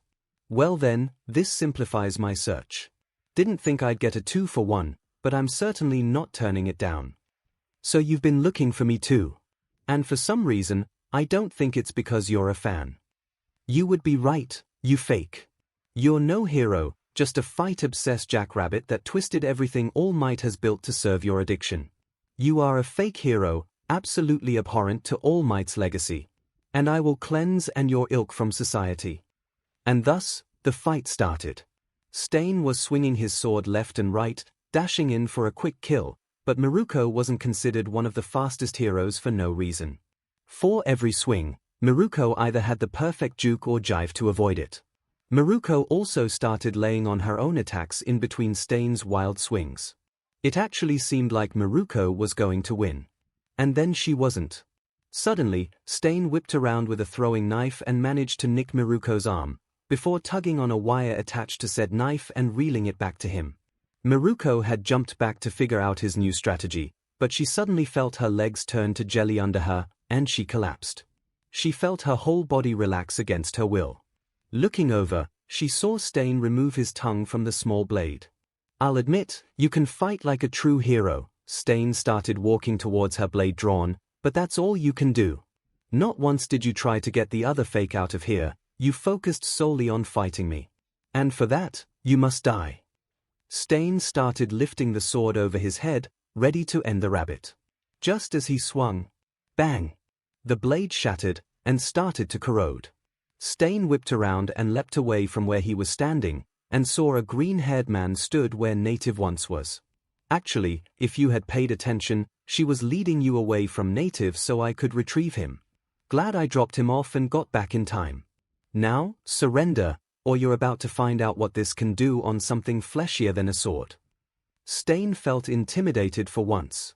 He saw no hesitation in the young man's eyes. If he wasn't careful, this would be very painful. Good. A hero should have no hesitation if it's for saving someone. Do you think you can stop me? I recognize you. You were at the sports festival. You are the one who saved the day, after Endeavor's brat got off with no consequences. You could be a true hero. But, if you stand in my way, I will have to cut you down like the rest. Stain hunched over. You just love to hear your own voice, don't you? You don't belong in this world, monster. Trust me, I would know. But enough talk, have at thee. Stain tried to burst forward, but had to roll to dodge the first shot. Then the next. And the next. This went on for 5 minutes. Why bang won't bang, you bang stop bang dodging. Stain had tried to use his spare throwing knives, but each were shot out of the air. All Stain could think was, this will last forever. I'm too fast to hit, but he's too far out of range for me to hit. All Midoriya could think was, I'm done holding back. Midoriya suddenly launched forward, throwing Stain off guard. And then Midoriya's arm glowed, and 6 spectral arms appeared behind him. Dodge this you Waluigi Voldemort looking BSD. And Stain went through a wall. Solid brick. And through a table, before crashing into a bar. As he got up, he hit a SWCH while trying to regain his senses. And the place was lit up in pink and violet, as music started playing. Till death do us part, but we're already past that phase. This is a brand new start, and I think I deserve some praise for the way that Midoriya leapt in and was stunned by the sight. 𝐴𝐴 seriously. Indeed, the metal poles, smell of booze and desperation, and glitter everywhere proved it to be a 𝐴𝐴. Stain stood up from the remains of the bar, head pounding from the impact and music, and glared at Midoriya. The location doesn't matter, I will continue my mission, and Stain leapt back into the fight. Thankfully the place was evacuated as soon as gunshot was heard behind the building, otherwise Midoriya would have had to worry about civilians. Midoriya jumped back into the fight as the bass dropped. Just concede and give in to your inner demons again. Midoriya swapped to an SMG, incendiary, and opened fire. Stain got hit in his arm, but ducked away from the rest. The other bullets fired managed to hit the bar and set alight the spilled alcohol. The entire bar area was set on fire, setting off a blue and violet glow. At least it was atmospheric. Midoriya jumped back to avoid another throwing knife, and felt the pole behind him. Struck with an idea, Midoriya jumped onto the pole and wrapped his legs around it. Letting go with his hand and falling back, Midoriya pulled out another SMG, shock type, and turned it to the side and started firing. Now, Midoriya started shooting at Stain, resembling a very deadly Beyblade as he spun and unleashed a real-life bullet hell. Stain tried to dodge, but couldn't miss every bullet. He quickly had burns and shocks all over his arms, legs and body. Realizing he had to get the boy off the pole, Stain threw his knife and hit the top of the pole, severing it. As Midoriya started to fall, Stain launched himself in the air to finish him, but Midoriya let go of his shotgun, let it burst into pixels, and grabbed the pole. Landing on his feet, Midoriya pointed the sharp end of the pole at Stain as he fell.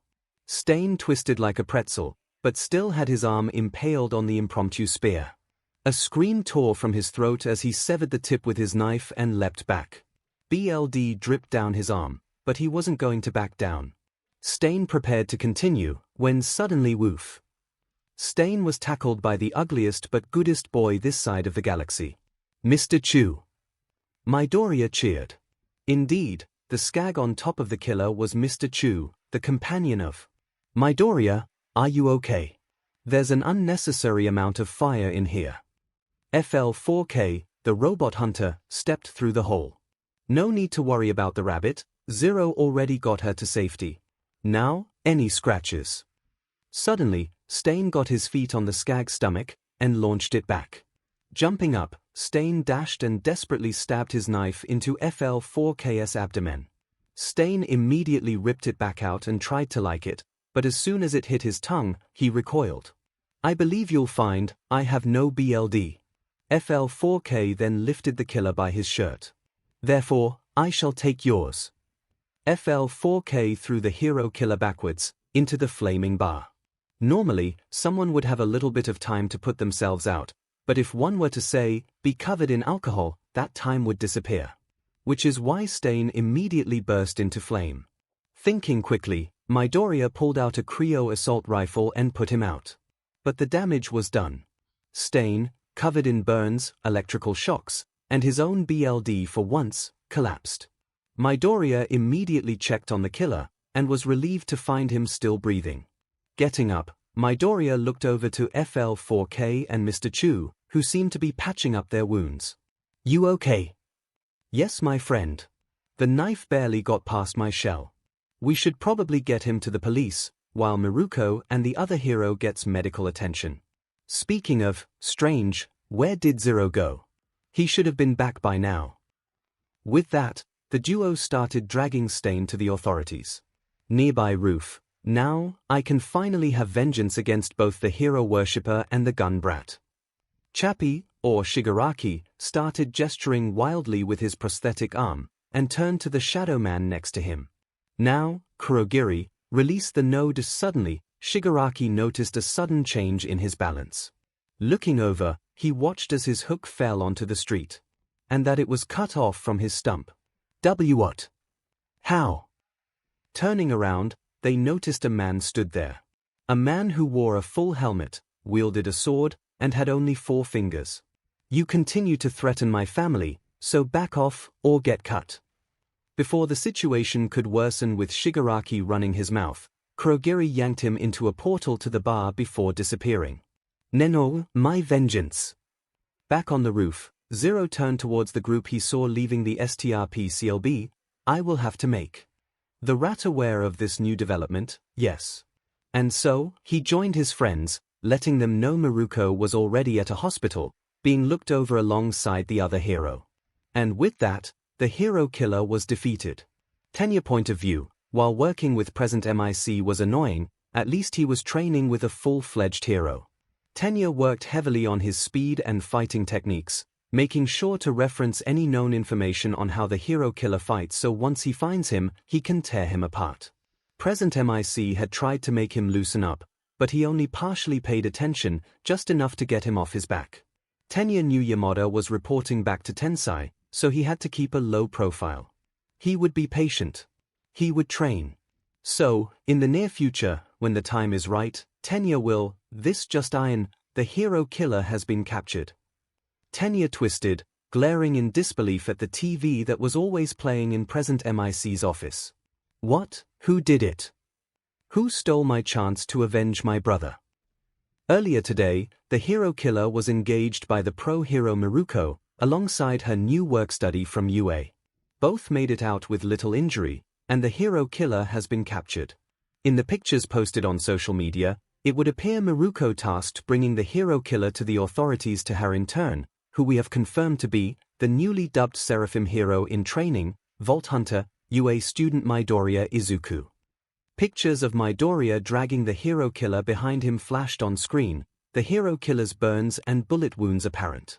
Tenya felt his whole body tense as his heart dropped. His vengeance, stolen. By Midoriya. Present MIC had his jaw hanging, sunglasses sliding down his nostril-less nose, eyes glued to the screen. He was absolutely flabbergasted. Blown away. Wig snatched. Looking over, he saw Tenya lock up, and hoped beyond all that it was just shock. Yamada felt his own heart jump in his throat. If the hero killer was captured, then that means that maybe, if they were fast enough. Yamada whipped out his cell phone, and dialed up the hospital. Principal's office. Lilith felt her head swimming. Why was she learning this world's history? She never even learned her OWN world's history. All she needed to know was not to kill the villains unless there's no other option to save lives, shoot villains and not civilians, and save people first. Normal hero stuff. So why did she need to know when the Edo PRD ended? Nezu must have been messing with her on purpose now. Speaking of Nezu, the weird mammal and at this point, that could even be a lie was watching his laptop when he suddenly started cackling and shaking like he was sat on an old washer. Lilith had long since linked this sound to immediate danger, but decided to ask anyway. Sue, anything new? Still cackling, Nezu turned the screen around and showed her the news clip. Hey, nice. Glad to see he's keeping busy. Anyway, what's next on the schedule? Hero Commission. Hawks was walking down the hallway after delivering another report, when an agent yelled to him, gesturing him closer. Chewing on another chicken wing, he walked over, and looked at the tablet that was shoved in his face. As he watched, his jaw dropped, along with his chicken wing hitting the floor. The agent got his attention again. Kigo, we have a new assignment for you. Get this kid under your wing, one way or another. We need this kind of power and popularity on our side. Hawks nodded vacantly before wandering off to his room. Midoriya helped defeat the hero killer. He had his doubts about Rumi's involvement, as he had had doubts she could beat the hero killer. And if she had played a role, she would have dragged him there herself. So Midoriya most likely took down the killer. And now the commission was interested. That was never good. Sanctuary, Ray was actually having a good time. It took a while to get used to the raiders, but most of them was content to sit around and do nothing as long as the booze kept coming. And any that tried their luck, ended up facing Moxie. Speaking of Moxie, she was beyond grateful. Moxie always made sure to be close enough in case something happened, but always kept distance when Ray couldn't handle being around people. She also kept her informed as to what was happening on the other side, which Ray knew she would have to go back to soon for the trial. But for now, she was happy. She had made friends among those who stayed in Sanctuary, and bonded well with Wainwright and Hammerlock. They had so many stories to tell, and Ray was always a fantastic listener. They spent time together regularly, which was priceless to her as her lack of contact with other people left her craving interaction, even if it could be overwhelming. Hey Sugar, just got an update from Lil on our boy. Apparently Izuku just defeated the hero killer. I knew he was going places. Moxie was leaned over the counter showing what looked like some kind of news article which showed the green-haired young man dragging the killer behind him like a sack of potatoes. Ray's heart warmed at how Moxie fawned over him like a proud mother. Her face also warmed, as leaning over the bar caused Moxie's clothing to reveal a little more than usual. She had to figure out these feelings soon. Was she just blowing up her feelings for the woman who went above and beyond to help her, or was she? She calmed herself, and decided to think about it after the trial. Down the rabbit hole, Rumi was sitting on her hospital bed, getting ready to be discharged. After that weird ninja guy dropped her off, the doctors ran a bunch of tests to see why she was paralyzed.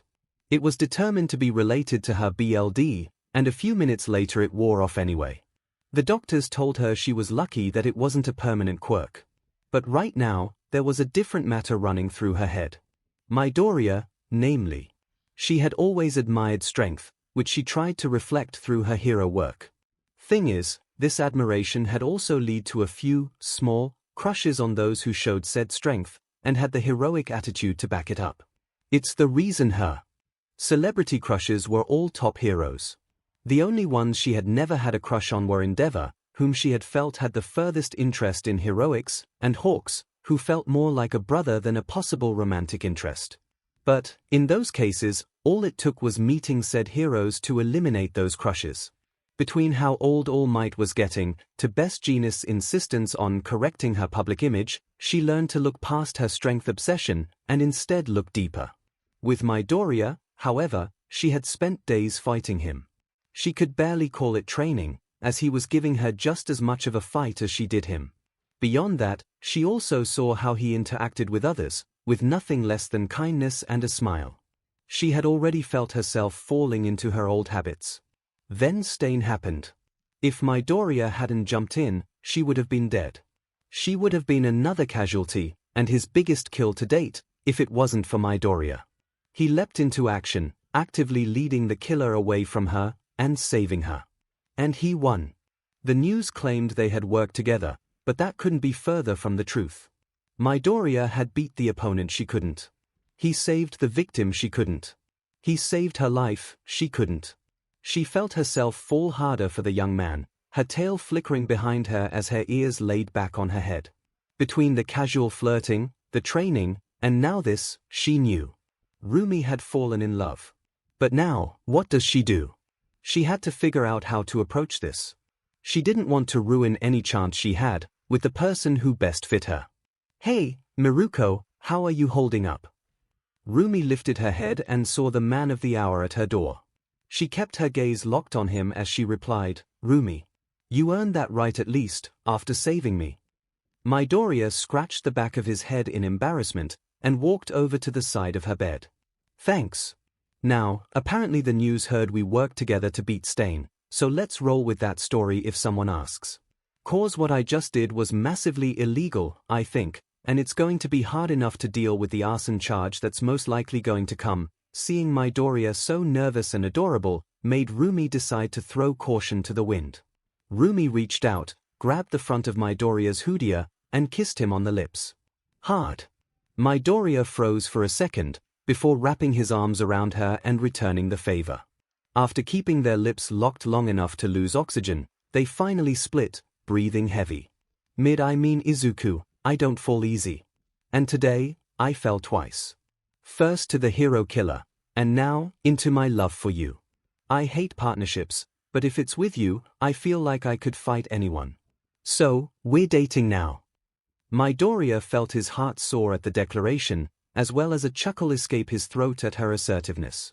Alright, I would love to date you, but I got to let you know something first. If you want to forget this and me after hearing it, I don't blame you. Shrub, you could tell me you have 9 toes and 3 balls and I wouldn't change my mind at all. You can't faze me. Laughing more before becoming serious, Midoriya looked Rumi in the eye. Have you ever heard of polyamory? Rumi nodded. I would hope so, because I am as well. Midoriya's eyes widened. You think these ears are just for show? I heard you talking to your girlfriends this morning. Rumi then leaned in closer, and I heard all about how they would love my legs. Midoriya blushed and paled at the same time. Something instinctively whispered in the back of his mind, I'm in danger. And he certainly wouldn't mind facing this peril, head on. Point of view change, one more time. Zero sat on the roof across from a bar in the derelict part of Kamino with 2 others. His friend Mordecai, as well as the enigmatic hobo hero Eraserhead. This is the place. Why aren't we storming it? Said Hero asked, watching as the place seemed to have a handful of visitors, most of which were wanted for various vicious crimes. Apparently Zero had met the leader again, chopped off his prosthetic, and managed to put a tracker on his biosignature using his echo. We gotta stake out the place for the real leader. No way Chappie is the real leader. Only someone well-known, or stupid powerful could get a group like this together. Mordecai answered as Eraserhead nodded. Zero recorded footage until he got enough to prove the villains were in there. Turning and nodding to the group, the 3 left the area as stealthily as they could. They may not be able to strike now, but soon. Soon Eraserhead will exact vengeance on the monsters that dare attack his kids. And he will show them the same amount of mercy they offered during their attack. Gunhead's agency, 𝐒𝐭𝐻𝐿 stumbled back into her room after a long day of pushing herself, while holding back. She had to keep a tight lid on Blackwhip, as most of her training with Gunhead involved fighting hand-to-hand, and launching a knife at the speed of a fastball because a tentacle sprouted from her palm at top speed would be trouble. Laying herself on her bed, 𝐒𝐭𝐻𝐿 pulled her phone out, and looked at the date. Today was the final day of internships, tomorrow class started again. While she wasn't looking forward to schoolwork again, she could appreciate a breather. That, and she was excited to speak to Midoriya as soon as possible.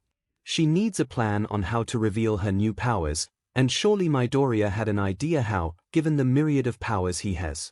And speaking of Midoriya, 𝐒𝐿 popped onto Chirpa, her favorite social media, and looked up a new hashtag that had appeared after the Stain incident, #VaultHunter. People were cataloging all the activities of the hero who had brought in the hero killer, and while nothing was as big as his first act, people were falling for the new hero fast. He was just so pure, and always willing to help, and the public ate that up. Just today, there were several pictures of him helping little old ladies, takes pics with children, one of him clotheslining a strange masked guy in red and black carrying illegal katanas, and even one of him helping a kitten out of a tree. As 𝐒𝐿 scrolled, she felt her cheeks begin to heat up. Before, she would have been completely clueless as to what this feeling in her chest is. However, now, somebody caught the Louvre bug. Her personal peanut gallery made her well aware of anything even remotely embarrassing. Simmer down, 4th, just because your quirk is mainly empathetic, doesn't mean you can tease her. Unless you would like 1 through 3 to reveal all the embarrassing stuff you did. 6 stated, as 4 shut down in terror. Ah yes, finally silence. Wait, I got embarrassing stories on you too, so Naya. It was nice while it lasted. Your training has done well, despite us having to put our quirk training on hold. Although, restraint is also something best practiced as well. Either way, you seem to have gotten stronger, and now you can actually throw a punch. Soon, you will need to reveal your abilities, but for now, rest. We are proud of you. The voice of one echoed through her head, drowning out the other voices for now. As she put her phone down, and readied for bed, 𝐒𝐿 could only wonder, how am I gonna ask Midoriya for help? Then she fell asleep.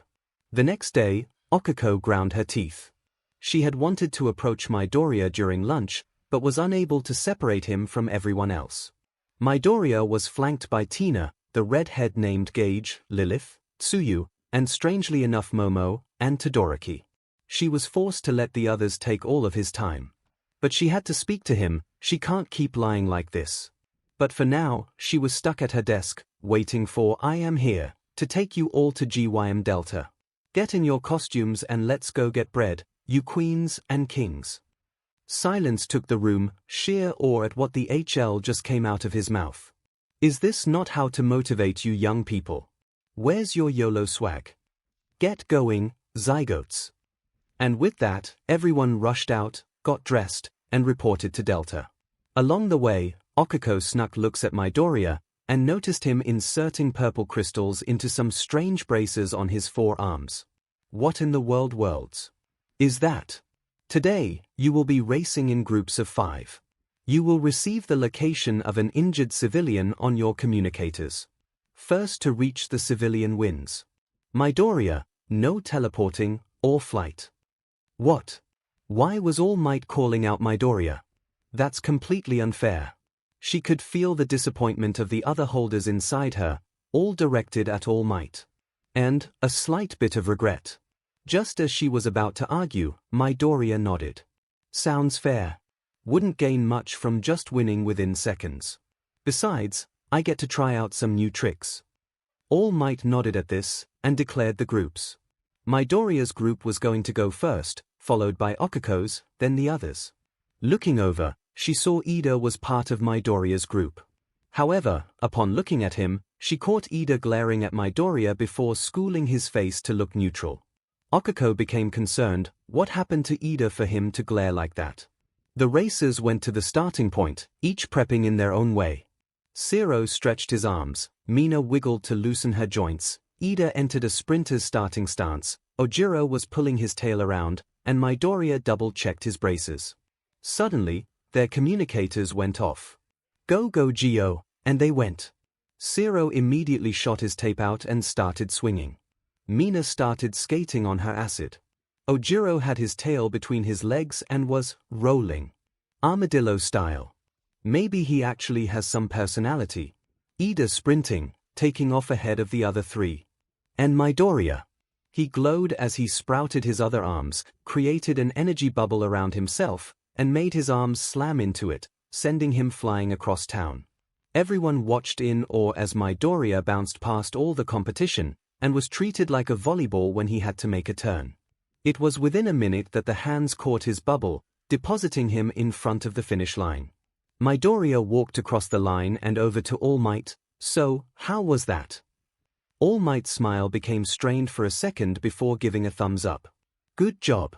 Go join your classmates. Midoriya did just that, and watched as the others arrived several minutes later. Ida arrived first, looking absolutely livid before returning to neutral, and was followed by the others. The next group was called, and 𝐒𝐴 realized she had to pretend she was trying her best. She pretended to touch her arm, making the others think she was negating her own gravity.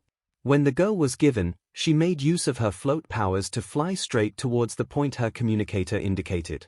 She was quickly arriving at the finish line, when she realized she had no way of pretending to get down with her quirk.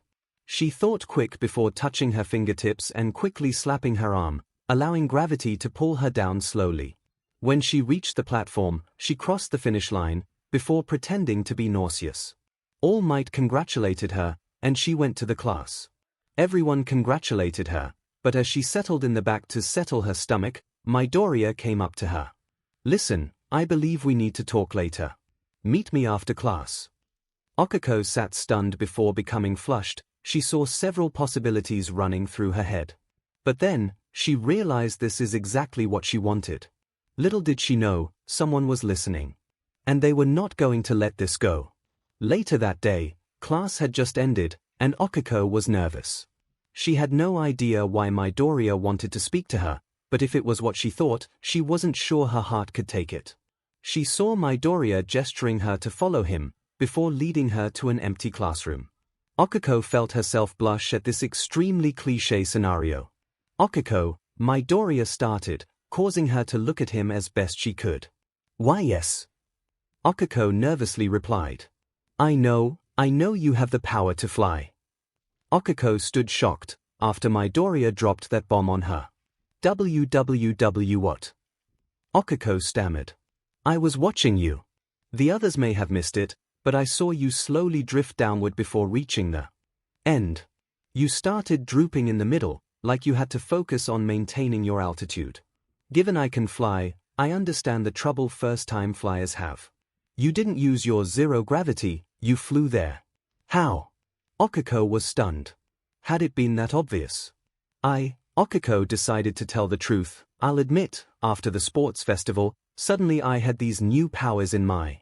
I can fly, create energy WHPS, use super strength, and make fire. I was actually going to approach you about this, because you got a lot of powers too, and I figured you might know how to approach this. 𝐒𝐭𝐴 looked up at him, hoping that giving him her infamous puppy eyes would have him help her. Midoriya thought for a moment, before responding. Alright, I understand. You suddenly got powers, and want to come out to the rest of us. First off, do you have consistent control of your powers? 𝐒𝐴 shook her head. I got an idea of what to do. First, we need to tell 𝐈𝐴𝐽. If we are going to get you help controlling your powers, he will be invaluable. Then, we inform the class. They will be in hero class with us, so they would learn rather quickly if you wanted to actually use them. And finally, I'm going to train you. 𝐒𝐴 looked at him confused at that last bit, so he decided to explain. I understand better than anyone what it's like to suddenly get new powers. Thankfully, I had Lilith, Tannis, Maya, and Amora to teach me how to use most of my powers. But you don't have those kind of people around. So I will take that role. I'll help you, so you can become the best hero you can be. So, it's a deal then. Midoriya stuck his hand out to her. And she couldn't resist, and hugged him instead. Thank you, thank you, thank you. I was so nervous about talking to you about this. So, we'll tell the class and teachers, and you can train me a couple days a week. 𝐒𝐴 babbled excitedly before realizing her position and let go, jumping back halfway across the room. So, thank you 𝐒𝐽𝐽 talk to you tomorrow. And with that, she dashed out of the room.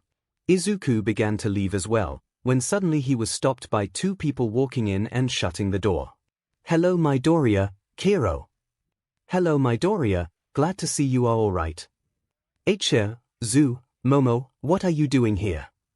Izuku asked, the nervous one this time. That depends on how you answer this next question. Did you just ask 𝐒𝐴 out? Kiro. Midoriya's brain blue screened. Hard. Then, upon rebooting, what? No, we weren't talking about that. We needed to talk about something else. Midoriya quickly defended himself. From her reaction, that is surprising, but if it is as personal as it seems, then we will not pry. Momo accepted what was said. I understand, Kiro, and now we can get to why we are here. Will you go out with us? Ah yes, the rare double mental blue screen. Rebooting. Reboot failed. Rebooting attempt. Wait, what? You're interested in ME? Midoriya freaked out, despite knowing his girlfriends would be okay with it. Suddenly having 3 more girlfriends in the span of a week was blowing his mind. Yes, Kiro. You're heroic, strong, smart, good-looking. I'm surprised you're not regularly approached. Kiro. Zu explained. Momo followed up. Indeed, normally I would have danced around my feelings, but my time with Mordecai-sensei taught me that when you have a shot, you have to take it. So, will you date us? Midoriya swallowed. How did you two end up coming to me together? We actually discussed it at length the other day, before internships. I was curious as to what polyamory is, as Tina had mentioned it once during one of her attempts to make me make her more powerful explosives. I went to Zu and Jiru, as they appear to be the most upfront with information. While Jiru freaked out, Zu explained it to me, and we swapped numbers if I had more questions. Momo began. Kiro, she had a few, but we kept talking, and eventually I asked why she wanted to know. After some topic hopping, she finally admitted to liking you. I already liked you from the USJ, but the sports festival sealed it. We agreed to try to confess to you, then I noticed you wanted to speak to 𝐒𝐴, so in case it was a confession, we wanted to join. So, will you date us, Kiro? Zu finished the explanation, and the two stared at him in anticipation. Midoriya took a deep breath. I would be honored to go out with you too, if you don't mind the others. Of course not. Why else would we ask, Izuku? Momo came up to his left and hugged him tightly. Kiro, I was worried you might not want me to join, given my mutation, Aizu. Zu joined the hug on his other side. If I discriminated based on something like that, I'm like 99% sure Rumi would beat it out of me. I'll accept you no matter what, 𝐬. 𝐬 hugged him tighter in response, which made Izuku feel Momo on his other side, and gave him a good impression of how well endowed she is, which overloaded his brain, giving him his third blue screen of the day. Rebooting. Reboot failed. Rebooting. Reboot failed. Shutting down. And Midoriya passed out in their arms, making the two girls giggle before taking him to the nurse's office. Principal's office, 𝐒𝐫 chuckled, having watched the tooth-rottingly sweet scene, before contemplating what he just learned. So, One for All indeed found a new host. And one that seems to be a good choice. But, how will Yagi react? I will have to have him locked in here with me when I tell him. Perhaps Aizawa may be able to help as well. Oh well, this is going to be very entertaining. And 𝐒𝐫 began to cackle. It was the next day, and Okiko was scared. Midoriya was nice enough to speak to 𝐒𝐫 and Aizawa before classes, and they gave the okay to use the free PRD to tell the class. Midoriya mentioned 𝐒𝐫 smiling sadistically when he walked in, and Aizawa giving a soulful sigh, and then they gave the okay. 𝐒𝐫 did say Aizawa had to stay with him for a meeting, but can be caught up later. The day seemed to flash by until it was just about time for the announcement, and then it slowed to a crawl. It was so visceral that Okiko was tempted to say it was another new ability, except the director's commentary crew in her head weren't screaming 𝐒𝐴 Warudo, Muda Muda, and WIY. Freaking meme lords. The bell finally rung announcing their free PRD, and Okiko stood up. Walking towards the front of the class, she saw all eyes turn to her. Stepping to the front of the class, she turned around to see a sea of curious gazes staring at her, and one green boy in the back giving her thumbs up for encouragement. Stealing her nerves, Okiko started, Hello. I have an announcement to make, and it's really important. I don't want any of you judging me until the end, okay? Okiko rushed near the end, the pressure building within. Seeing the class nod, she took a deep breath. I have multiple quirks now. A beat of silence. A bar of silence. An entire concert of silence. At least, that's what it felt like before all HL broke loose. What? The class was screaming at her. If it wasn't for Midoriya's reassuring looks, Okiko would be tempted to claim it was a prank and hide for the rest of her life. But no, she had to be strong. For her friends. For her parents. For Midoriya. Wait, when did she stop thinking of Midoriya as just a friend? Shaking off that for later, Okiko looked out amongst the crowd. The class, seeing her determined face and still scared of whatever possessed her before the sports festival, went quiet. During the sports festival, I suddenly developed a headache and passed out. Upon waking up, I found I have new quirks. Everyone was enraptured by her words. So far, I can float, summon black WHPS, and can use fire. The second she said fire, and saw Todoroki's eyes flash with realization, Okiko knew who the previous wielder was. Deciding to keep that secret realization close to her chest, Okiko continued, So, for help with my new abilities, I will be training with Midoriya regularly. If I were to face any of you in a fight, I would be too worried holding back that it wouldn't help anyone. So, until I get this under wraps, I will be spending heroics classes training with him and our counselors. Thank you for listening. And Okiko walked back to, and sat down in her desk. The class was staring at her as she felt a large weight lift of her shoulders. Then she looked down and realized she was hovering just out of her seat. Dropping back down while blushing, Okiko took in her victory. As a certain group of brain squatters started singing an old cartoon song about a sponge or something from pre-quirk days, she looked over at Midoriya who smiled at her, and she returned it. With him by her side, she felt like she was on cloud 9. And she was hovering again. Darn it. Meanwhile in the principal's office, Hello Yagi, please, join us. 𝐒𝐫 greeted the Skeletor look-alike as he slowly wandered in. Yagi looked around, and saw 𝐒𝐫 sat behind his desk, with Aizawa to the principal's right. What is it that you need today, sir? I have issues to deal with, between the return of him, and finding out what happened to young Todoroki's quirk. Indeed, 𝐼𝐺𝐻 had been spending the time since the sports festival trying to find what happened to One for All. With it being the only quirk that couldn't be stolen, if AFO returned, the only way to beat him would be the sacred torch, which he used to do the equivalent of lighting an already burning building on fire, but no one could convince him otherwise. Nothing much at all, 𝐼𝐺𝐻.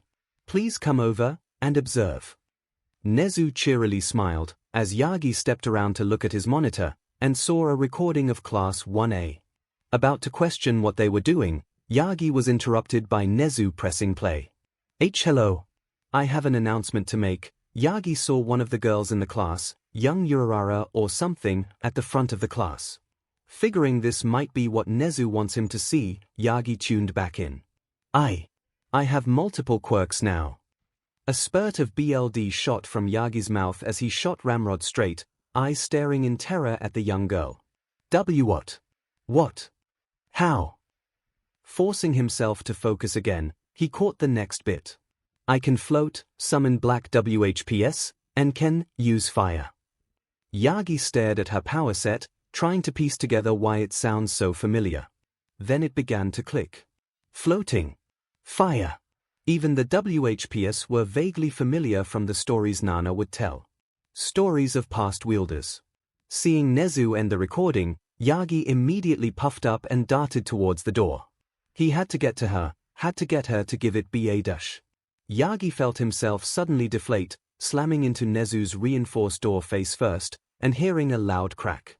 𝐼𝐺𝐻 crumbled in front of the door, clutching his face, seeing BLD dripped from his face, for once from his now broken nose and not his mouth, and he turned to look at the occupants left in the room. 𝐒𝐻𝐻, looking down at him in disappointment. And 𝐼𝐵, with glowing eyes set in a glare. 𝐼𝐵, what are you doing? I need to go get the girl. 𝐼𝐺𝐻 stood back up, but was still unable to buff up as 𝐼𝐵 kept his glare.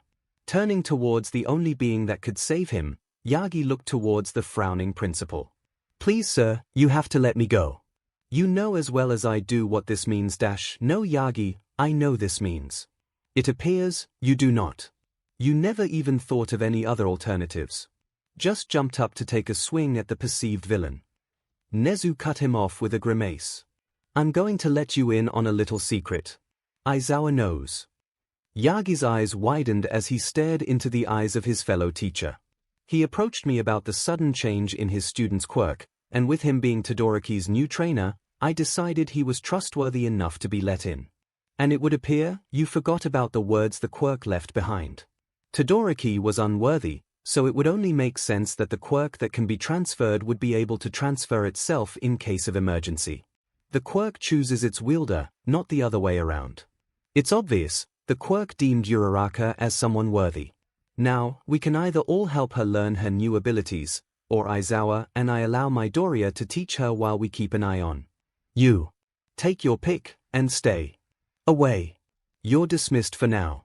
The door swung open, and 𝐼𝐺𝐻 scrambled out of sight of the quirk-cancelling hero. As he turned to leave, his mind also turned to what 𝐒𝐻𝐻 insinuated. If OFA can choose a wielder, why that girl? Why not young Ida, or Kirishima? Why not just return to me? Am I no longer considered worthy? 𝐼𝐺𝐻 left the school, mind a torrent of thought. He realized that a piece of his mentor, something he treasured dearly, had been given away in a moment of panic. A moment built entirely upon loose, if not even incoherent fears. He doubted not only the smartest being in the entire eastern side of the world, but also his best friend, a literal lie detector. He could not believe himself in this moment. 𝐼𝐺𝐻 paused in front of the gates, and made a decision. He was going to put this behind him, and work to be a decent teacher. His time could only last so long, after all. And speaking of time, 𝐼𝐺𝐻 knew just who to call to help him not only teach, but ensure that OFA's new holder was going down the right path. As he started walking again, 𝐼𝐺𝐻 reached into his pocket, and pulled out a cell phone. He dialed a number he knew would still be active, and waited as it rang. Then, the other end answered. Hello, I believe it's time we sat down and had an honest talk. Endeavor sat in the courtroom, bound to a wheelchair, fuming. Not literally as he normally would, due to the quirk restraining HNDCFFS that left his arms attached to the wheelchair, but that only increased his rage. He watched as everyone he had paid to remain silent testified against him. Even the Hero Commission, who he had thought would back him up, let the people know of his damage numbers and the amount of burned civilians he was responsible for.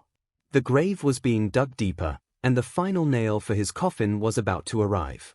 From the evidence so far, we have grounds to not only revoke his license, but also send him to jail for a long time. The judge stated. However, it would be remiss if we left out the latest incident. The attack at the mental hospital. For this reason, the court will now call Todoroki Ray to the witness stand. The door opened, and in walked 4 people. In the middle was Ray herself, looking in any direction but at the defendant. At either side of her was an odd pair, as a tanned man with glasses, fantastic mustache, and a prosthetic arm walked on her left, and a semi-pale man with slicked-back graying hair, a goatee, and a glare leveled at the former hero walked to her right. Taking up the rear was a woman that the crowd recognized from the sports festival, walking with confidence that seemed to assure the woman in front of her. Ray stepped away from the group and walked to the stand. "Do you swear to tell the truth, the whole truth, and nothing but the truth?" "I do." Ray was sworn in, and the plaintiff's lawyer stepped out to begin the examination. "Hello, miss, would it be okay to ask you a few questions?" Ray voiced her agreement, and they started. "Miss, would you please state what you recall of your first meeting with the accused?" Ray took a deep breath and started. "We met shortly after I graduated college. I had hoped to become a teacher, but my parents did not approve of my choice, stating I should have either been a hero or married rich. One day, I came home to find my parents waiting for me, saying they had found a suitor for me, and he was coming by to pick me up. It was only then I realized all my stuff was packed next to them." Ray teared up at the memory, before continuing. "After he picked me up, he took me back to his house and locked me away. He never let me on the phone or computer, and if I wasn't cooking or cleaning, he would," Ray let a few tears slip, "he would heat his hands and give me minor burns. Nothing that could scar, but enough to cause pain. And if he was particularly displeased, he would lock me into a freezer room he kept to help cool off after using his quirk. He would leave me for hours, and my quirk would cause me to freeze even faster." The crowd and judge sat there in horror at her treatment. But Ray wasn't done. After our marriage, which was nothing more than a signed contract, he started to demand children. And it didn't matter if I said no, he always got what he wanted. He would chain me up for hours and leave me there to ensure I did nothing to endanger the baby. From that, 4 children was born. Tuiya, Fuyumi, Natsuo, and Shoto. Ray fell silent after that, and everyone absorbed what she said. Quirk marriage, domestic abuse, and, dear Lord. Even the lawyer could only just keep himself from feeling ill. I believe that's enough with that question. Now, what led to, and happened during, your stay in the mental ward? The lawyer asked. Ray recounted the night of her mental break, then continued. After that, I was brought in an unmarked van to the ward, bound and fled before going in. At first I tried begging, screaming, anything to save my children from 𝐒𝐻𝐺, but I realized the room was soundproofed. I broke down crying. When meals came, I noticed afterward they were making me tired, listless, and numb. They were slipping medication into my food to prevent me from escaping. After that, I barely ate, only taking enough to survive, and I developed a resistance to the medication. I stayed there for years like that, isolated by the random nurse who would chat. Until recently. Yes, now we get to the incident that got us here. In your own words, what happened the day you got out? The lawyer probed. I was there when 𝐒𝐻𝐺 walked in, slamming the door. He started talking about the sports festival, and I thought he was going to brag about the quirk he wanted winning. Then he told me it was broken, and I had failed him again. I tried to back away, but he grabbed me. I was terrified he was going to take me out just to tie me up and try for another quirk. Thankfully, that wasn't his plan. He had found someone with a better quirk, and planned to break and use them like he did with me. He said all he needed to do was eliminate me. He planned to frame it as I had escaped and attacked our children, and he would kill me. At that point, I couldn't bring myself to resist. My life was either going to be spent in solitude, or ended by him. And I couldn't see which was worse. The audience teared up. It was one thing to know that it goes on, but to actually hear from a survivor was something else entirely. But then a smile slipped onto Ray's face. But then, they came. Apparently 𝐿 had slammed the door so hard it broke and the door was left open. His yelling was heard down the hall, which caught the attention of two people. The woman, Maya, recorded the latter half of his rant, which you all watched earlier. And 𝐿 attacked her. Thankfully her friend is fireproof, and he took 𝐿 into the room next to mine, and Maya ran with me. Soon Krieg, the man, joined us, not a scratch on him. They took me to meet with Principal 𝐒𝐻𝐿, who had me stay with allies of his, 3 of which came with me today. And that is what happened, Your Honor. Everyone sat silently, until the lawyer cleared his throat. The prosecution has no more questions, Your Honor. The judge nodded as the lawyer stepped back. Does the defense wish to cross-examine? Endeavor's glare is what made the now sweating lawyer agree. All right, Miss Todoroki, are you sure that these events happened as you said? Surely after having spent so long in mental health programs, there must be some lasting effects. The lawyer stammered as he asked, but before Ray could respond, one of the officers to the side stepped forward. If I may, Your Honor, we have a psychiatric evaluation done by a neutral third party. They state the only concerns they have found is touch starvation, survivor's guilt from her children's treatment, and PTSD. There are no concerns otherwise. The judge nodded, aloud. Any other questions from the defense? No, Your Honor, we rest our case. The lawyer knew there was no winning this, and hated situations like this. He always hated defending those he knew was guilty. His quirk made him a great defense lawyer, as it allowed him to know who's guilty or not if they were directly accused. He knew Endeavor was guilty, but his firm made him take the case. The money couldn't be passed up. Endeavor glared at his lawyer, the useless penny pincher. First the hospital turned on him, then his subordinates were useless, and even the Hero Commission turned on him. He had only one recourse left, and he hoped that he did not fail him as well. I believe we have heard enough. Todoroki 𝐿, for the crimes of property damage, manslaughter, intentional misuse of a quirk license, fraud, quirk marriage, domestic violence, and abuse of minors, you are judged guilty. You will lose your hero license, your marriage annulled, and will go to Tartarus, 100-year sentence. This suit has been settled. The judge finished by banging his gavel. And then all hell broke loose. Suddenly, a man in the audience jumped up, revealed his index finger was a gun barrel, took aim, and fired. The guards jumped in front of the judge. But that wasn't where he was aiming. The bullet flew at Ray. Putting her arms up, the bullet struck, but bounced off a wall of light, and Ray's watch flashed red. The guards jumped on the attacker who was about to turn on the judge, and knocked him out. As everyone was panicking, a voice rang through the courtroom. I'm gonna tear your arms off and shove one down your throat and the other up your ass. Nobody's hurting that poor girl again, you lily-livered BSE. One of Ray's SRs had leapt up, ready to storm over to the attempted shooter, with another SRE flexing his mechanical hand next to him. Language honey, but I completely agree with the sentiment. If the guards weren't closer, they would have carried through with said threat. The third SRE was over comforting Ray, who was shaking. Don't worry sugar, I'm here, nobody is gonna hurt. Why? Moxie held the woman as she shivered. Finally, Endeavor's patient snapped. Are you serious? Am I surrounded by idiots? First the hospital staff, then the incompetent cops, the commission, and now even the assassin. How can I not find anyone worthwhile? The useless BH should be long dead. The ranting was cut off by a punch knocking him out, the source of which turned to the judge. Many apologies, Your Honor. We already lost enough brain cells listening to his blathering, and I wasn't in the mood to lose more to this sorry excuse of a person. The man with glasses bowed to the judge, who simply nodded in thanks.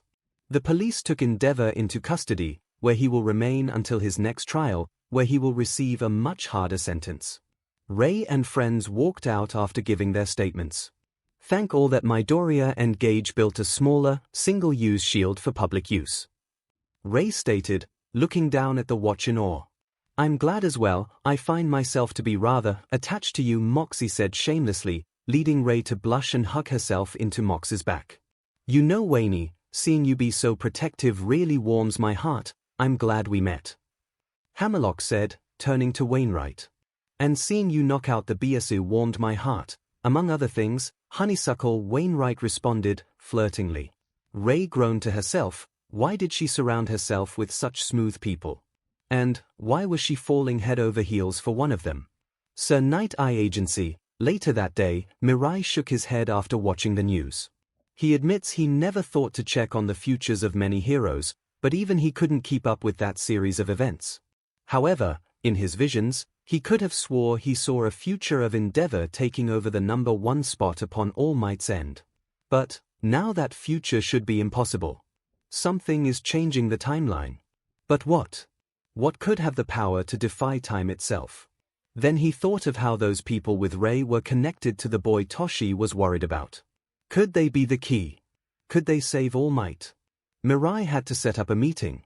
To save his best friend. Midoriya was confused by the intercom asking him to step into the principal's office when he walked in the next morning. Shrugging at his friends and girlfriends as if to say I ain't been here a minute, he walked out of the room towards the office. As the door swung open, Midoriya saw the principal sitting at his desk, and across from him sat Lilith, and a green-haired man with blonde streaks. Welcome Midoriya, let me introduce you to our guest, Sir Night Eye. He was rather insistent on meeting you as soon as possible. I was already going to talk to you about something, but why not kill two birds with one stone? Sir, if you will, Nezu introduced the guest, who turned and gave Midoriya an appraising look. Hello sir, nice to meet you, my name is Midoriya Izuku. Why did you want to meet with me? Hello young man, I was wanting to meet with you to see about using my quirk on you, and to ask a favor. I have a future sight quirk, and I wanted to see about checking yours, which would help a friend of mine settle something. And for my own curiosity as well. Would you consent to my quirk usage? Sir was trying to be as polite as possible, as he already knew this young man held more power than him. Future sight can only help if the attack was avoidable, and bullets are pretty hard to avoid. Sure, I guess. What do you need to do?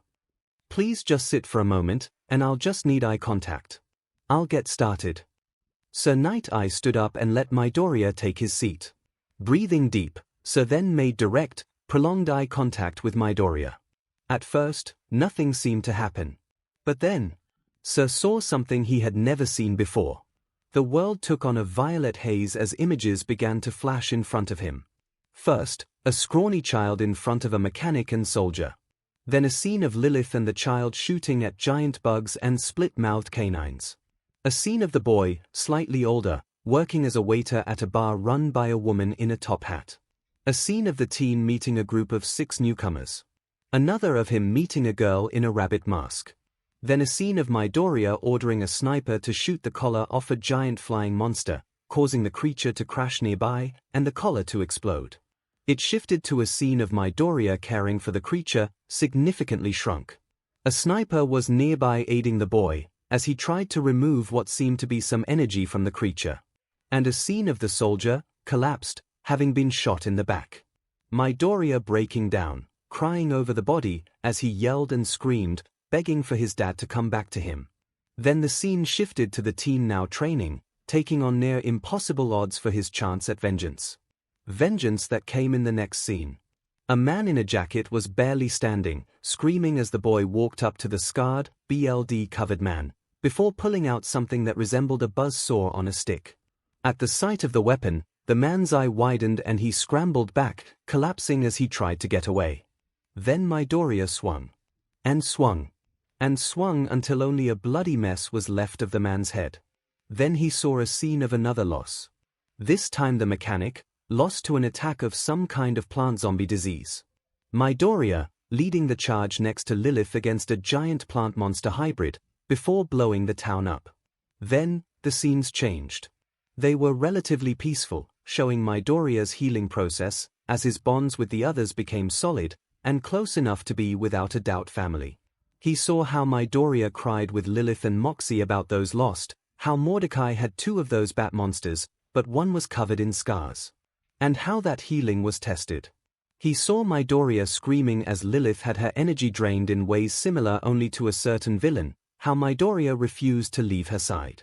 He saw how a young man held a blue-haired woman and seemed to start draining her when a bullet tore through his head, causing the woman to collapse.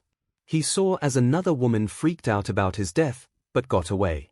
Then he saw the woman, hovering in place with rocks levitated overhead, about to crush Lilith, the blue-haired woman, and a tween, when another bullet went through her head, and her body was crushed under her boulders. He saw how they received a message from a short and stout man, who met with them on some purple jungle planet, who helped them fight off an army of soldiers with elemental weapons. Then, he saw the completion of a machine with a giant lens with the words fast travel. And suddenly Sir collapsed to the ground, as violet light shone out of his eyes.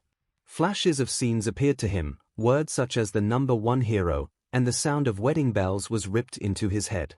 Then, a final scene, of Midoriya stood in front of a giant arch, as a familiar purple light shone through it.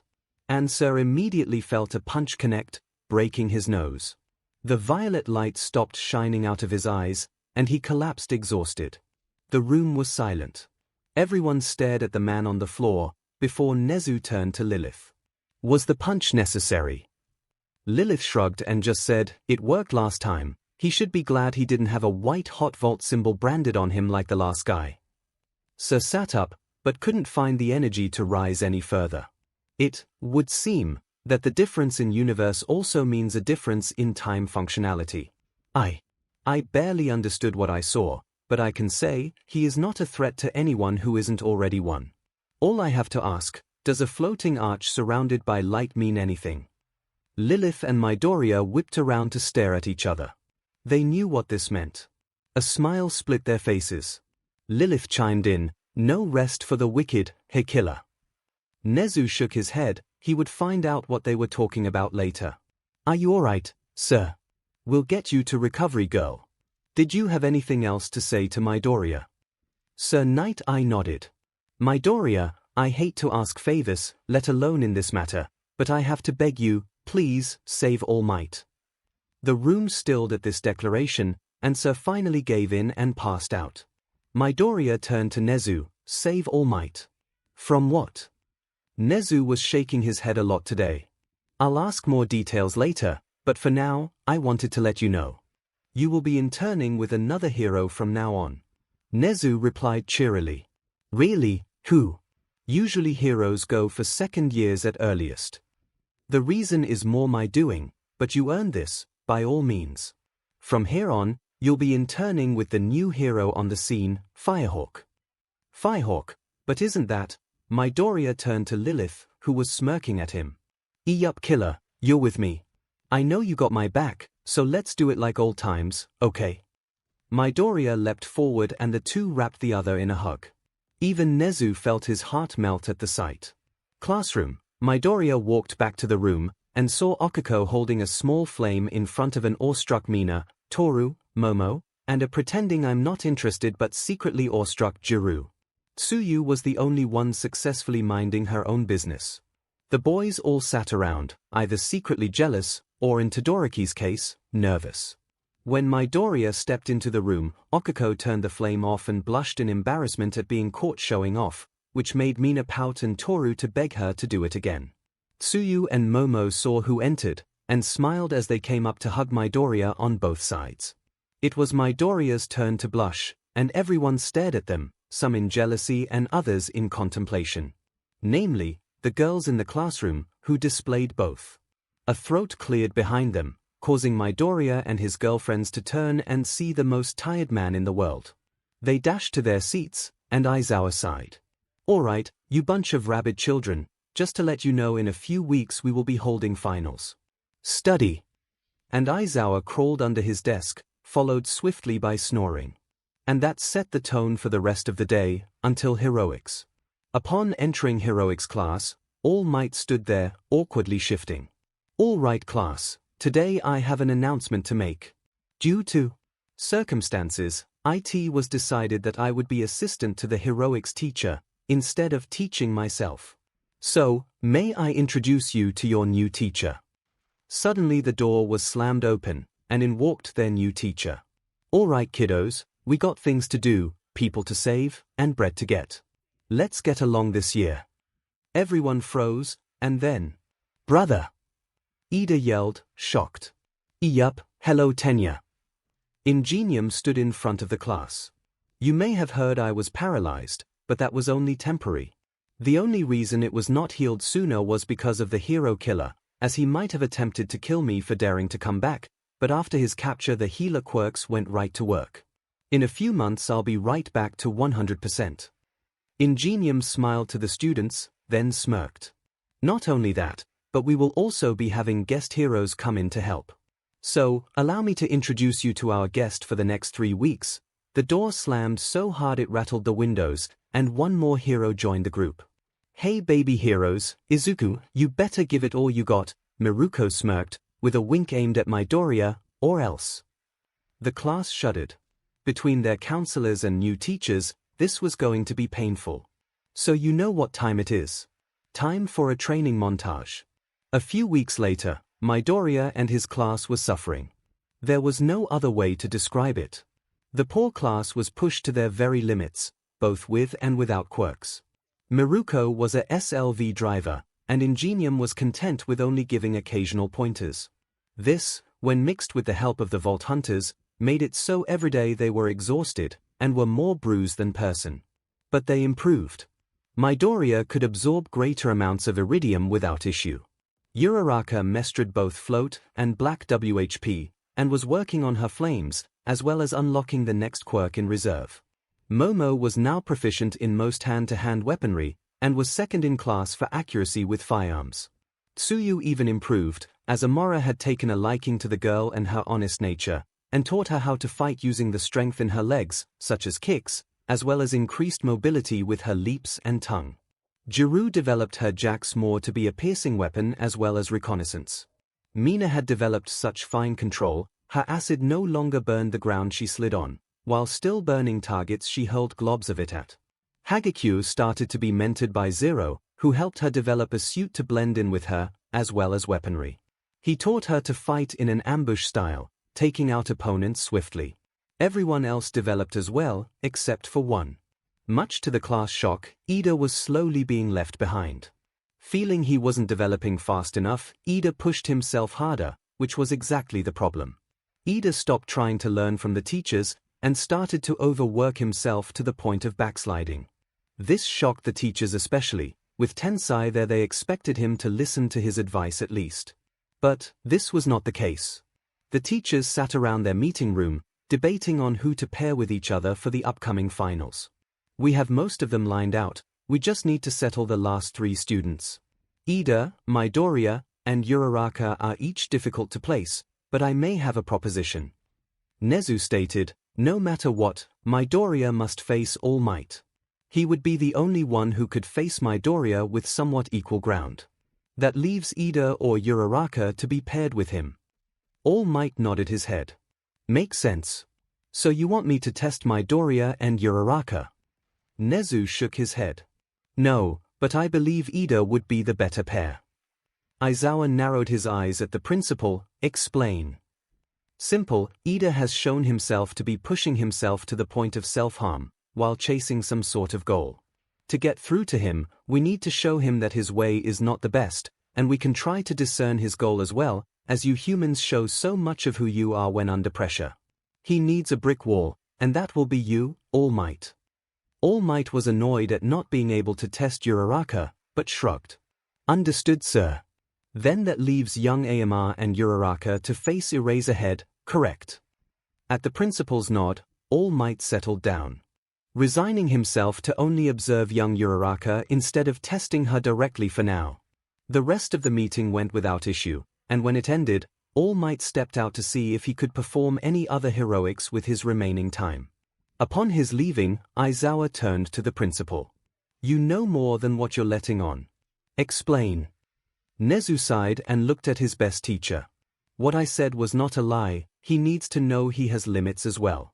Alongside that, however, I want to avoid having All Might face off against Uraraka.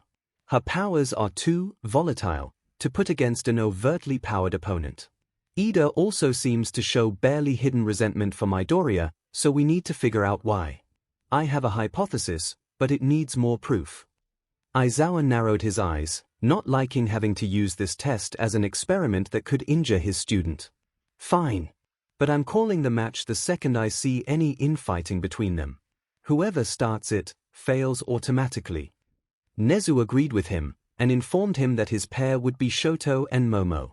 With that, the meeting left for the day. A week later, Midoriya was in class chilling, talking with Shoto and Okiko.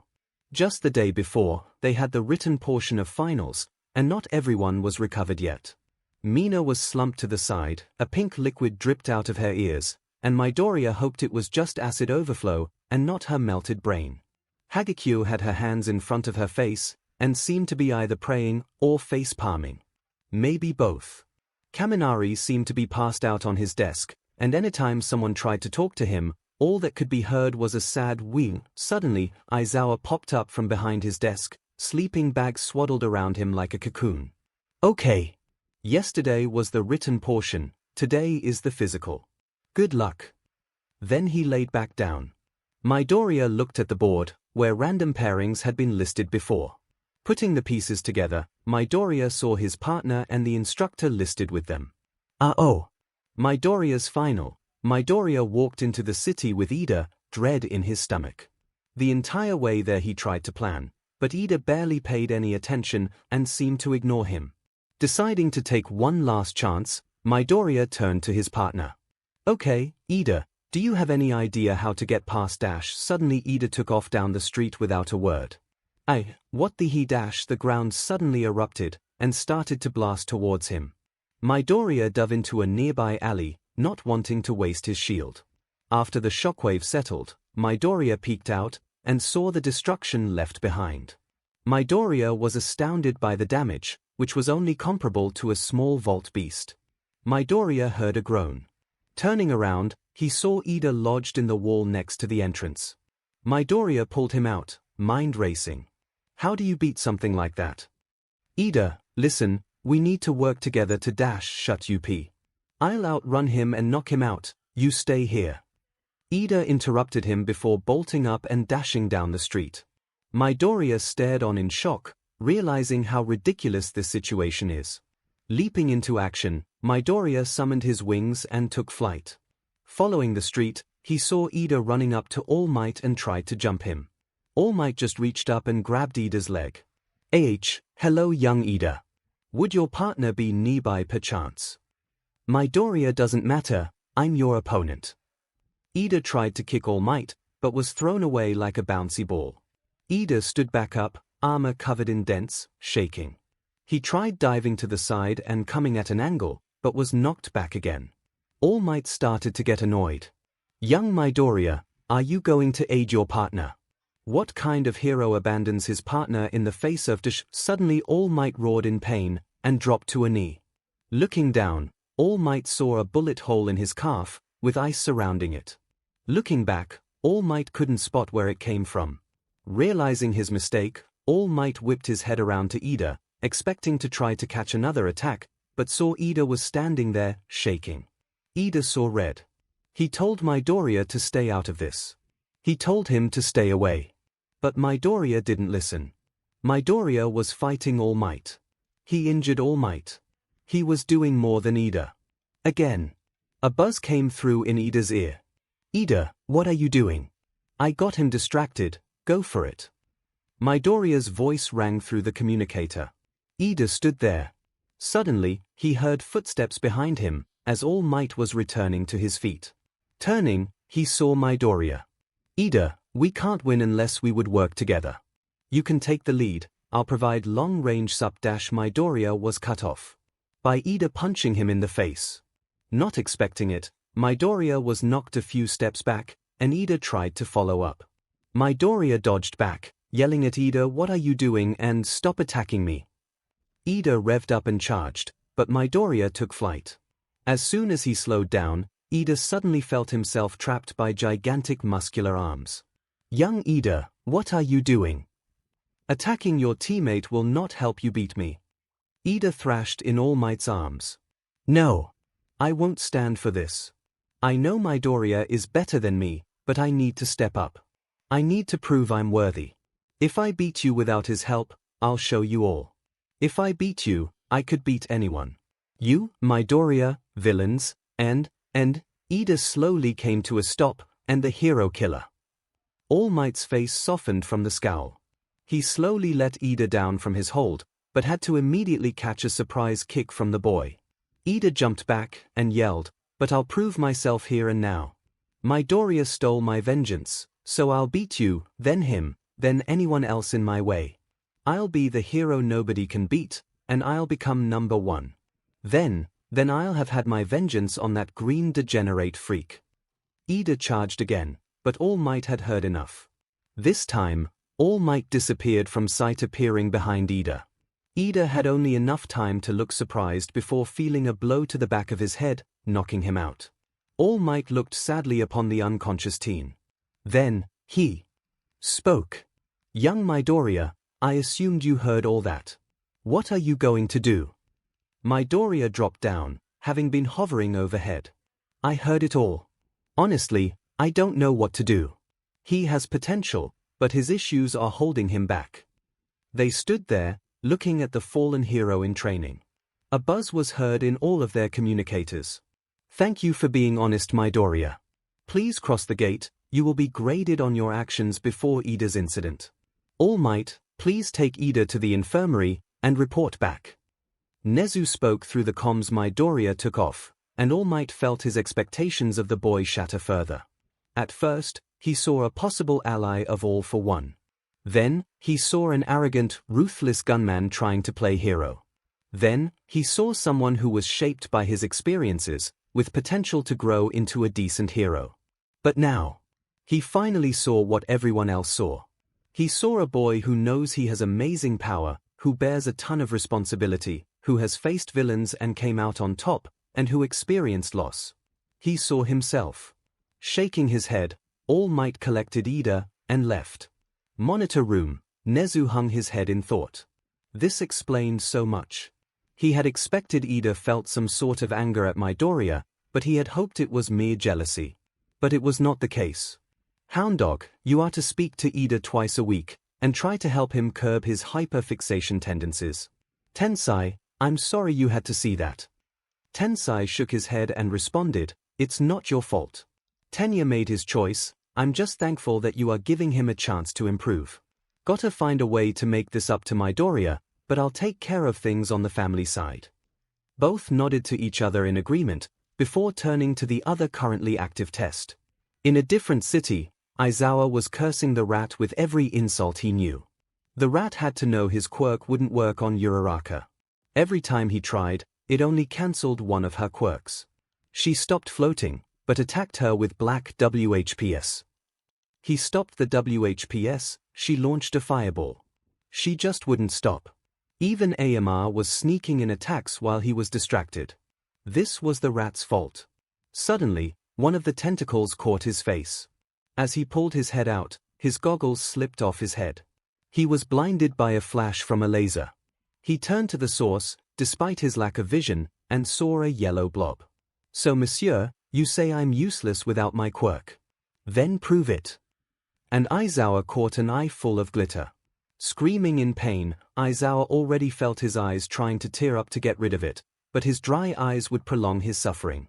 Then, he felt the cuffs on his wrists. He passed the brats he was secretly proud of, and promised to kill the rat, after washing his eyes in a sink for 10 minutes. Later that evening, "All right, finals are over. And other than a few issues, most of the students seem to be doing well. It's time for our usual training camp, but I've got a good idea on a change of pace."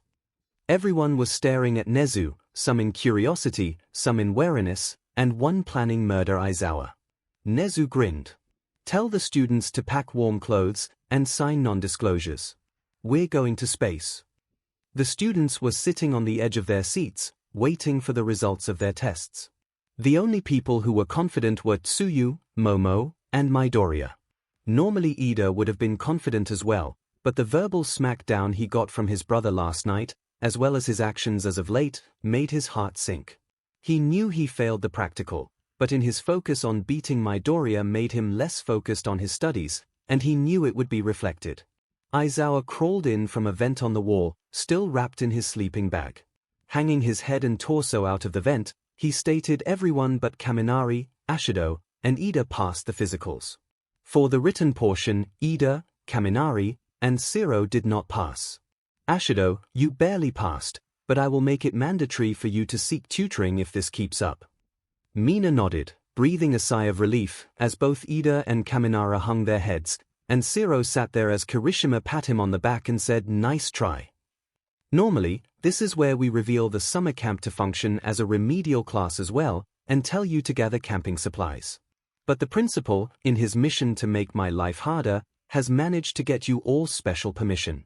You will need to pack warm clothes, as well as sign both non-disclosures as well as liability coverage. Midoriya, curse you for giving the mad rat new ammo to drive me up the wall. Paperwork's on the desk, sign them and submit to the drop box next to them. Goodbye, gremlins. And like that, Aizawa climbed in and closed the vent again. The class gathered and started to sign the paperwork, while staring at the vent. Mina, Kaminari, and 𝐬𝐿 stared at the vent cover in fear. "Suze." All three said in unison. Midoriya gave a read over the paperwork, as was Momo, Jiru, Tsuyu, and Okiko, but only Midoriya picked up on the hidden meaning. "Oh boy, hope they're ready." Momo leaned over. "Who?" Midoriya looked over and gave her a smirk, getting her to blush. The rest of the class, mostly. Later that day, Midoriya was walking through the mall. With only a few days until the trip, he was trying to find any good stores the others could shop at for supplies, as he knew Marcus, and while Marcus is honest in what he wants, he is not overtaking advantage of new Vault Hunters, even with the lack of a need for them.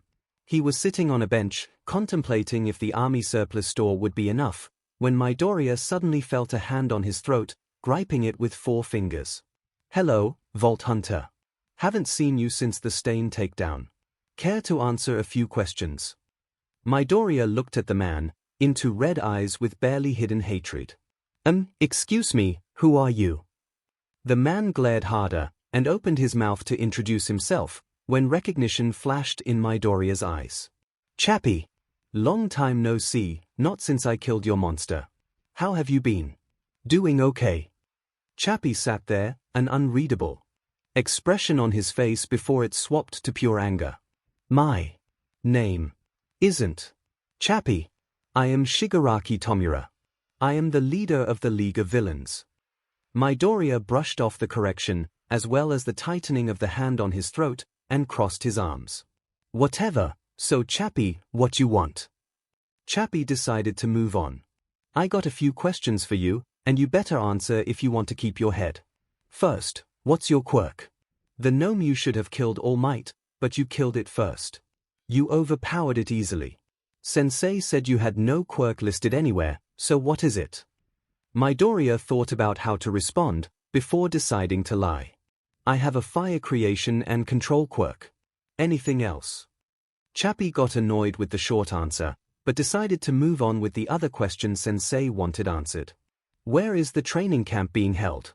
We know UA always has one, where is it, and will All Might be there?" Midoriya looked at Chappie with a smirk, before responding, "Guess that means we break tradition, there isn't any camp this year. As for any locations, nothing you can get to, and as for All Might, I believe you have bigger concerns." "Like what?" Chappie ground through clenched teeth, angry that he couldn't just kill this hero brat. "Namely, that you and someone else I know are about to have something in common."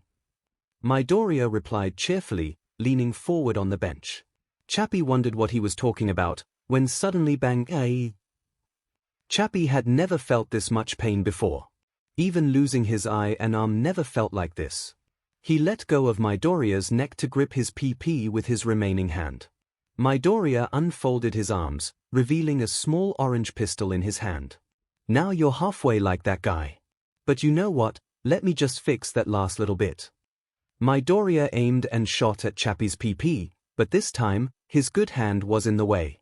Chappie scrambled back as civilians stared on in shock, before. "Hey, that's the hero who captured the hero killer. Whoa, isn't that the League villain that was on the news?" The public immediately flipped out, half calling the police, the other half recording the standoff. Midoriya leveled the gun at him. Stand down, or I shoot something a bit more important. Chappie stood there, bleeding, before screaming in a notably higher voice, Krogiri. A portal opened beneath him, swallowing the neutered villain before Midoriya could take the shot. Portal closed, all that was left was an excited crowd, Midoriya, and a puddle of BLD with a finger. Later that evening, Midoriya walked out after giving his statement to the police, who gave him a pass as he didn't use a quirk and his life was in danger. Outside, he found reporters waiting, all clamoring to speak to him. He was barraged with questions, but gave no comment other than being glad no civilians were harmed and kept going. The reporters made to follow him, when suddenly tire screeching was heard. Everyone turned and saw a limo tear around the corner before braking directly in front of Midoriya. The door opened by itself, when a long pink appendage whipped out and grabbed him around the waist and yoinked him into the limo, and then the door shut. Midoriya was blinded in the dark, until some overhead lights came on. "Hello, Izuku. I thought you were going to meet us to take us out on a date, but it seems you could not keep out of trouble," he heard Momo say. Midoriya looked up, and saw the faces of his 5 girlfriends. "And you, of course, had to be attacked by the leader of the villains who attacked us." Tsuyu spoke. Midoriya saw in their eyes they weren't angry, per se, but more concerned for him. Sitting up, Midoriya held out his arms. He was then immediately tackled into a cuddle pile, as the driver told the reporters his friends was checking on him and giving him a ride home. He felt their grips on him tighten, and Midoriya realized he was in for a long evening. Not that he would have it any other way. The next day, Midoriya walked into the classroom with a smile on his face and a sack full of goodies on his back. He sat down at his desk just as the bell rang. A minute later, Aizawa rolled in. "Today is when we begin the training camp. Now, normally we would load you onto a bus and dump you in the woods, but recent events have led to a change of pace. Problem child, you can handle the rest from here." And with that, Aizawa rolled under his desk and started snoring. "Yes, everyone, please come over here and get one of these from the bag." Everyone lined up around the room and were handed a strange device.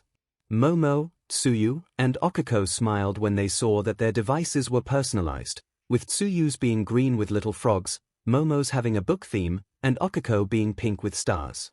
Now, these are called echoes. These are used on Pandora for storage, communication, and to aid with traveling. Now, follow me. Midoriya turned and left the room, with the rest of the class following. He led them deeper into the building, before arriving in front of a heavily armored door. Midoriya typed in a code, which opened the doors to reveal a wide, open room, with only one thing in it. Against the far wall was a strange pole, with metal flaps on the sides, an antenna on top, and a light in the middle. Floating in front of the light was a glowing hologram. The words were obvious, as it translated between English and Japanese. "Fast travel." The class ushered into the room, stared at the pillar of tech. What was going on? "This," Midoriya began, "is the fast travel station built for UA. This is where we can travel between Sanctuary and UA with ease. Speaking of which, everyone make sure you still have your echo, and prepare for a tingling sensation in 3, 2, 1, and dash." The machine suddenly flashed, sending light across the group, which continued to glow, until the group disappeared. In another flash, several of the group found themselves dropped on their buttons, onto a cold metal floor. Shaking off the dizziness and the dots in their eyes, they looked around and realized they were in a new room. They saw 4 rooms, a strange machine. Some tables, the void of the cosmos, some potted plants, squee. Suddenly several students were bowled over as 2 pink blurs dashed to the window. Mina and Okiko stared out of the mess of stars, galaxies, and planets. Occasionally they saw a light in the distance zoom between the lights, which they realized were spaceships between planets. Spaceships, like the one they are currently on. Everyone else was staring out in awe, as Midoriya began again. "Welcome to Sanctuary, our home in the stars. And welcome to the training camp. Once you're ready, let's go to the flight deck, and you'll meet the captain." Everyone turned back to him, excited beyond belief, even though Okiko and Mina had to unstick their faces from the window first. Midoriya led them through the ship, past a bar with slot machines, up a ladder, past a medic office, and down a hallway with a few more rooms, before entering the most impressive room they ever saw. It reminded them of the flight decks from the sci-fi shows they watched. Mina practically drooled at the hologram showing a flight path, the monitors, the giant windows with stars flying past. Lilith chuckled, reminded of Izuku's reaction to some of the marvels of the town of Sanctuary and her own Firehawk camp. "Welcome to our little home away from Pandora, kiddos. Nedzu told me that he wanted you to get the real experience of combat, so here you are. You are ambassadors for your world to ours, so unfortunately, I had to scrap most locations to train you all due to human interference. But thankfully I remembered a place that is hooked up to the fast travel that will work." Lilith looked out into the crowd, as everyone stared at her with wide eyes. Smirking, she turned to a teddy bear. "Engage the warp drive to Pandora." The students stared at her like she was crazy or crazier, when a voice rang through the intercom. "Alright, I got you, Captain. Set in coordinates to Pandora." The students could see the giant hologram display a galaxy, with a line connecting two dots on it. "This is the coolest part, students, to the front. Now." The class rushed in front of the windshield. Except Izuku, who hung back next to Lilith, watching the kids' reactions. And they enjoyed watching their wonder-filled faces as the world outside the ship began to stretch and distort with the lights and colors flashing. A couple seconds later, the sight outside settled and a planet appeared in front of them. Several students began to cheer, and some Mina and Okiko began to even vibrate in place in excitement. "Welcome to Pandora." Lilith felt pride rising in her chest at their faces of awe. For all of 3 seconds.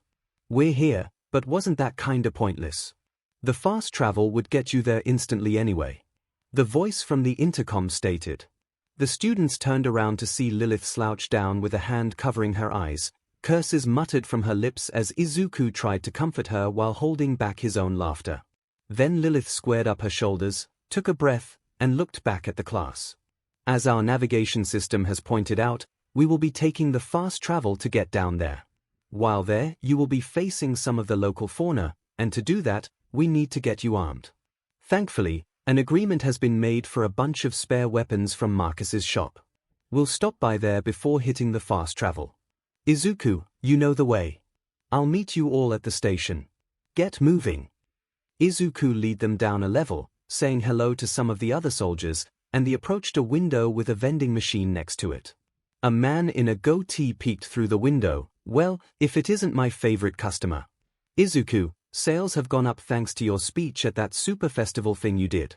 Best 5,000 I've ever spent. And you brought friends. As per the deal, have them present their echoes to the vending machine, and have them select one of the prepared kits. Each one has 2 guns and a grenade mod, with choices being SMG, sniper, and shotgun kits. Each one comes with the obvious, and a pistol.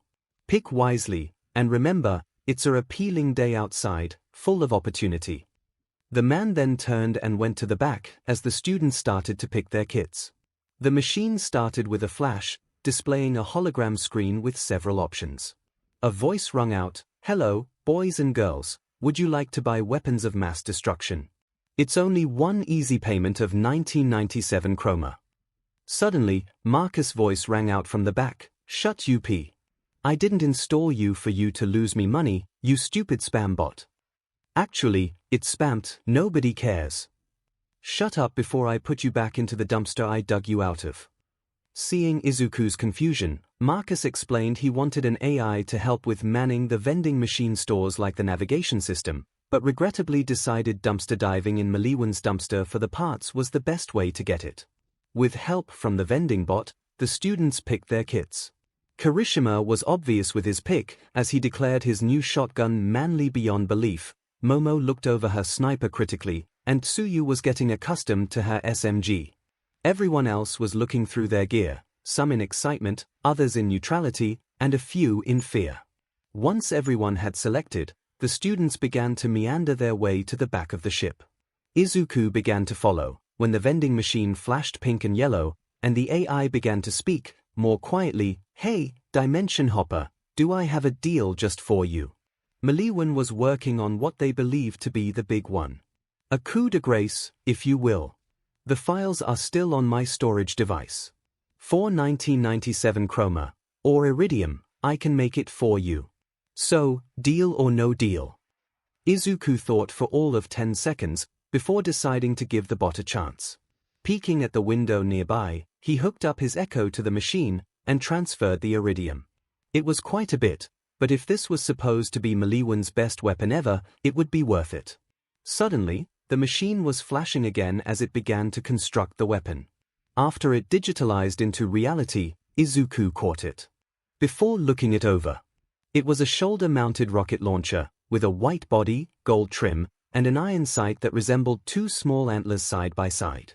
Around the end of the weapon was a gray steel ring, with barbs pointed outward at awkward angles, each barb tipped with red. The moment you have been waiting for. May I congratulate you on your new angel. The 𝐶𝐻. The AI yelled excitedly, before Marcus started yelling from the storage room again. Izuku checked the weapon stats, and was astounded by the damage. It was easily the strongest rocket launcher he had, even with only one shot in the clip that took 3 rockets to fire. Looking at the bonus stats, he saw the flavor text, which simply read "Proceed." The other stat said that this was a Creo element rocket launcher, one of the few rocket launchers, let alone Creo ones, 𝐼𝐴 ever made. Putting away the weapon, Izuku followed up his class, which finally gathered at the fast travel. Lilith stood there, tapping her foot impatiently. All right, we'll be heading to a place where we can get some real training in. Everyone locked and loaded. Seeing the nods, Lilith went to the fast travel, before selecting a location. The station began to light up over the group, and as sudden as their arrival was, so was the departure. With a flash, they were gone. Over in the bar, Moxie smiled, seeing her boy making friends. Once they left, she turned to her left and looked under the bar. They left. Looking down, she saw Ray hiding behind the bar, knees to her chest. Ray nodded, and began to get up. I'm so sorry, Moxie-san, but I don't know if I'm ready to see him or me. I hurt him, and I know it wasn't my fault, but still, Ray was staring down at the bar sadly, when Moxie gave her a side hug. I know, and I understand. Just try to connect while you still can. Not a day goes by I don't miss my own son, but those dull BSters took him from me. Your son is still alive. All I ask is you try, and I'll be here every step, ready to help any way I can. Despite how sultry that sounded, Ray was around Moxie enough to know she was genuine. Quickly turning, Ray wrapped her arms around Moxie, who had new mascara tear tracks down her face. And together, they silently wept. On Pandora, the fast travel flashed before dropping off the students. The first thing that hit them was "Holy CRP, it's cold." They then looked around, and saw they were in a building, with a hole in the roof. They saw a tool bench, a dartboard, a poker table with weird box robots sat around it, a furnace with a roaring fire, and 4 people in front of said fire. Quickly, the 4 tried to strike a pose despite shivering. 𝐻W welcome T to the training C camp. We are the why you youthful hurry. Hey, you messed up the intro. The 4th person sniffled, before standing a little closer to the fire. Hello, heroes in training. I'm Tiger, and these are the wild pussycats. We'll be escorting you on your training mission. The students would have been in awe, if the 3 other teammates weren't trying to shove the only coherent one out of the way to the furnace. Lilith rolled her eyes, before talking again. Welcome to Claptrap's place. We'll be heading from here to the nearest settlement. Thankfully the bandits abandoned this place after Captain Flint's death, so only 𝐼𝐴 should stand in your way. Once we get there, we'll really begin the training. Understand? Seeing the combined faces of understanding, but confusion of what a 𝐼𝐴 is, Lilith smirked before leading the group out the back, past a dumpster indoors for some reason. Izuku passed a Creo-resistant shield to Tsuyu, who was already nodding off, before her eyes blinked open at the sudden lack of cold. Tsuyu gave Midoriya a quick peck on the cheek before continuing on. Midoriya blushed, but walked onward, while the pussycats followed behind. Pixie Bob was smirking at such an innocent interaction. On the way through the snow, they finally saw a 𝐼𝐴. Or, rather, a tiny blue gorilla with 4 arms, about the size of a chimp. The girls ate a little at the thing, before it spotted the group. Letting out a loud growl, the 𝐒𝐿𝐼𝐺 grabbed a nearby icicle and hurled it at the group. 𝐒𝐻𝐻𝐵 quickly hardened and jumped in front of the flying icicle, tanking it before it pierced a panicked Koji. Suddenly, the icicle was followed by the 𝐒𝐿𝐼𝐺 itself, knocking 𝐒𝐻𝐻𝐵 to the ground and trying to strangle him with two of its arms. 𝐒𝐻𝐻𝐵 tried to punch it, but it was too tough to be little more than fazed by it. 𝐒𝐻𝐻𝐵 then reached over, put the shotgun barrel to the 𝐒𝐿𝐼𝐺's head, and pulled the trigger. After a bunch of viscera, 𝐒𝐻𝐻𝐵 shoved the quickly cooling body off of him and got up. The class stared at him with wide eyes, shocked that the pure boy had killed. Then, a bunch of growls rang through the valley, and the class looked back. This brought their attention to the 5 other 𝐒𝐿𝐼𝐺 currently charging at them. As everyone panicked and pulled out their guns, Lilith grinned. If they think this is bad, wait till they stop dealing with monglets. This CYCL continued, as they worked through a few groups of the little monsters, and even saw some bigger ones at what looked like a trash pile. After traveling through a gate into a place called the Southern Shelf, they finally made it to a ghost town. Seeing a house surrounded by a fence, Lilith walked up and unlocked the door. Inside was space besides furniture, but the marks on the walls told that whoever lived here displayed things on the walls, from square marks of what was possibly maps to trophy head plaque-shaped gaps. They set up camp here, and so, the training camp began, for real. Meanwhile, at a not nearby hero school, hello, young Kota. I hope your day is going well. HMPH. Great talk, young man. I'll check in later on you. Principal 𝐒𝐻𝐻 walked away from the dorm that housed their newest temporary resident, Kota. After what happened to his parents, 𝐒𝐻𝐻 understood his current outlook, but after studying a few psychology books, as well as the internet, he was sure he could connect to the young man. He just had to keep trying to interact with him while giving him the space he needs. That is why he put a tracker on the boy, to make sure he stayed on campus, and allowed the young man to stay in the dorms, which should soon see students again once they returned on-world. On-world. The possibilities had his fur standing on end in excitement. Alternate dimensions, alien technology, other intelligent creatures like himself. He saw so many possibilities, he could practically smell it. Or, was that smoke? 𝐒𝐻𝐻 finally paid attention to his surroundings, and saw a blue inferno, just to the southern part of the school. Oh. 𝐒𝐻𝐻 immediately hit an emergency SWCH in one of his coat buttons, and alarms blared across campus. Teachers and nearby heroes rushed outside, saw the inferno, and dashed towards it. Arriving at the scene, the heroes saw a small army of copies of people, some with black hair and covered in scars, some blonde in school uniforms, and multiple others. Instead of speaking, the villains launched an attack at the heroes, as blue fire and tear gas flooded the area. Knives were pulled, swords were swung. Of course, all this amounted to nothing when All Might punched the air with enough force to turn all the flames against the wielders, as well as the compatriots. In seconds, the army melted into a strange sludge, grinning and laughing. The heroes were underwhelmed. 𝐒𝐻𝐻 walked over towards the southern wall, looking at the damage. 𝐒𝐻𝐻, you find anything? Present MIC asked. Yes, 𝐒𝐻𝐻, the wall wasn't, and couldn't be damaged fast enough by the fire to let so many villains in without triggering alarms. Looking here, a disintegration quirk was used. Only one villain uses one as far as we know, so this is related to the League most likely. But why?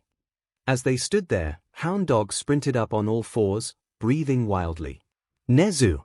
Kota. Huff, Ruff, the kid, Kota, is missing. There was a message on the dorm doors. It's a kidnapping. 𝐒𝐻𝐻 whipped out his phone, and realized why the villains attacked here. It was to lead them away from the main campus, while putting them in range of a signal jamming quirk that was still active. His phone should have been notified, had it not been cut off like the alarms in this section.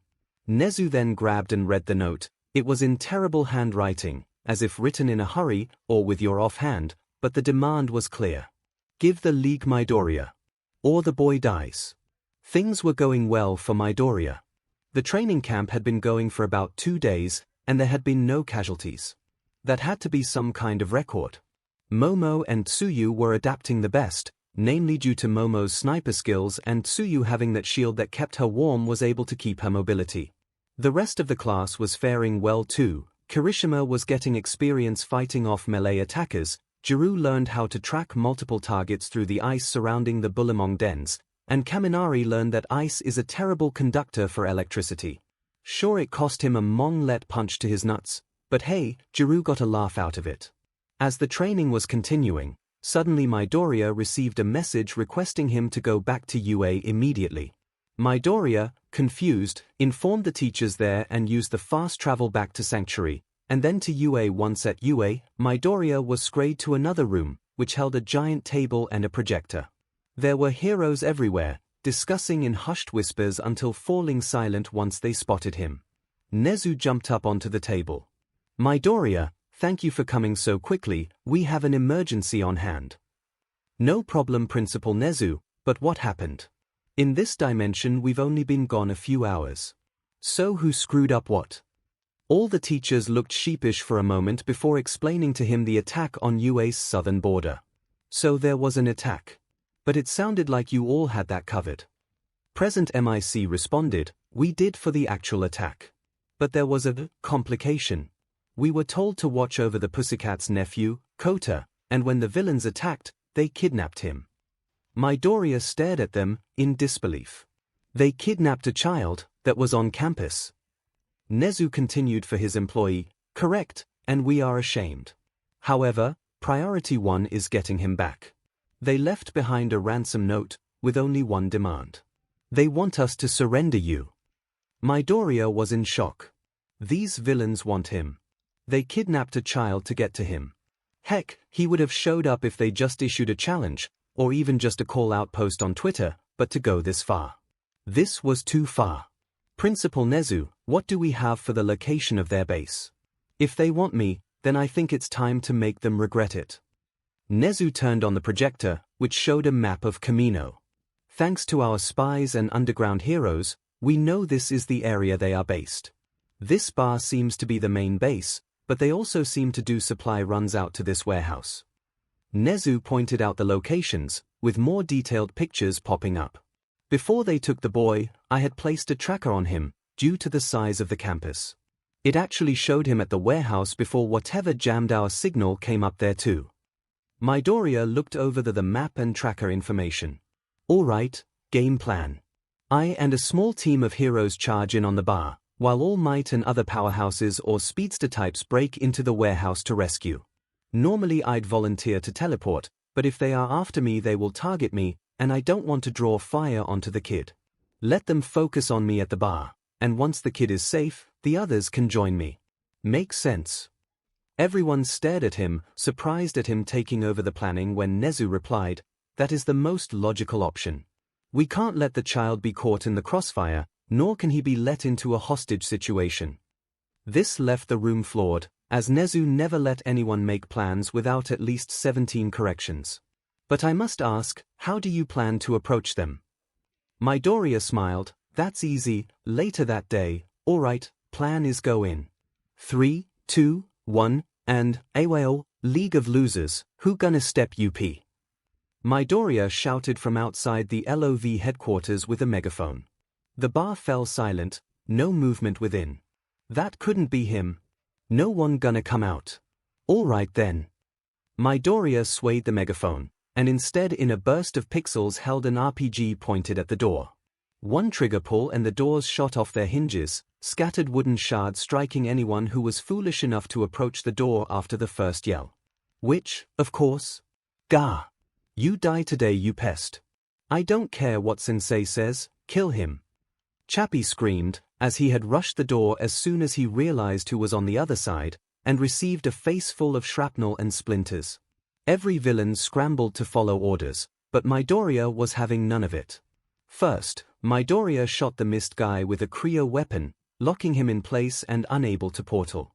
Then he swapped to a fire weapon and fired on the scarred teen with black hair, hoping to have an Agni Kai, but was disappointed when that was enough to stop his flames and was captured by Eraserhead, who was providing support, which was a way to get paid more for what amounted to clean-up duty.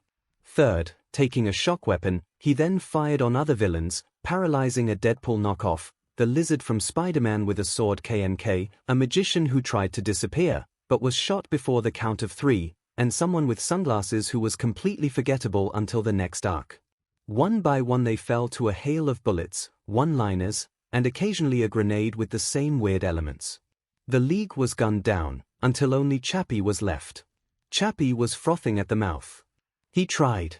He followed orders. He destroyed and destroyed as much as he wanted, and then he ran into a wall. A wall that wouldn't be destroyed. Not by his quirk, his 𝐻𝐼, his League. This green-haired freak stopped him completely. The game was over, no do-overs. Chappie screamed as he charged, trying to dig his hook into the green monster, destroying his life. Midoriya dodged back, reloaded his shock weapon, but was forced to dodge before he could finish. Over and over the game of cat and mouse went, before Midoriya was cornered. Chappie smirked and leapt, trying to embed his hook into Midoriya's face, but as soon as he made contact, the hero faded into pixels. Chappie stared into the corner, disbelief forefront in his mind, when twin sounds of guns cooked behind him.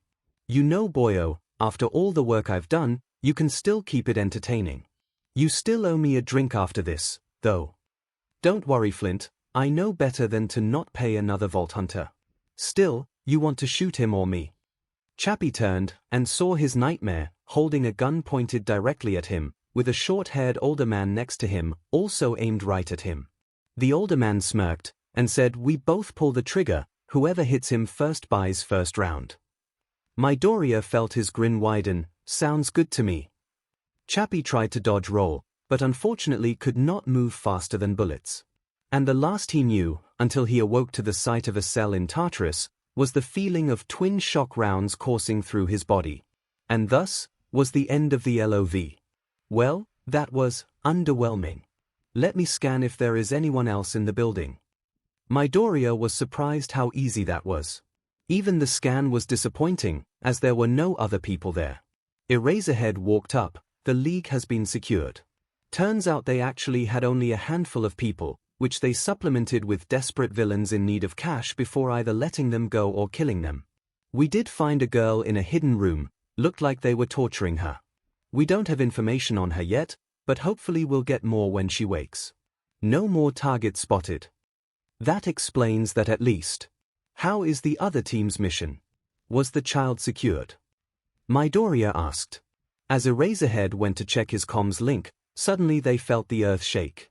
What sounded like an explosion ripped through the air, even bursting eardrums of those sensitive to sound. In the distance, they saw smoke billowing into the sky. Wasn't that the direction of Eraserhead was cut off as Midoriya's wings came out and he took off towards the disaster.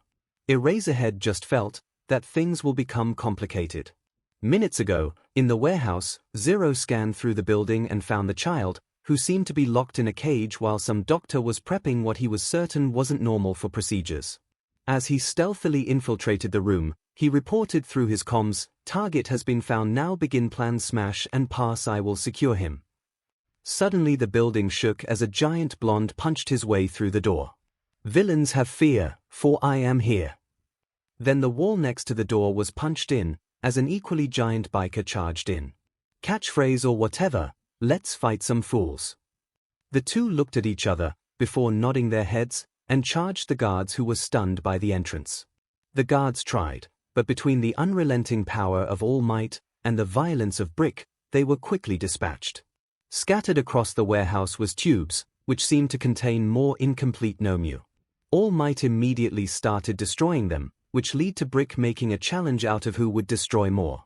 The comms crackled in their ears, "Target is secured. Signs are showing only one more person in there." Brick and All Might looked for where the last villain is, when a voice rang out from above. Well, if it isn't All Might. Came looking for the brat, right?" This voice only confused Brick, but completely froze All Might. Both eyes flashed up to the catwalk, where a man in a suit stood. Brick glanced at All Might, who glared at the man upstairs. All for one, looking awfully alive for a dead man. As AFO descended levitating, he came into the light, and All Might couldn't stop himself, "Or you just look awful in general. What, did your doctor run out of skin grafts and decided potato skins would do?" Brick chuckled to himself as AFO glared. As hard as a man with no face can glare. You are the one who did this to me, hero. You mutilated me, and for what? Some dead people who don't matter to anyone anymore. She mattered to me. She mattered to her family. She had people who cared, unlike you. All Might roared. His skin stretched, as his embers tried to flare up as much as possible. You're right, you still care. Because of you, she still haunts me, just like every fool before her. It's because of you. Suddenly AFO began glowing, as sparks and power radiated from him. Allow me to correct that. And the entire building exploded. Back to present time, Brick. All Might. Somebody report in, darn it. Mordecai was perched 2 buildings over, and got an eyeful of the building exploding. He swept his scope over the area, trying to catch sight of his friend. He only breathed a sigh of relief when he saw some rubble move, and the 2 rose out of it. Brick seemed okay, his shield absorbed most of the impact while All Might's costume was in tatters. Only then did Mordecai spot the epicenter, where a suited man with no face stood.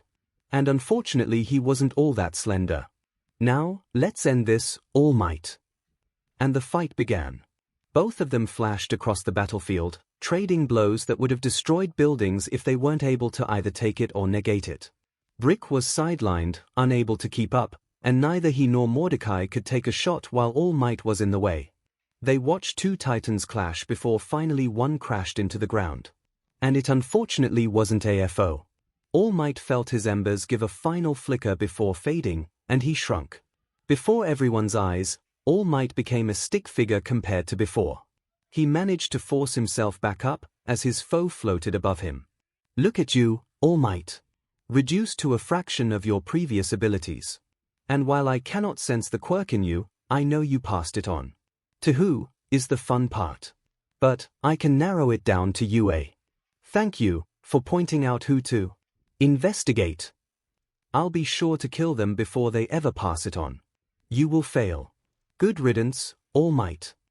AFO began to supercharge his arm with many strength quirks, descended upon All Might. All Might tried to flare up his embers, but swiftly realized how futile it is. He stared his enemy in the eye, and accepted his fate. Just before the final blow could land, however, a green flash overtook his vision, and the sound of something slamming into the ground had him blink his eyes to get the spots out of them. But once he did, he was shocked. Before him stood Midoriya, 6 wings flared out behind him, spectral arms out. Midoriya was a vision of strength, of power, of protection. And All Might finally understood. He understood why everyone believed in the young man. He saw the same look on the television when they reported on his rescues. That determination was what others saw. And now, he could appreciate it as well. Midoriya glared at the suited man who stood up from the crater. Ah yes, Midoriya, just the one I wanted to see. Midoriya quirked an eyebrow. I will make this easy. Your quirk. I want your quirk. I know you already have the brat, but there are others. You see, it's not hard to find records for Midoriyas in the area of UA, and a Ms. Inko appeared, who has a son at UA. You give me your quirk, and both you and her get to live. Do we have a deal? Midoriya was listening. When he heard his mother's name, he immediately tensed up.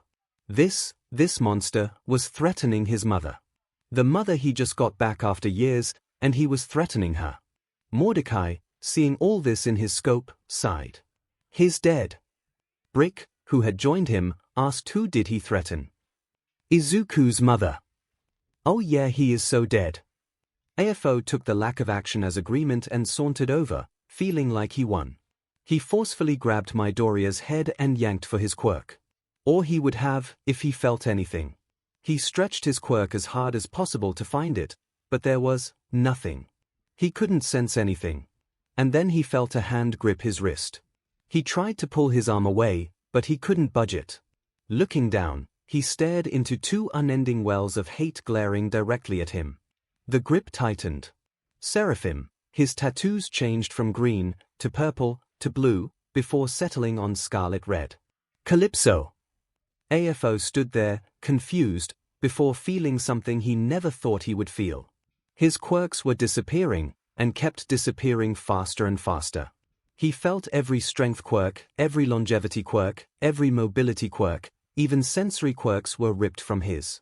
With another tug, he felt his original quirk, and the last few be ripped from him. He thought this would be the end, but unfortunately he was wrong. Midoriya hates the Calypso power. He was always of the opinion that as long as you need nothing, you should provide for others. The Calypso power, however, is greedy. It was also amplified by emotions, like the other siren powers, and anger was the perfect fuel for it. It takes, and once past a certain point, it can't be stopped. They were long past that point. Crystals began to emerge from AFO, and his skin turned to dust.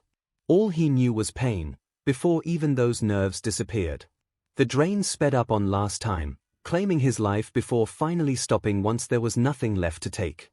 Where once stood a villain who killed thousands, instead stood a statue of dust and crystal. Midoriya stumbled back, feeling the weight of everything he took, and then the quirks were absorbed.